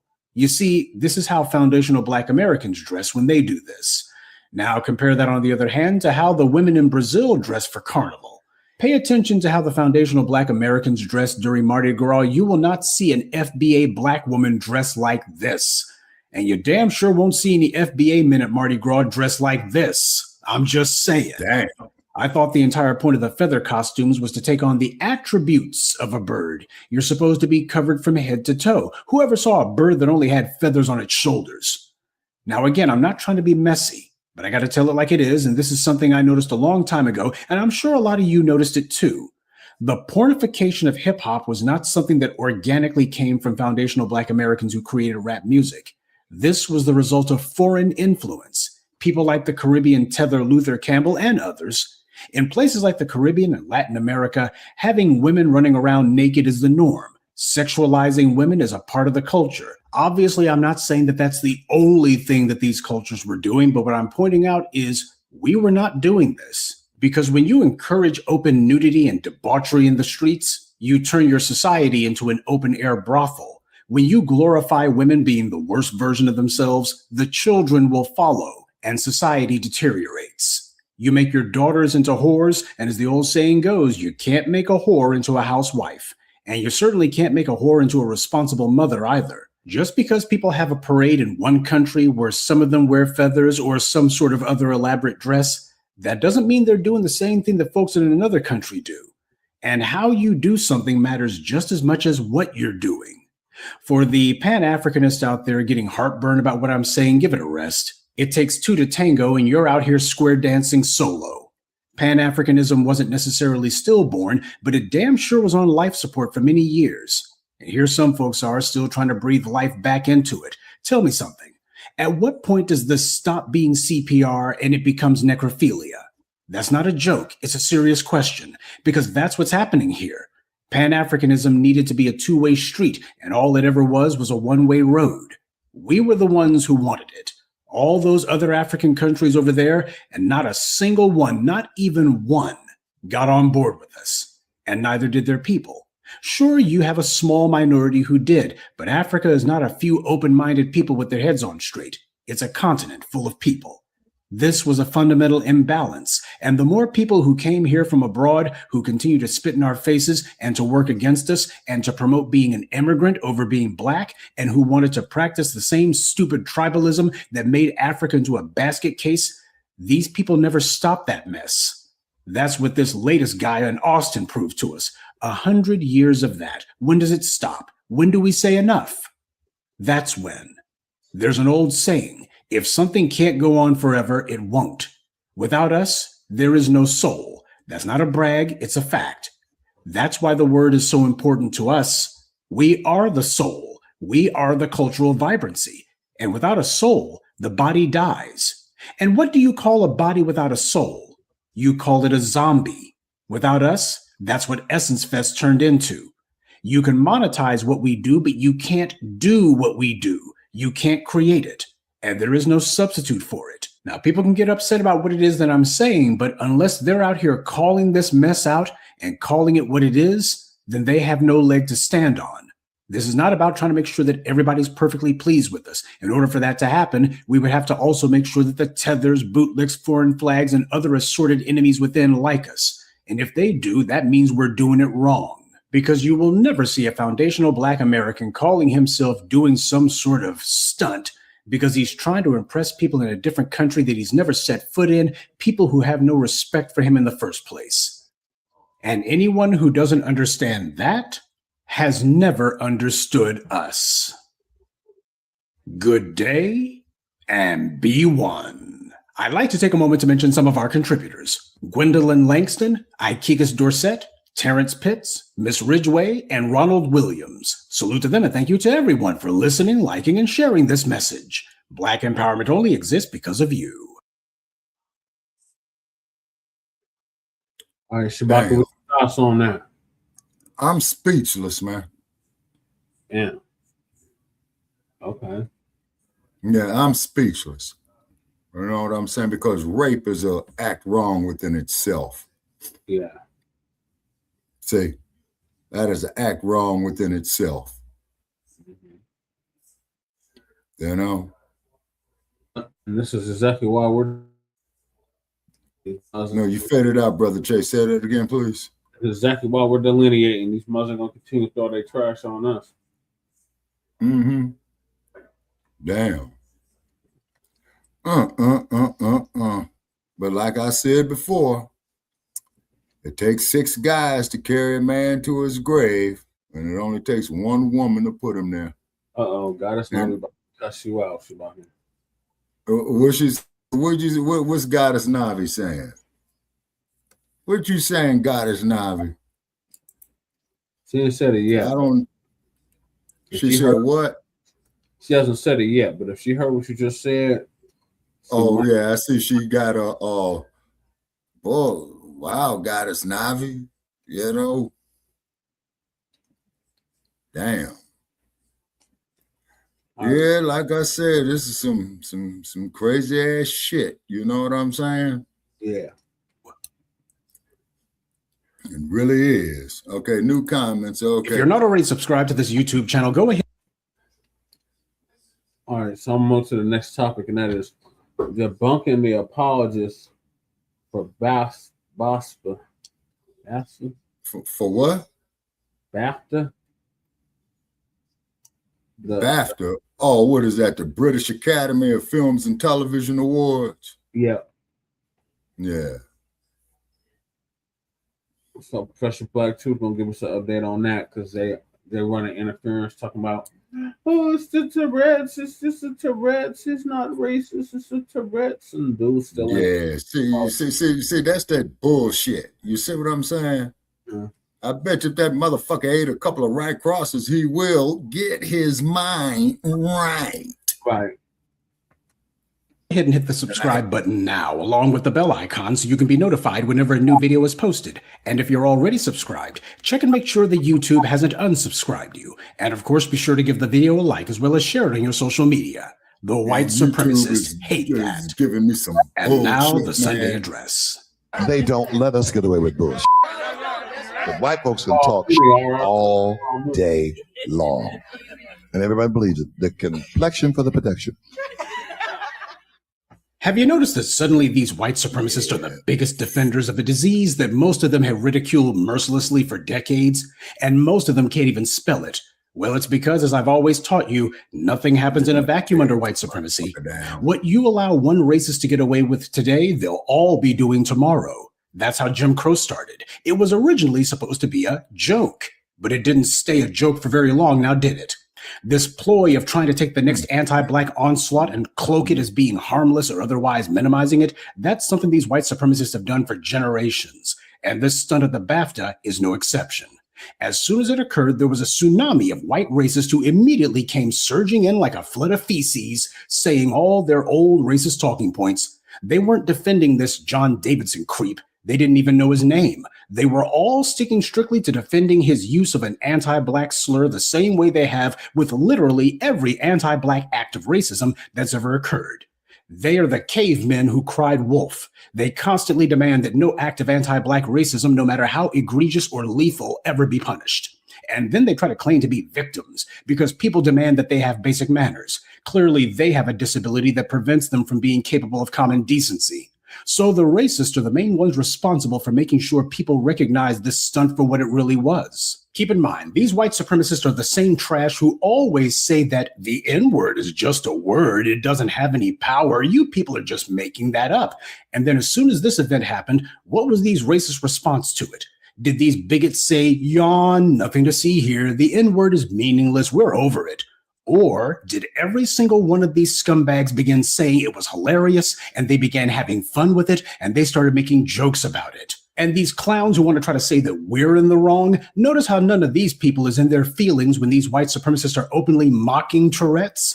This is because they think their alleged mental disease means that they found a comfortable place under white supremacy, because now they can try to identify as something other than Black. Fill in the blank, anything will do. So obviously they're lying because the white supremacists, that's what they do, but they're also congenital idiots. We can blame those Neanderthal genes for that. So they're incapable of realizing a little concept called truth. These racists would love to confine this event to that one night and that one racial slur spoken, but they always tell some lie to excuse away every racial slur and incident of anti-Black racism. There's always some excuse. So-and-so is old, or he doesn't know any better, he's from a different generation, or so-and-so didn't mean it, affluenza, they've got Black friends. There is always some talking point or other that they try to use and always have. This time around, the lie du jour is Tourette's.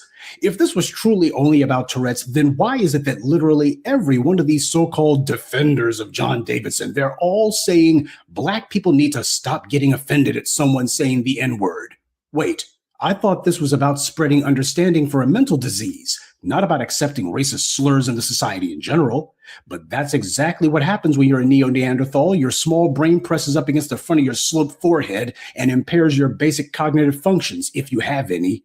So like a caveman, you repeat the same primitive gruntings over and over. They're so stupid they can't even hide their true motives long enough to push their phony talking points. The entire reason that nobody, and I mean no freaking body, is buying the phony "we have to have sympathy for Tourette's" talking point is because when we look at the people saying this, we don't see them showing any sympathy or concern for this racist John Davidson or anybody else with Tourette's. All we see is these same people smiling and laughing and saying how hilarious this all is. None of these pretend phony sympathizers has voiced even a scintilla of concern for people with Tourette's. They're just using it as more fodder for their half-brain culture war BS.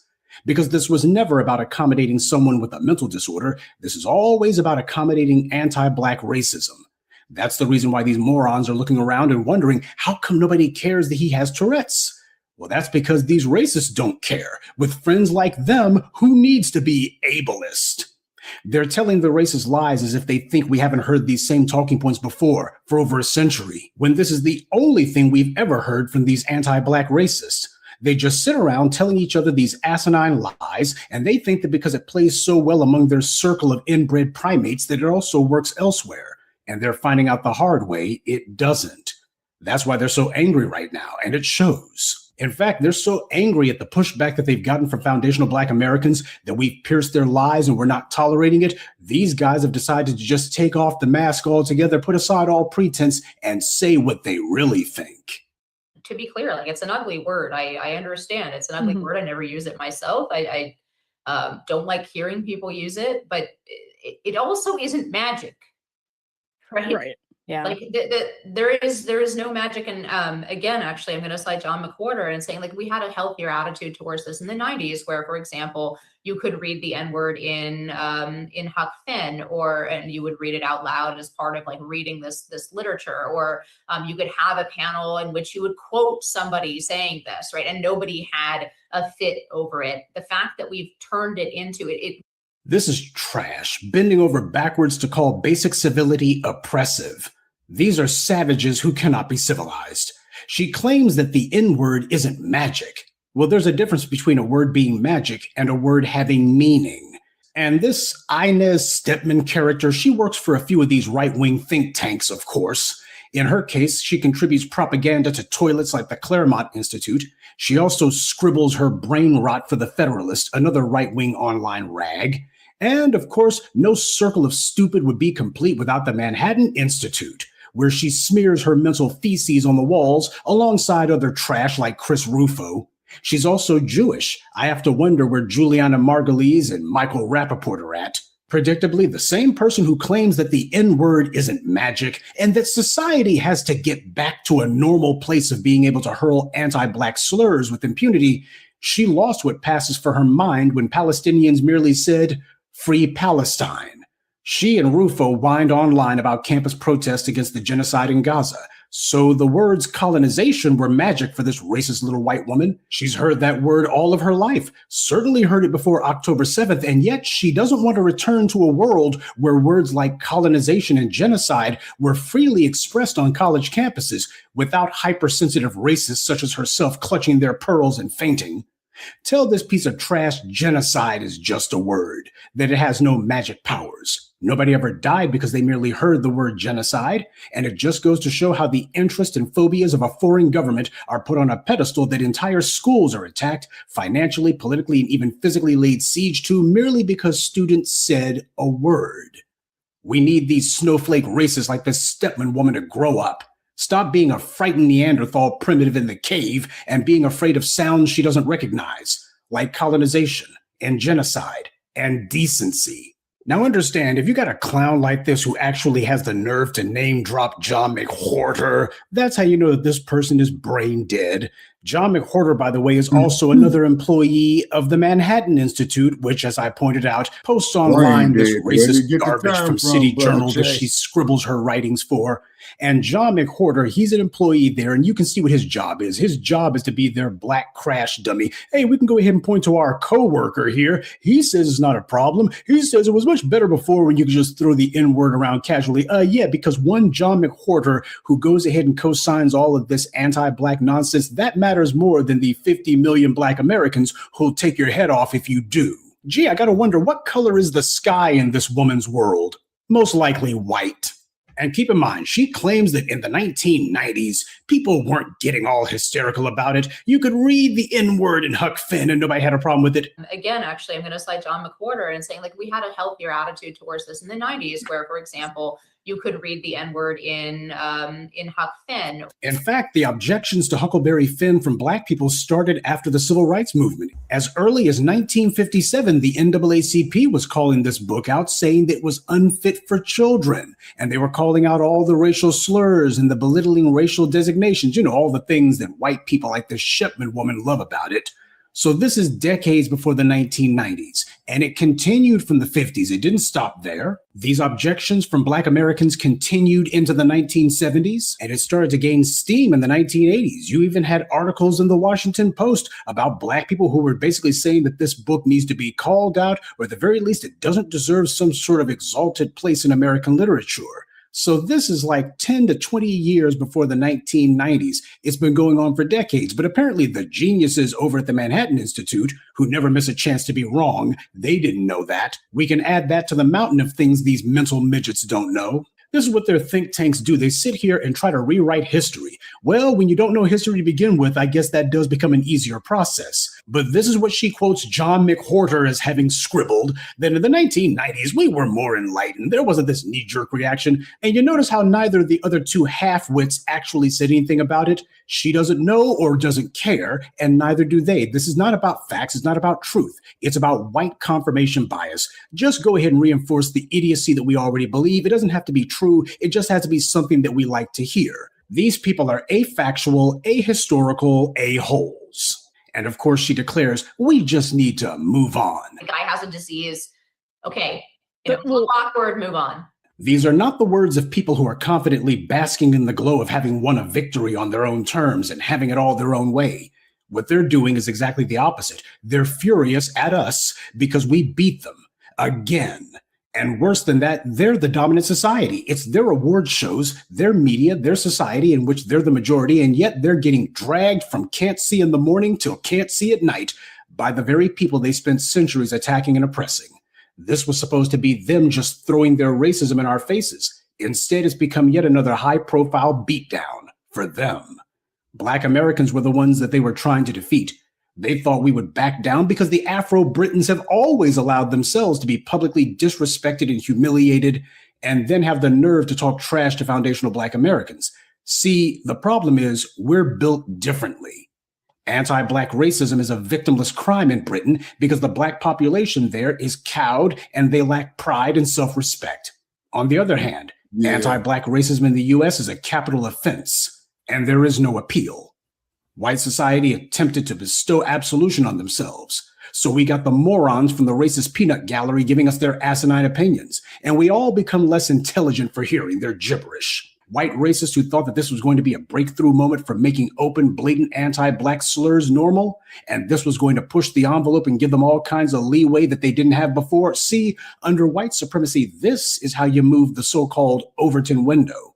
The way it works is something is shocking the first time they do it, noteworthy the second time, and no big deal the third.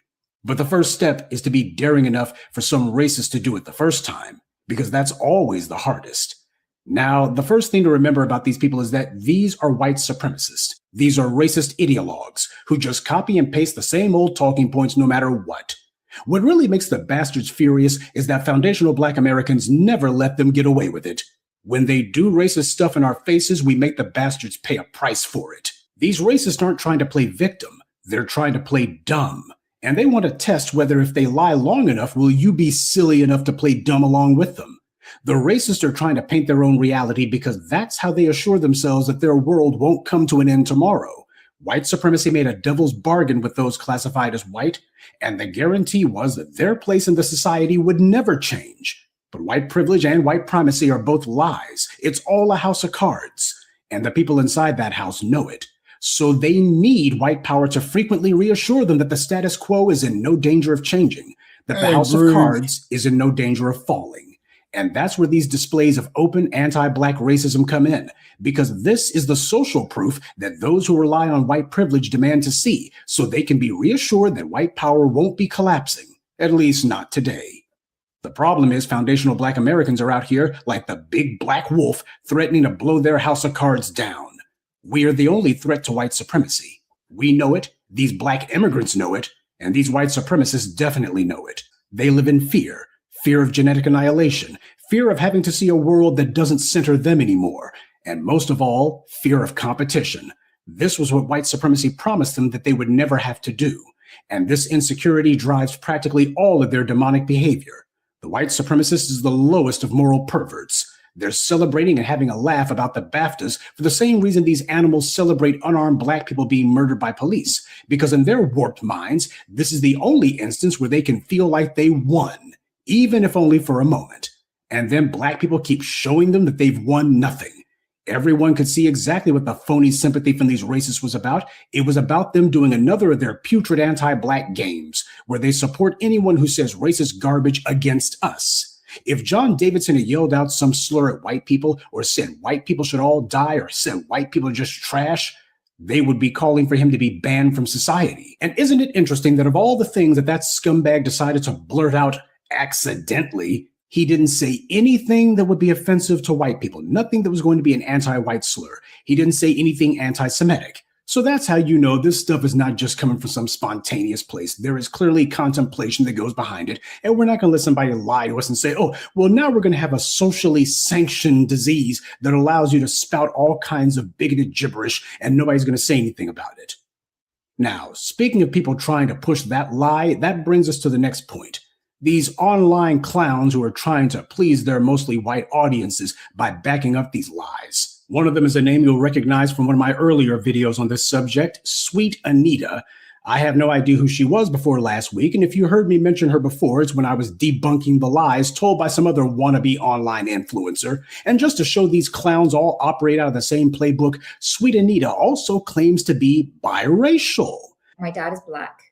My grandma's from Trinidad. Half my family is Black. So her spouting the N-word couldn't possibly be racist. Notice how the only time these idiots ever mention that they have any sort of Black ancestry is to protect white racism against Black people. They act as a rubber stamp for these racists, and they know it. That's their job. That's how they make their daily bread. They know exactly what the game is, and they love to play it. So we have a certified tether here, is what this Sweet Anita character is. Creep Anita is what I ought to call her. She went on to white-splain like all the other liars and to lecture Black people that we can't be offended and that we have no right to do anything other than embrace and love this racist puke Davidson. And then she tripled down on stupid by saying that anyone who's objecting to it is just feigning outrage. That's what she said. She actually had the nerve to say that. So people are really desperate to misunderstand how Tourette's works because it gives them a lot of engagement to rage bait and feign outrage about the situation. So she's saying that all of these people who are raising hell about this, why, they're just making it up. They're not really offended. They're just feigning offense. See, when you're totally dependent on the dominant society for every crumb of your daily bread, these are the kind of lies you have to tell. And this is what makes these tethers and these intersectional fools so dangerous. These people will sit here and deliberately give a pass and go ahead and give support to anti-Black racism. And then you wonder why trash like Dylan Roof, after he murders a church full of Black grandmothers, you got some people saying, well, he's got a Black friend. I'm not sure if that was racial. That's what the game always is. Because once you allow one of these liars to excuse anti-Black words, next thing you know, you have Black people being physically attacked in public and then being murdered. That's what this is all meant to create a lane for. And the people saying this mess know it. As far as they're concerned, they'll gladly see Black people being harmed or even killed, so long as they can get a few crumbs off a mass's table. She's trying to please an overwhelmingly white audience. That's who she wants to appeal to. And she'll mention the little melanin she allegedly has as a way to bestow blanket amnesty on them for being racist. How many times has she invoked her non-Black ancestry as a way to tell all these other non-Black people, you need to shut up and be quiet when Black people tell you something. You can't object. Why, I've got some non-Black ancestry and that gives me carte blanche to tell you. Of course she doesn't do that. She basically says she's their online Black friend. They can go ahead and mention her whenever they need permission to be racist because that's what she's there for. That's what garbage like Creepanita are marketing. They're marketing themselves as being crash dummies for white supremacy. And just like the rest of them, she doesn't know anything about John Davidson, hasn't seen the so-called flick about him, and she gives a blink and you'll miss it mention to Michael B. Jordan and Delroy Lindo. So her consideration for them, that was the only thing that was being faked. But the stupidity was 100% genuine. She also lied and claimed that she was canceled. I pointed out to you that never happened. I went into a whole video of how I developed the N-word tick, how it deeply affected my life and the overall response from the public around it. And you can check that video out. She was merely criticized, but she never paid any sort of price for her behavior. When I had the N-word tick, I had it for quite a while, and I'm a live streamer. Now, did you catch what she just said? Let me let you hear it again. When I had the N-word tick, I had it for quite a while, and I'm a live streamer.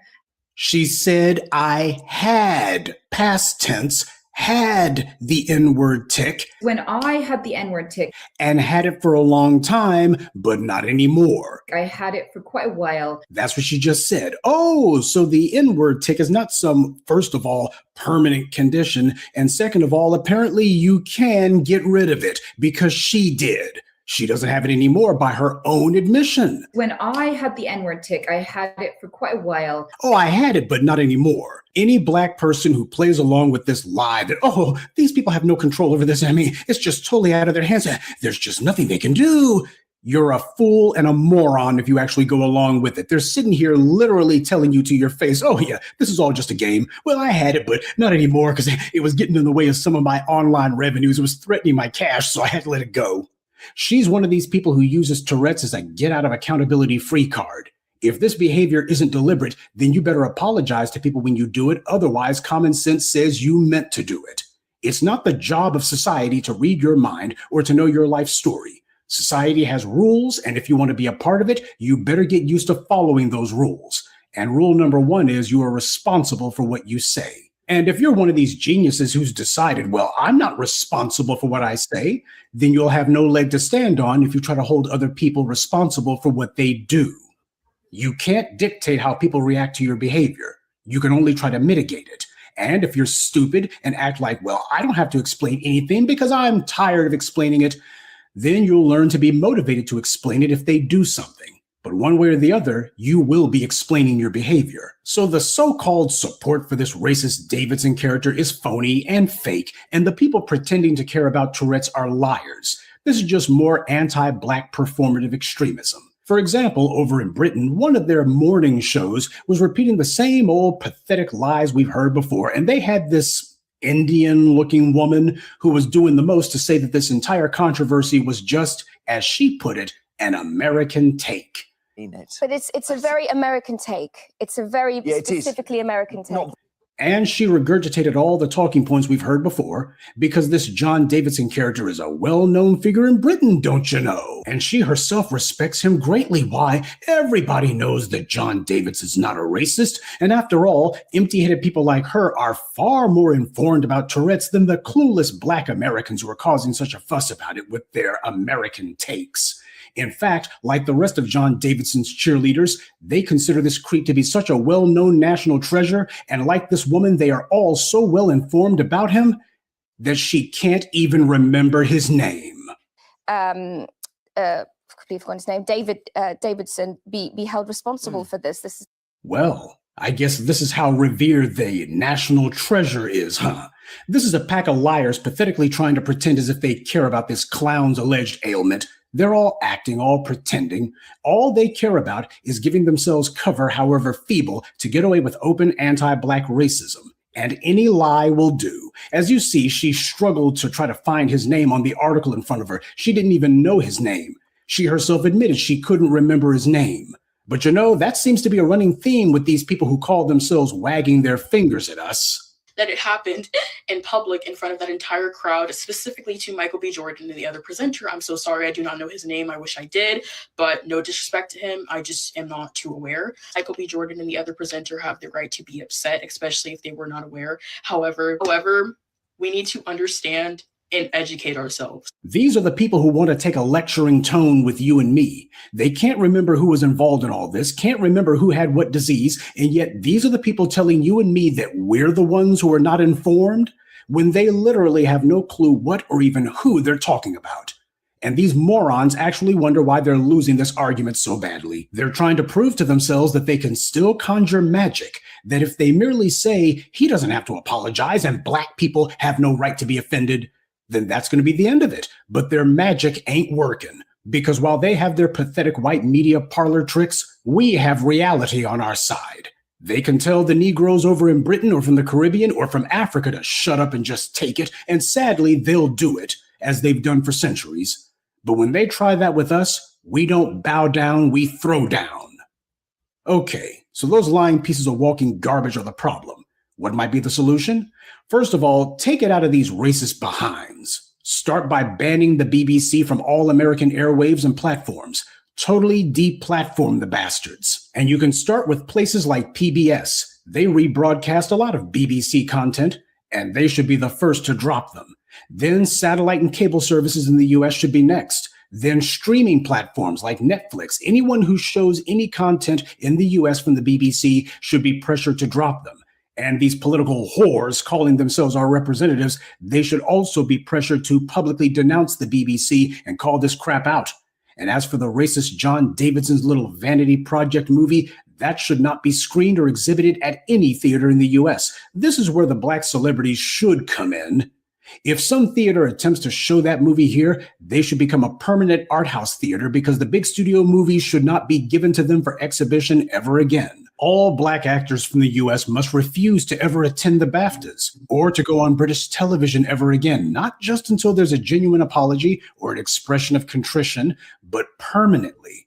The British don't have a movie industry or a TV industry. They're merely the backward auxiliary of Hollywood. They need American content and to have some feeble connection to the actual movie industry in the US. The US doesn't need an economic backwater and a societal toilet like Britain. And black actors damn sure don't need these reprobates. It's past time to show them that.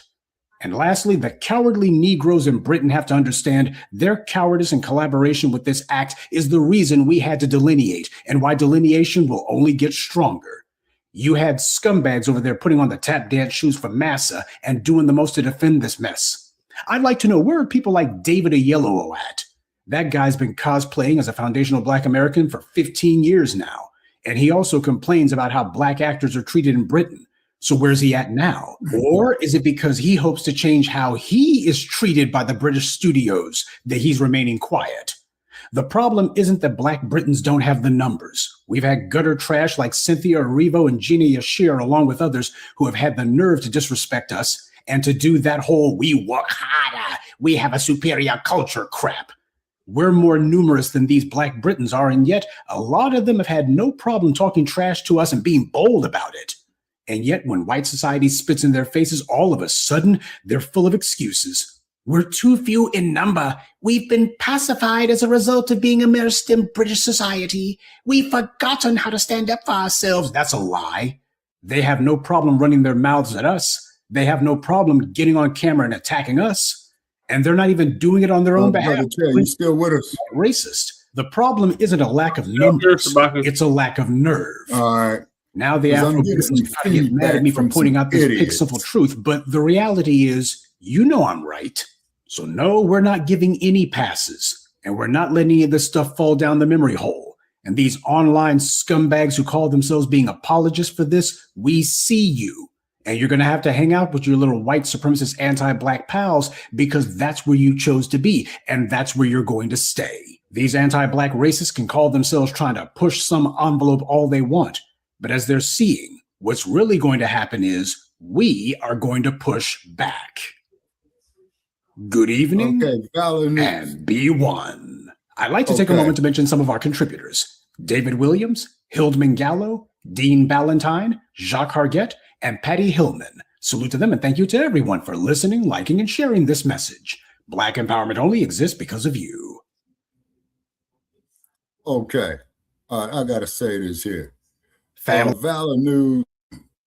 Okay. Valor News Party, if I'm saying your name right. What kind of hate have you heard from Jasmine Crockett? And please define to me what a black racist is. Now, here's the parameters of my question. We don't control no police departments, right?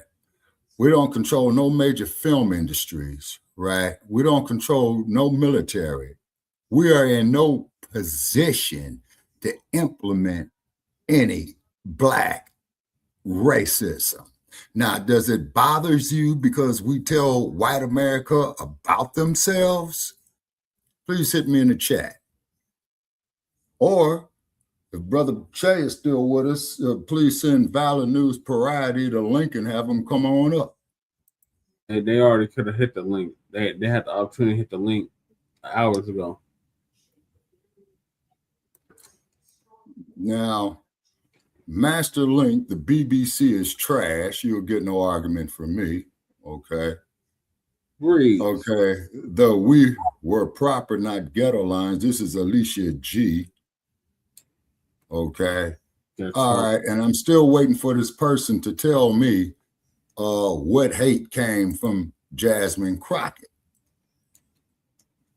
To hell with Jasmine Crockett, Shabaka. Yeah, exactly. Okay. Now, also, too, please define for me what a black racist is. It doesn't exist. I know. Yeah, but I'm saying that there to those in the chat room, Brother Che. Okay.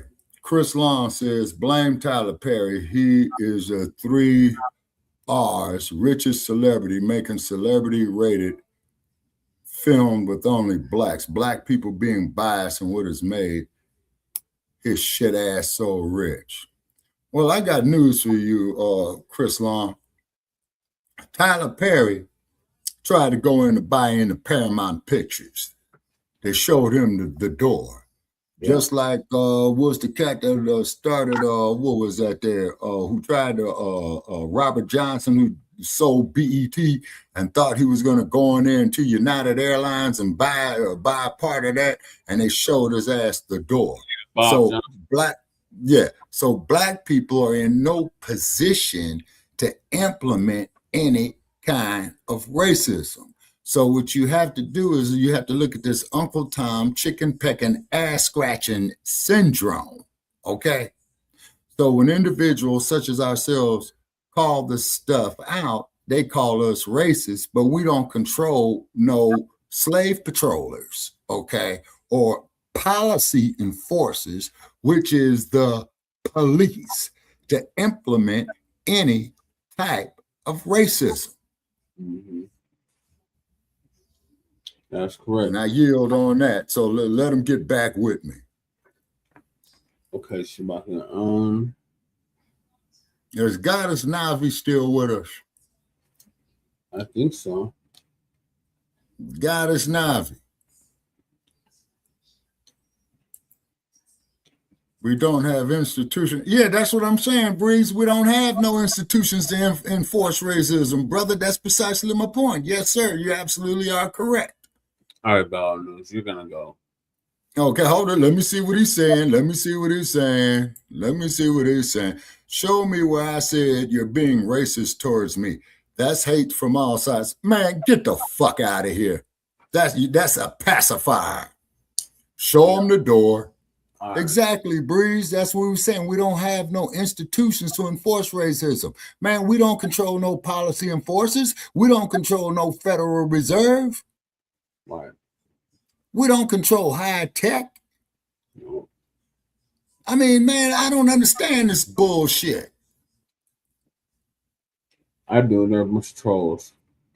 Okay. How can he be racist when racism is controlled via institutions? You're totally miseducated.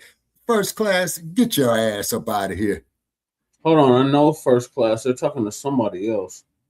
Oh, okay. I'm sorry, first class. My bad, brother Che. Check me. My bad. I thought you was coming at me, first class. My bad. No, at Cal 007. Oh yeah. Okay. Yeah. So yeah, exactly. So therefore, first class citizen is pretty much is agreeing with what I'm saying.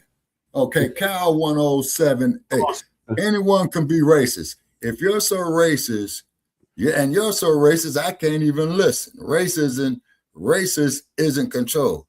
It's how you treat them. You would make people racist. I'll leave you to your man. Get the fuck out of here, man. Yeah. Take your gas to San Francisco, trick. Now you pissing on my head, telling me it's rain. Get the fuck out of here. Bop them upside the head. Exactly, Breeze. This is what I'm now, Breeze. You just witnessed me trying to have a sensible conversation with this idiot, and you saw what he did. And you're right. We don't have institutions to enforce racism. Right. See? Yeah, Cal 007 is an idiot. Or yeah. You see? Everybody can be racist. And then the cold part about it is, okay, if there's supposed to be some quote unquote racial healing in this country, you got to have these goddamn conversations.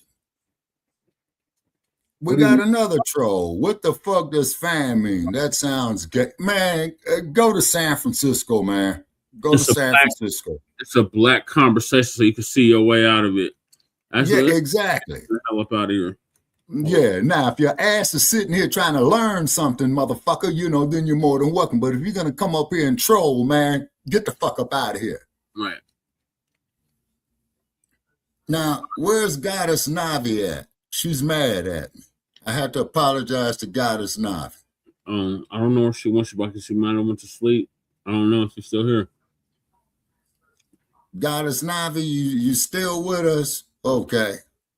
All right, so I'm gonna move us to the next topic, and that is and it's getting late too, brother Che. We've been on here 4.5 hours, man. I know, Shabaka. This will probably be the last one. Yeah. Okay, Chris Lawn is what your ass is. Wait a minute. Breeze Omega says Chris Lawn is what your ass don't have, you troglodytes. Yeah. Yeah, right on, Breeze. You know what I'm saying? Chris Lawn, far from it, but you'll never understand. Stick to what you know. Exactly. You know? I'll tell her tomorrow, Shabaka. Okay. All right. Thanks, Breeze. Okay. I didn't mean to upset Goddess Navi. No. And fellow soldiers, I'm the professor, and this is the moment of truth. And now the Friday Crime Report. Saturday Crime Report. Castaic, California, December 2025. In California, a young girl had just turned 13. Like most youth, she spent a lot of time on the internet with no one knowing who she was talking to. Groomers and predators look for victims who they know are willful or disobedient or who don't listen to their parents, because that also means they don't talk to their parents very much either. The first move that all groomers try to do is to isolate their intended victims, which is made a lot easier when their victims don't tell their parents who they're associating with. This girl in particular was talking to a guy online, and it turns out that this was a grown man who instructed the girl to send him sexually explicit material, and he encouraged this person, a minor, via chat messages to engage in acts of self-harm. According to the criminal complaint, obviously this guy is a product of the dominant society. Now, the criminal complaint also goes on to state that this man talked the minor into establishing a Discord server where she could be filmed using blades to cut herself. Discord hasn't made any sort of comment on this because they don't want to alienate their core audience or the people who run that sewer. On February 10th, the victim's mother contacted the FBI because she was concerned her daughter was being encouraged to harm herself by someone named Matthew. The victim had encountered Matthew on a Discord server related to individuals suffering from mental illness. On February 20th, Matthew flew across the country from Pennsylvania to Los Angeles to meet the victim. On that day, he met her near her home and took her to a motel in Castaic. At the very same time that was happening, the FBI had just left the girl's home after collecting her digital devices for inspection when the mother called to inform them that her daughter had run away and the girl's grandfather had found a suicide note. Agents then searched a phone number found in the girl's bedroom by her mother, which they were able to connect to 2 email addresses registered to Matthew, whom they identified as Matthew Edward Peischer. After obtaining location data for the phone, the FBI determined Peischer had flown from Pennsylvania to Los Angeles earlier that day and was now in Castaic, which is an unincorporated community located approximately 40 miles north of Los Angeles. Law enforcement then began to review surveillance footage from local motels and were able to find video of Peischer and the young girl entering a room at the Roadway Inn Motel. When law enforcement arrived at the motel, they encountered Peischer. The authorities also found the victim, identified in the complaint as minor victim 1, hiding in the bathroom. They also found bottles of lubricant on a nightstand, a knife, several razor blades, and bloody tissues. They also found a boarding pass for Peischer's flight from Philadelphia to Los Angeles. In addition to that, near Peischer's cell phone, they also found a Faraday bag, commonly used to block electronic signals. The girl told law enforcement that a female had driven her and Peischer to the hotel when he then cut her several times with a knife on her left and right forearms for approximately 15 minutes. He then had sexual intercourse with her, even though she said that she didn't want to. The girl also allegedly said that during intercourse, Peischer repeatedly choked her to the point that she couldn't speak. The girl also revealed that Peischer's plan was for them to go to the top of a big motel and jump off together. So the suicide note was definitely not a bluff. All right, those are the details of the crime, but here's where things get really pale.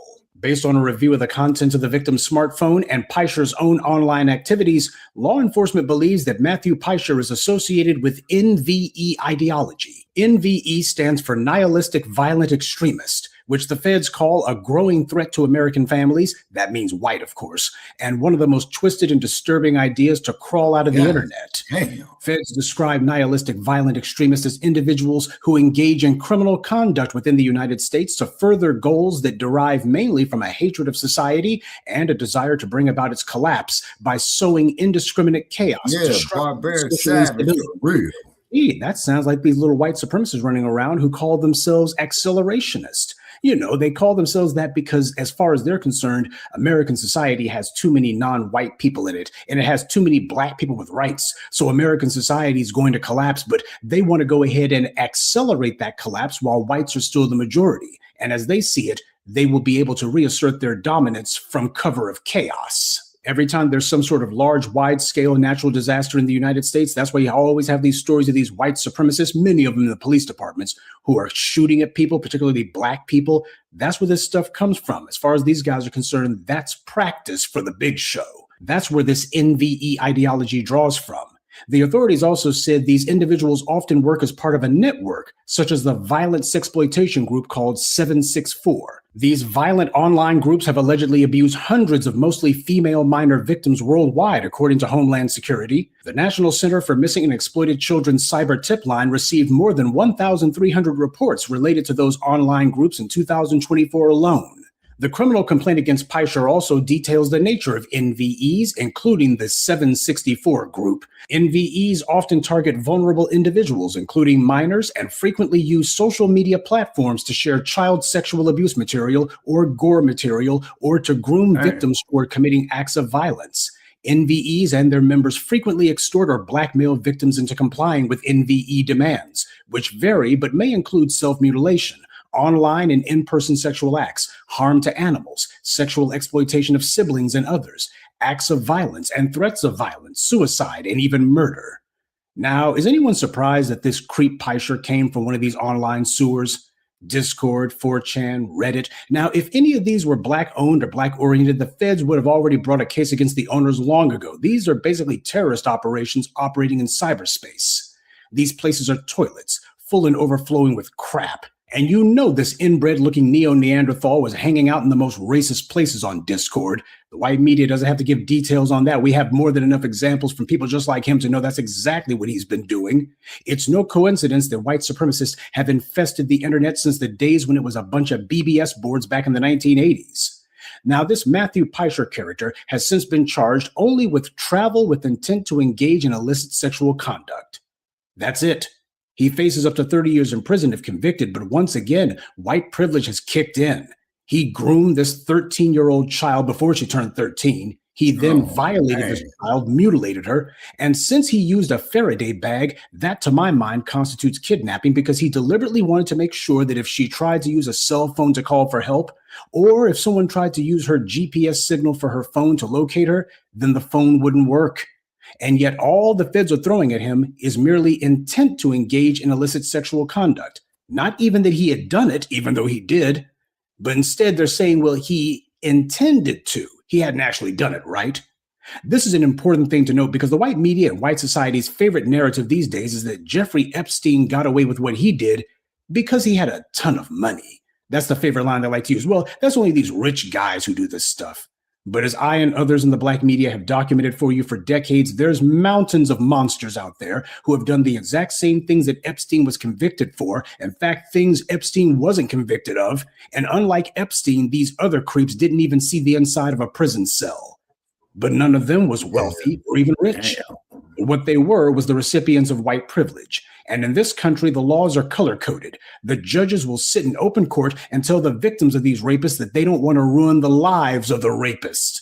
And then these same corrupt judges will claim to be so even-handed with the sentences they hand down, when in reality, their rulings depend entirely on the color of the person who's on trial.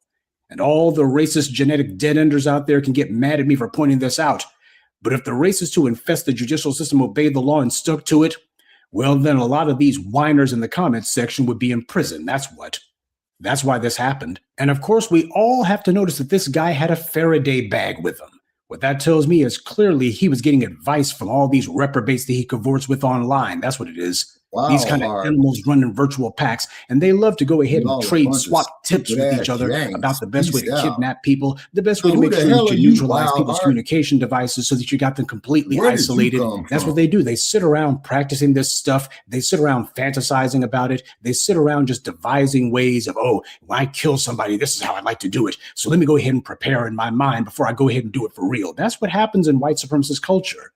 And you know, the behavior of this Peischer creep reminds me of another degenerate, that racist judge from the Dylan Roof trial, Benjamin Gosnell, who in open court said that Dylan Roof and his family were the real victims of the Mother Emanuel Church massacre. Gosnell, you'll recall, has since been indicted for having violated a child, among other demonic crimes. And they found out that this disgraced racist judge had been online, just like Dylan Roof, just like this Peischer individual. And in one conversation with a fellow pedophile, Gosnell planned to visit the man in Florida, where the two of them had already set up to jointly rape and torture the infant son of a family member of the other man. The court filings also said that Gosnell was romantically involved with this pedophile, too. So we got degeneracy on top of degeneracy. These creeps are online organizing child rape rings. This is the culture of white supremacy. This is white supremacist culture. You have a grown man hunting for preteen victims on the internet and a former judge who is engaged in every type of evil imaginable against babies. This is white supremacy. Man. This is what we're fighting against, and this is why they cannot be changed. Of course, they're bestial animals toward black people. Look at what these racists do against their own children. And this Peischer creep, he is a devious little scumbag, but sadly, he's not unique. He's quite typical in this regard. I suppose we should count our blessings, though. For this degenerate, it was either this or go shoot up a school. You know that was his plan B. His kind will always be counted on for that. And of course, we have to add that the place where this typical mayhem took place has a population of around 19,000 people. This was not some huge urban center. The suburbs, the rural areas, that's where this kind of carnage takes place because the white media does not dare ask any questions that might embarrass the dominant society. And because of that, they have their children disappearing left and right, or their bodies being found mutilated somewhere, or they wind up striking up an online friendship with some demonic psychopathic 4chan Reddit Discord user who talks them into mutilating themselves and then running off secretly with them for what turns out to be a murder-suicide plot, with them as the murder victim. This is satanic. This is evil. This is white supremacy. And it's the kind of thing that the white media doesn't want you to know about, because how many of them have been found in the Epstein files? How many of them glorify people like this Peischer character? How many of them are good friends with the Benjamin Gosnells of this world? And I like to Black continue parents in this particular, you need to conversation be if you aware can grow a of what their spine. children are doing online Man, and who they're talking to. channel This growth. is not a game. I'm not These a white hater, supremacist brother. Okay, groups whom are you organized referring online are to? always trying to find some new way to trick somebody. Why Who you are got they your hunting for? Let's troglodytes find some on? sort of forum that deals with people wrestling with mental illness, and let's try to find the youngest person there. There is nothing that these white supremacists will not take and twist and pervert into a tool of their degeneracy. And while the so-called authorities are actually dedicated to protecting reprobates like this, you need to make sure that if you're a Black parent or even grandparent, like in this story, you are dedicated to protecting your Black children. And that's this week's Saturday Crime Report. Keep your eyes open and stay on alert, because there's a lot worse criminals out there than the ones the white corporate media chooses to show you. Good day and be one. I'd like to take a moment to mention some of our contributors: Suleiman Alaji, Alice Ransom, E-Rock, Matthew Liggins, and D. Sherrod. Salute to them and thank you to everyone for listening, liking, and sharing this message. Black empowerment only exists because of you. Okay, Professor Black Truth. Brother Che, do you see this comment So here, time, man? of course, Yeah, I seen that shit. We ain't got time for that bullshit, Shabaka. The motherfucker was asking. He was asked to respond. And he didn't. Show him the door. You have to go. Show him the door. What are your thoughts on that degenerate troglodyte behavior? Brother Che is making my stomach turn. The rage inside of me, man. That troglodyte savage that did that there to that child, I would like to get him alone, and I will do horrible and terrible things to him. And I'm going to leave it at that. Those are all acts that are wrong within themselves. So you got acts against law, statutes. Then you have acts that are wrong within themselves. And those are definitely acts that are wrong within themselves. Now, the female that probably bastard, was probably on some type of narcotics. Yeah. You know what I mean? When she conceived his ass. You see what I'm saying? And, oh, man. And they say that everybody should turn in their guns, okay? Just like the mayor of Sacramento, we talked about that a few years back, Kevin Johnson. We're going to give you, turn in your guns, and we're going to give you, what do you say, $50 in food stamps or some bullshit like that. Yeah. See, they always are talking about disarming the Black community. You see what I'm saying? That's what that Mulford Act was in California was about. They say, So Donald Fuller, our co-executive producer said, man, you up out of here. So therefore, man, I have to back his decision. You know what I'm saying? And plus that, Donald Fuller, you're a damn buster anyway, man. You don't want to have no sensible conversation, motherfucker. You want to come up here and talk bullshit. Right. Like Trey said, we ain't got time for that. To come up here and voice your opinion, and you did not hit the link. And if Shabaka kept asking you questions, you refused to answer the questions. You have we've been on for what, 5 hours? You have 5 hours going on questions. Yeah. No. So you got to go. Yeah, and Brother Che, let's end it at the 5-hour mark, and anything we didn't miss, let's put it on the other on the next show, man, to save data, because I'm still trying to get some more data, and I'm going through a headache with it. Okay, First Class Citizen, is that Kevin Johnson, the former? Yes. Yeah. Kevin Johnson, who used to be the mayor of Sacramento. He used to play for the Phoenix Suns, I believe. And then he's going to sit up here and talking about, we're going to give you $50 to turn in your guns. Okay, but I noticed that they don't go to these damn racist white supremacists with that bullshit. The National Rifle Association backs them up. Second Amendment. They say. Yeah. I remember they don't want that shit here in Denver too. Yeah, but they want Black people to be disarmed. That's what Black Joe. Yeah, and which Black Joe is right about. You know what I'm saying? They always want us to be disarmed. And then you got Black people who are law-abiding citizens. You see what I'm saying?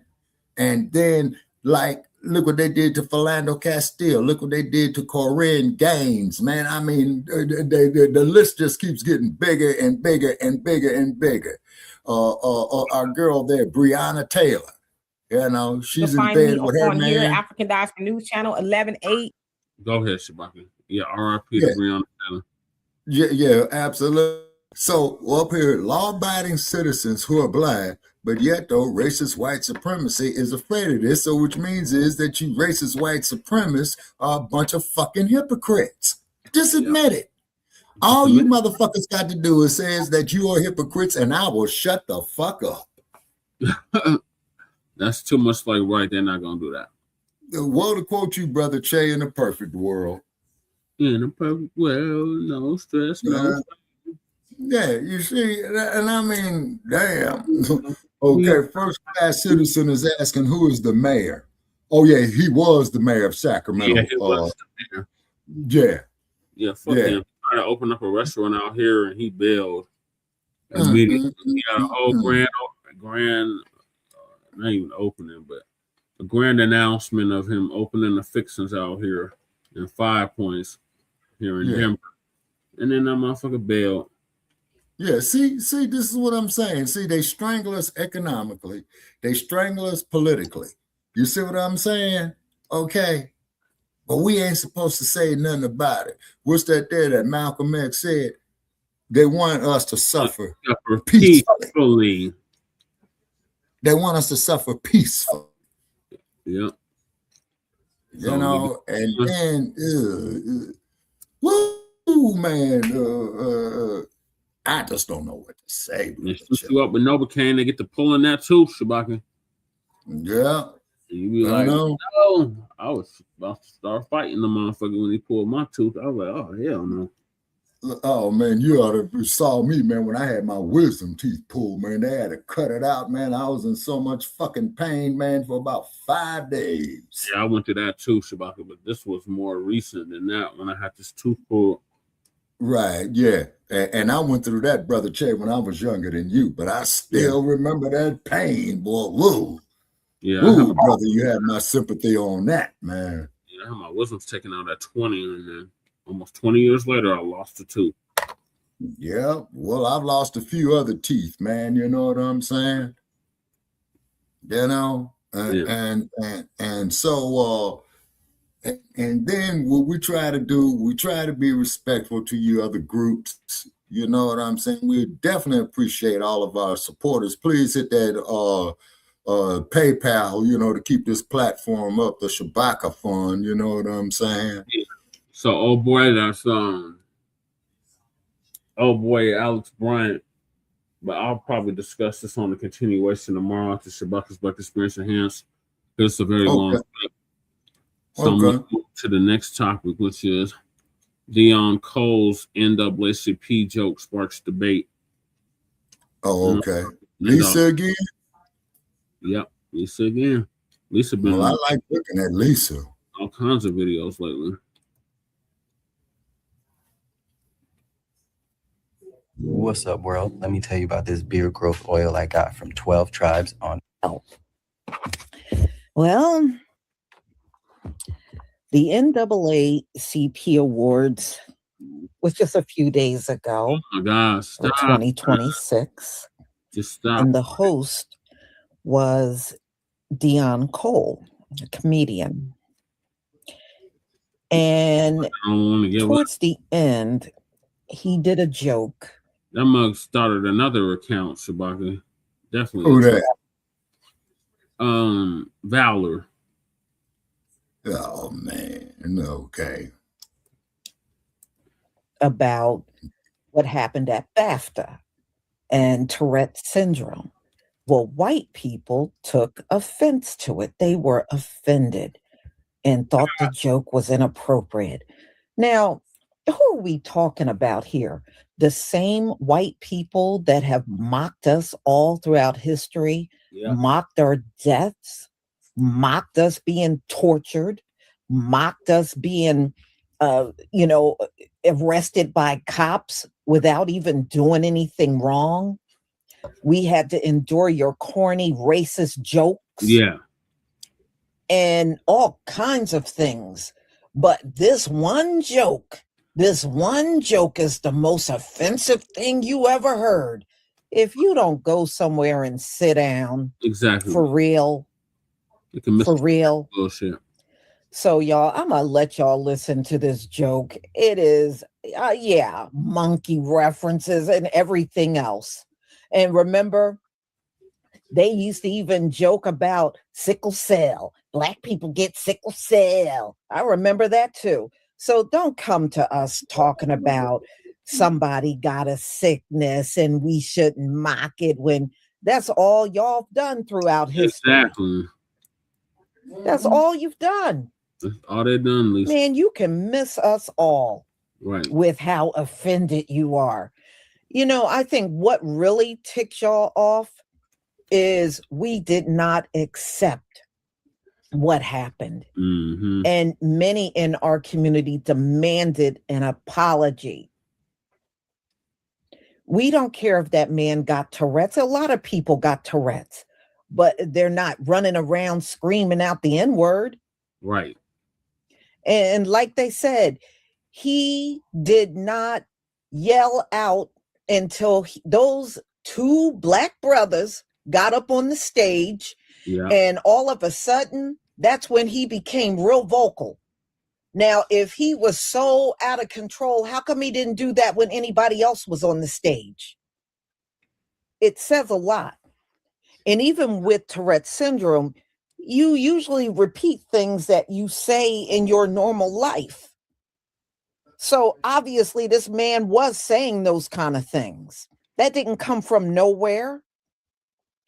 So anyway, they took online all offended and, oh, I didn't like that joke. Oh, well, get over yourself. Too bad. Right. You know, see, they thought this was going to happen and we were just going to be silent and take the high road. Well, that did not happen. All I got to say is y'all need to demolish the high road. The high road is dead.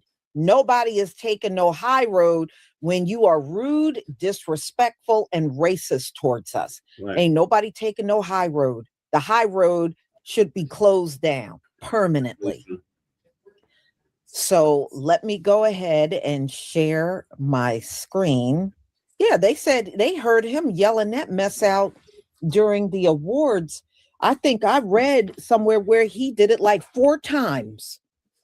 4 times he yelled it out. Jesus. But it's amazing how anybody else got up on that stage, he didn't have not one outburst. Yeah. Only when the melanated people showed up, then that's when he just lost all control. Give me a break. All right, y'all, hold on so I can get this up and you can hear this for yourself. I thought it was kind of funny. Mm-hmm. All right, y'all, please give me a 1 if you can see my screen. Yes, Lisa, we can see your screen. Right, and they didn't even try to edit. You can tell they left that in there on purpose. Yeah. How do you edit all this other stuff out, but you did not edit that out? Give me a break. Right. Give me a break. And Michael B. Jordan and Delroy Lindo, they were at this awards and they were on the stage, you know, because of what happened. They got invited to the NAACP award. And, you know, it was nice seeing them again under better circumstances. All right, y'all. So let's get started.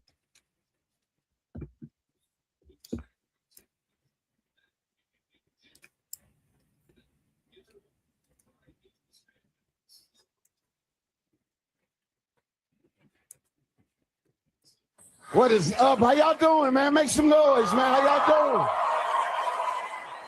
That's right. Welcome to the 2026 NAACP Trump Image Awards, ladies and gentlemen. Yes. We had to do that. Yes, he wants his name on everything. I apologize. Yeah, if we didn't do that, we'll go to commercial and come back and an episode of Matlock could be on. So that had to happen. One of the biggest stories in the news right now is those files, though, right? Those files are like everywhere. Everybody talking about them or whatever. But you know, one thing I thought about those files, I knew wasn't no black people in those files. No, it wasn't no black, because that ain't our thing. You know what I mean? That ain't our thing. We like grown women. You know what I mean? Grown women with a 401k, you know? Women that can fold a fitted sheet, you know? You got to be a special woman to fold a fitted sheet. Some of y'all still balling it up, you rookies. Now, NAACP, I want to do something, all right, a little different. I want to buy a curse word, all right? I know we ain't supposed to curse on their war shows, but I need this to put emphasis on what I'm trying to say, all right? So charge me for this curse word. Here we go.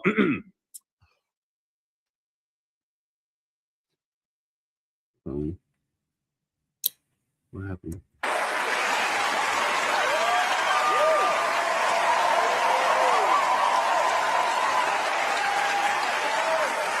Like fake activists that only care about ableism when it only affects white folks. Don't piss me off. What Don Cole said needed to be said, because people act like intent and impact are two separate things. Pause, and I'm gonna show you the video. The matter is that why am I seeing white people in the comment section saying it's so sad that we're still going through ableism in 2026? Oh, it's so sad. Like, it's nothing funny about disability. Y'all never went this hard about disability before. Y'all do not care about disability. Y'all do not care about disability, because if you only care about disability in the context of Black people being harmed, then you don't really care about disability. If you only want to speak up about disability and Tourette's when Black folks are being disrespected in the media and it's opening up a doorway for other Black people to be disrespected, then you don't care about disability. Because you care about disability, you will be advocating for Black disabled folks, you will advocate for brown disabled folks, you will advocate for all people of color who have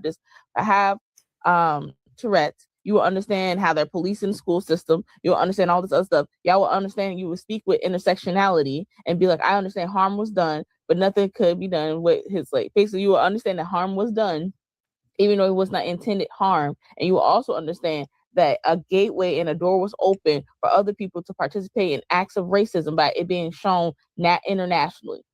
You will understand the harm and to the extent that it was done. But no, you want to be a selective activist on ableism only when that, which is bad for people who are disabled, which is still bad for people who are disabled. And you just want to be racist. That's just what it is. And you are limited in your views of how you see stuff. And you have to understand you're not a progressive because you are, quote unquote, not ableist, because you're a selective ableist.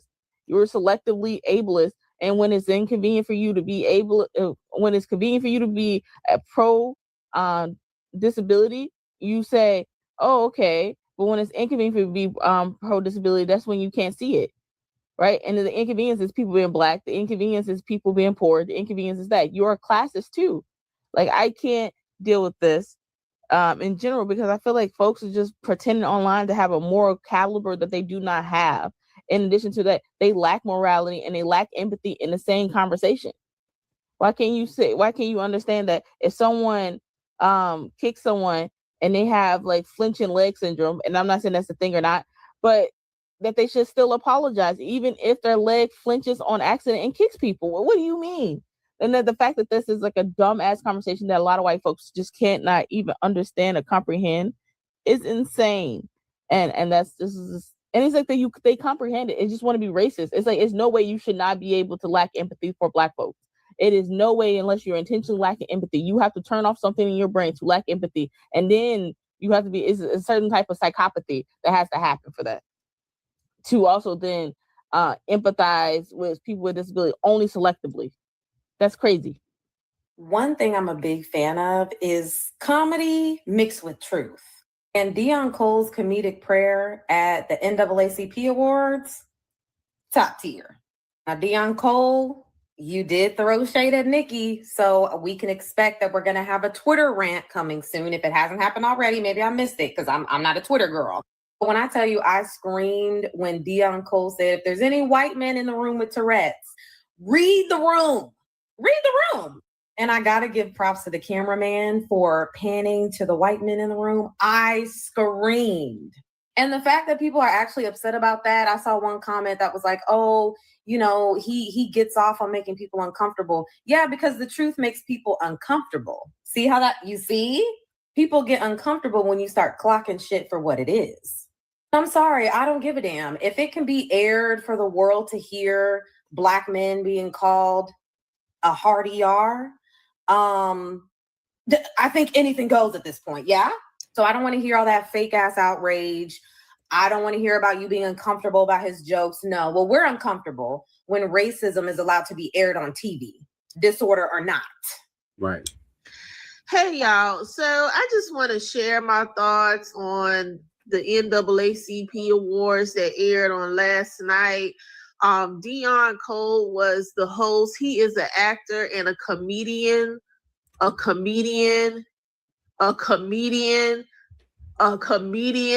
I'm repeating that because some of y'all obviously don't know what a comedian is. So he was making some jokes about things that were happening in regards to certain people, certain artists and actors and stuff. And some of y'all in y'all feelings, oh my God, I can't believe he said that. He should not have been praying and mentioning people's names, and you don't play with God. Okay, second of all, y'all wouldn't even have survived in the time of comedians like prior comedians like Eddie Murphy, Richard Pryor, and Red Fox. A lot of y'all would be in y'all feelings every day. Y'all would be wanting to cancel them all. Like, what are y'all trying to do? Desensitize comedy where nobody can say nothing, everybody feelings hurt, and oh my God, they don't like Black women. Go sit down and go take a nap. That's what it's giving. Go sit down, take a nap, and get your feelings out of your butthole because it just don't make no sense. And that's all I'm gonna say on that. Y'all, everything is an issue. Everything is a problem. And that's what it's giving. Y'all let me know y'all thoughts in the comments, what y'all thought about Dion Cole. I know some of y'all gonna be negative. I'm already expecting it. But yeah, y'all let me know y'all thoughts in the comments. That your sympathy lies with the white man. But I want you to think about something. Racism and slurs that accompany racism, that's taught. Mr. Davidson was fully diagnosed around the age of 25, 26, I believe. If it was neurological and he truly isn't a racist, one, why did his tick only surface around Black people? Specifically those attached to the movie Sinners. Because the two gentlemen on stage are not the only ones that were on the receiving end of those slurs, specifically from Mr. Davidson. And also, how is something that was taught so instinctive, and how is it involuntary yet targeted? Why are you so quick to allow someone to use a disability as a cover for their obvious and overt racism? Mr. Davidson did something that so many white-bodied individuals have been wanting to do for so long. Scream slurs at melanated people in public. Yep. Because if it truly was his disability, he would have quickly apologized. He sits on boards and started a foundation regarding Tourette's syndrome. Wouldn't you think that he would want to use this as a teachable moment and show that he's not a despicable person and that his ailment, his disability does not make him a despicable person? But let's go back to that original thing. How is something that is taught, something that has to be ingrained repetitively into someone, become a neurological condition?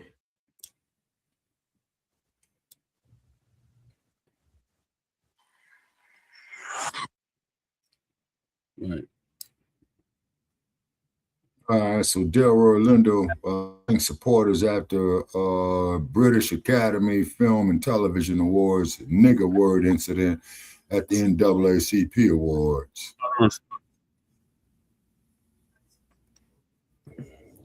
Okay, so what you saw at the end was Delroy Lindo with Ryan Coogler, the director of Sinners.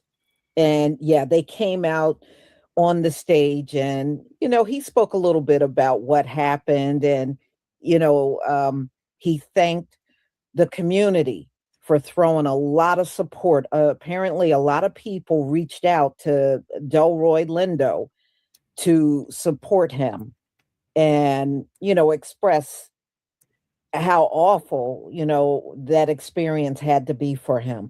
But the community really got behind him and he went out on the stage to say thank you. So I thought that was nice how him and Ryan Coogler came out together. That was really pretty cool. So y'all, at the end of the day, screw these people. I'm at the point, and I know many of you are, I don't give a shit about what offends them at this point. I really do not seriously care. They have offended us for centuries. Right. I don't give a damn about one night with one joke sending them over the edge. Get over your damn self and move the hell on. That's right, Lisa. That's how I sit right now. Okay, so y'all, sister. I'm going to go ahead and conclude. I have my next live at 3:45. I hope to see you then. Thank you so much for your support and your prayers. And my recovery is going nicely. So thank you. And if you're not there, then have a wonderful, wonderful afternoon. Shalom, family. Shalom, Lisa. All right, y'all. So I think we're going to end on that note.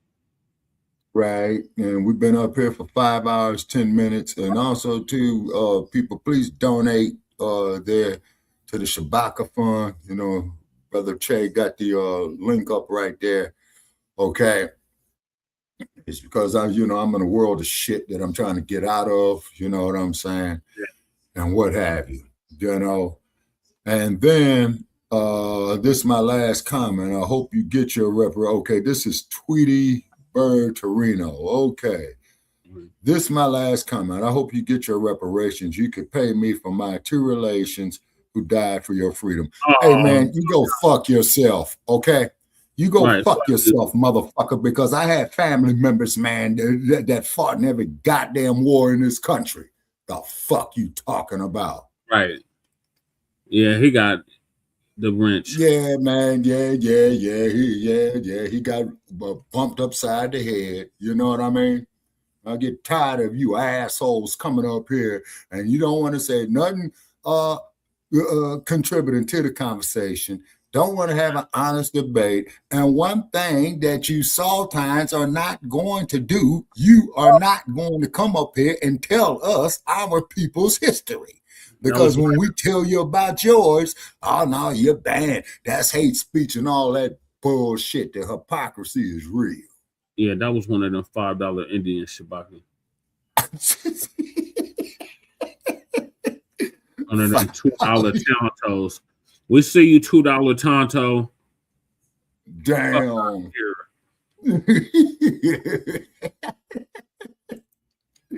right, Shabaka. So what's your closing statement? Okay, my closing statement is, man, I'm still going through some algorithm settings right here, you know, with PewTube, you know what I mean? And then I ended the stream off of my social media, you know, to keep it intact. So I'm going to look back at it when I wake up, you know what I mean? Yeah.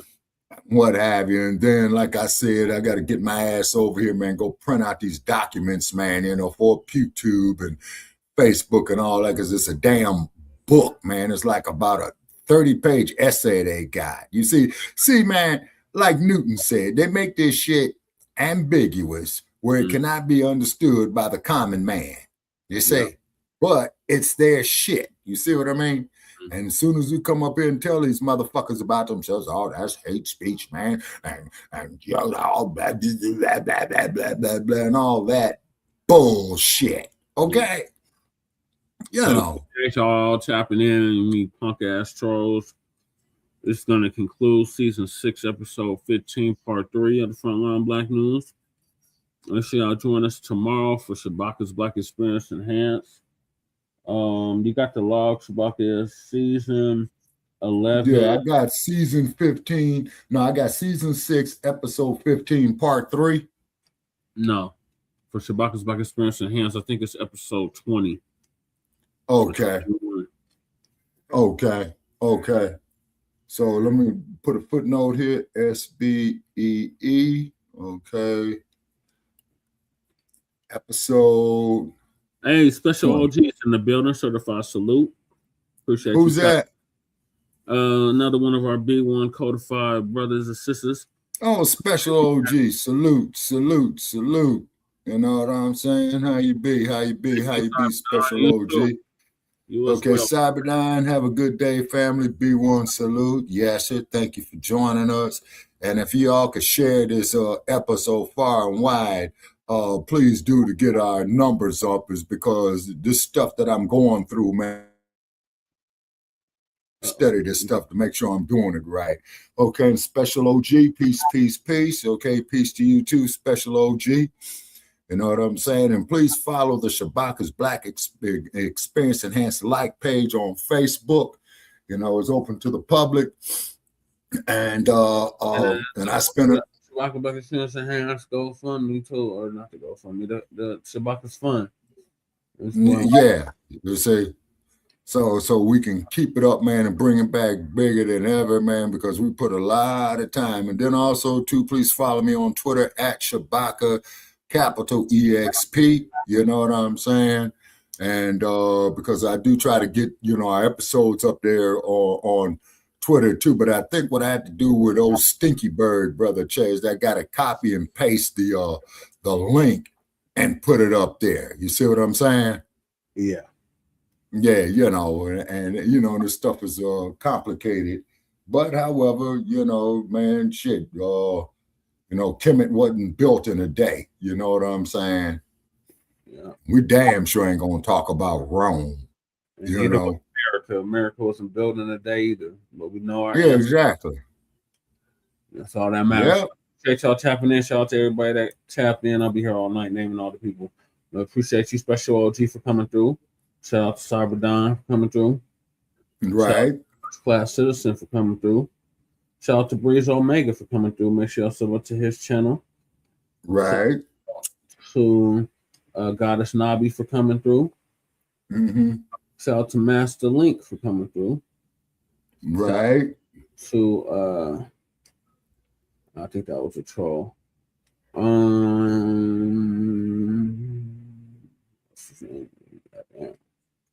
Okay, and all trolls, shout out to Proud FBA for coming through. Okay, and to all you trolls, when you crumb bum on us, please spell our name correctly. Okay, and then when you come back in here with your bullshit and nonsense, you'll get bashed upside your fucking head again. Shout out to Beamer Bum. I guess that's her name.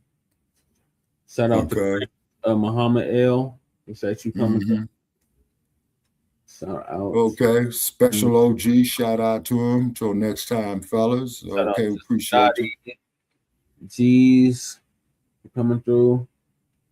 Yep. To Ralph Lee for coming through. Right. And who's this scrub up here is talking about it? He lost 2 of his relations who died for our freedom. That was a $5, $2 Tonto. Coming through.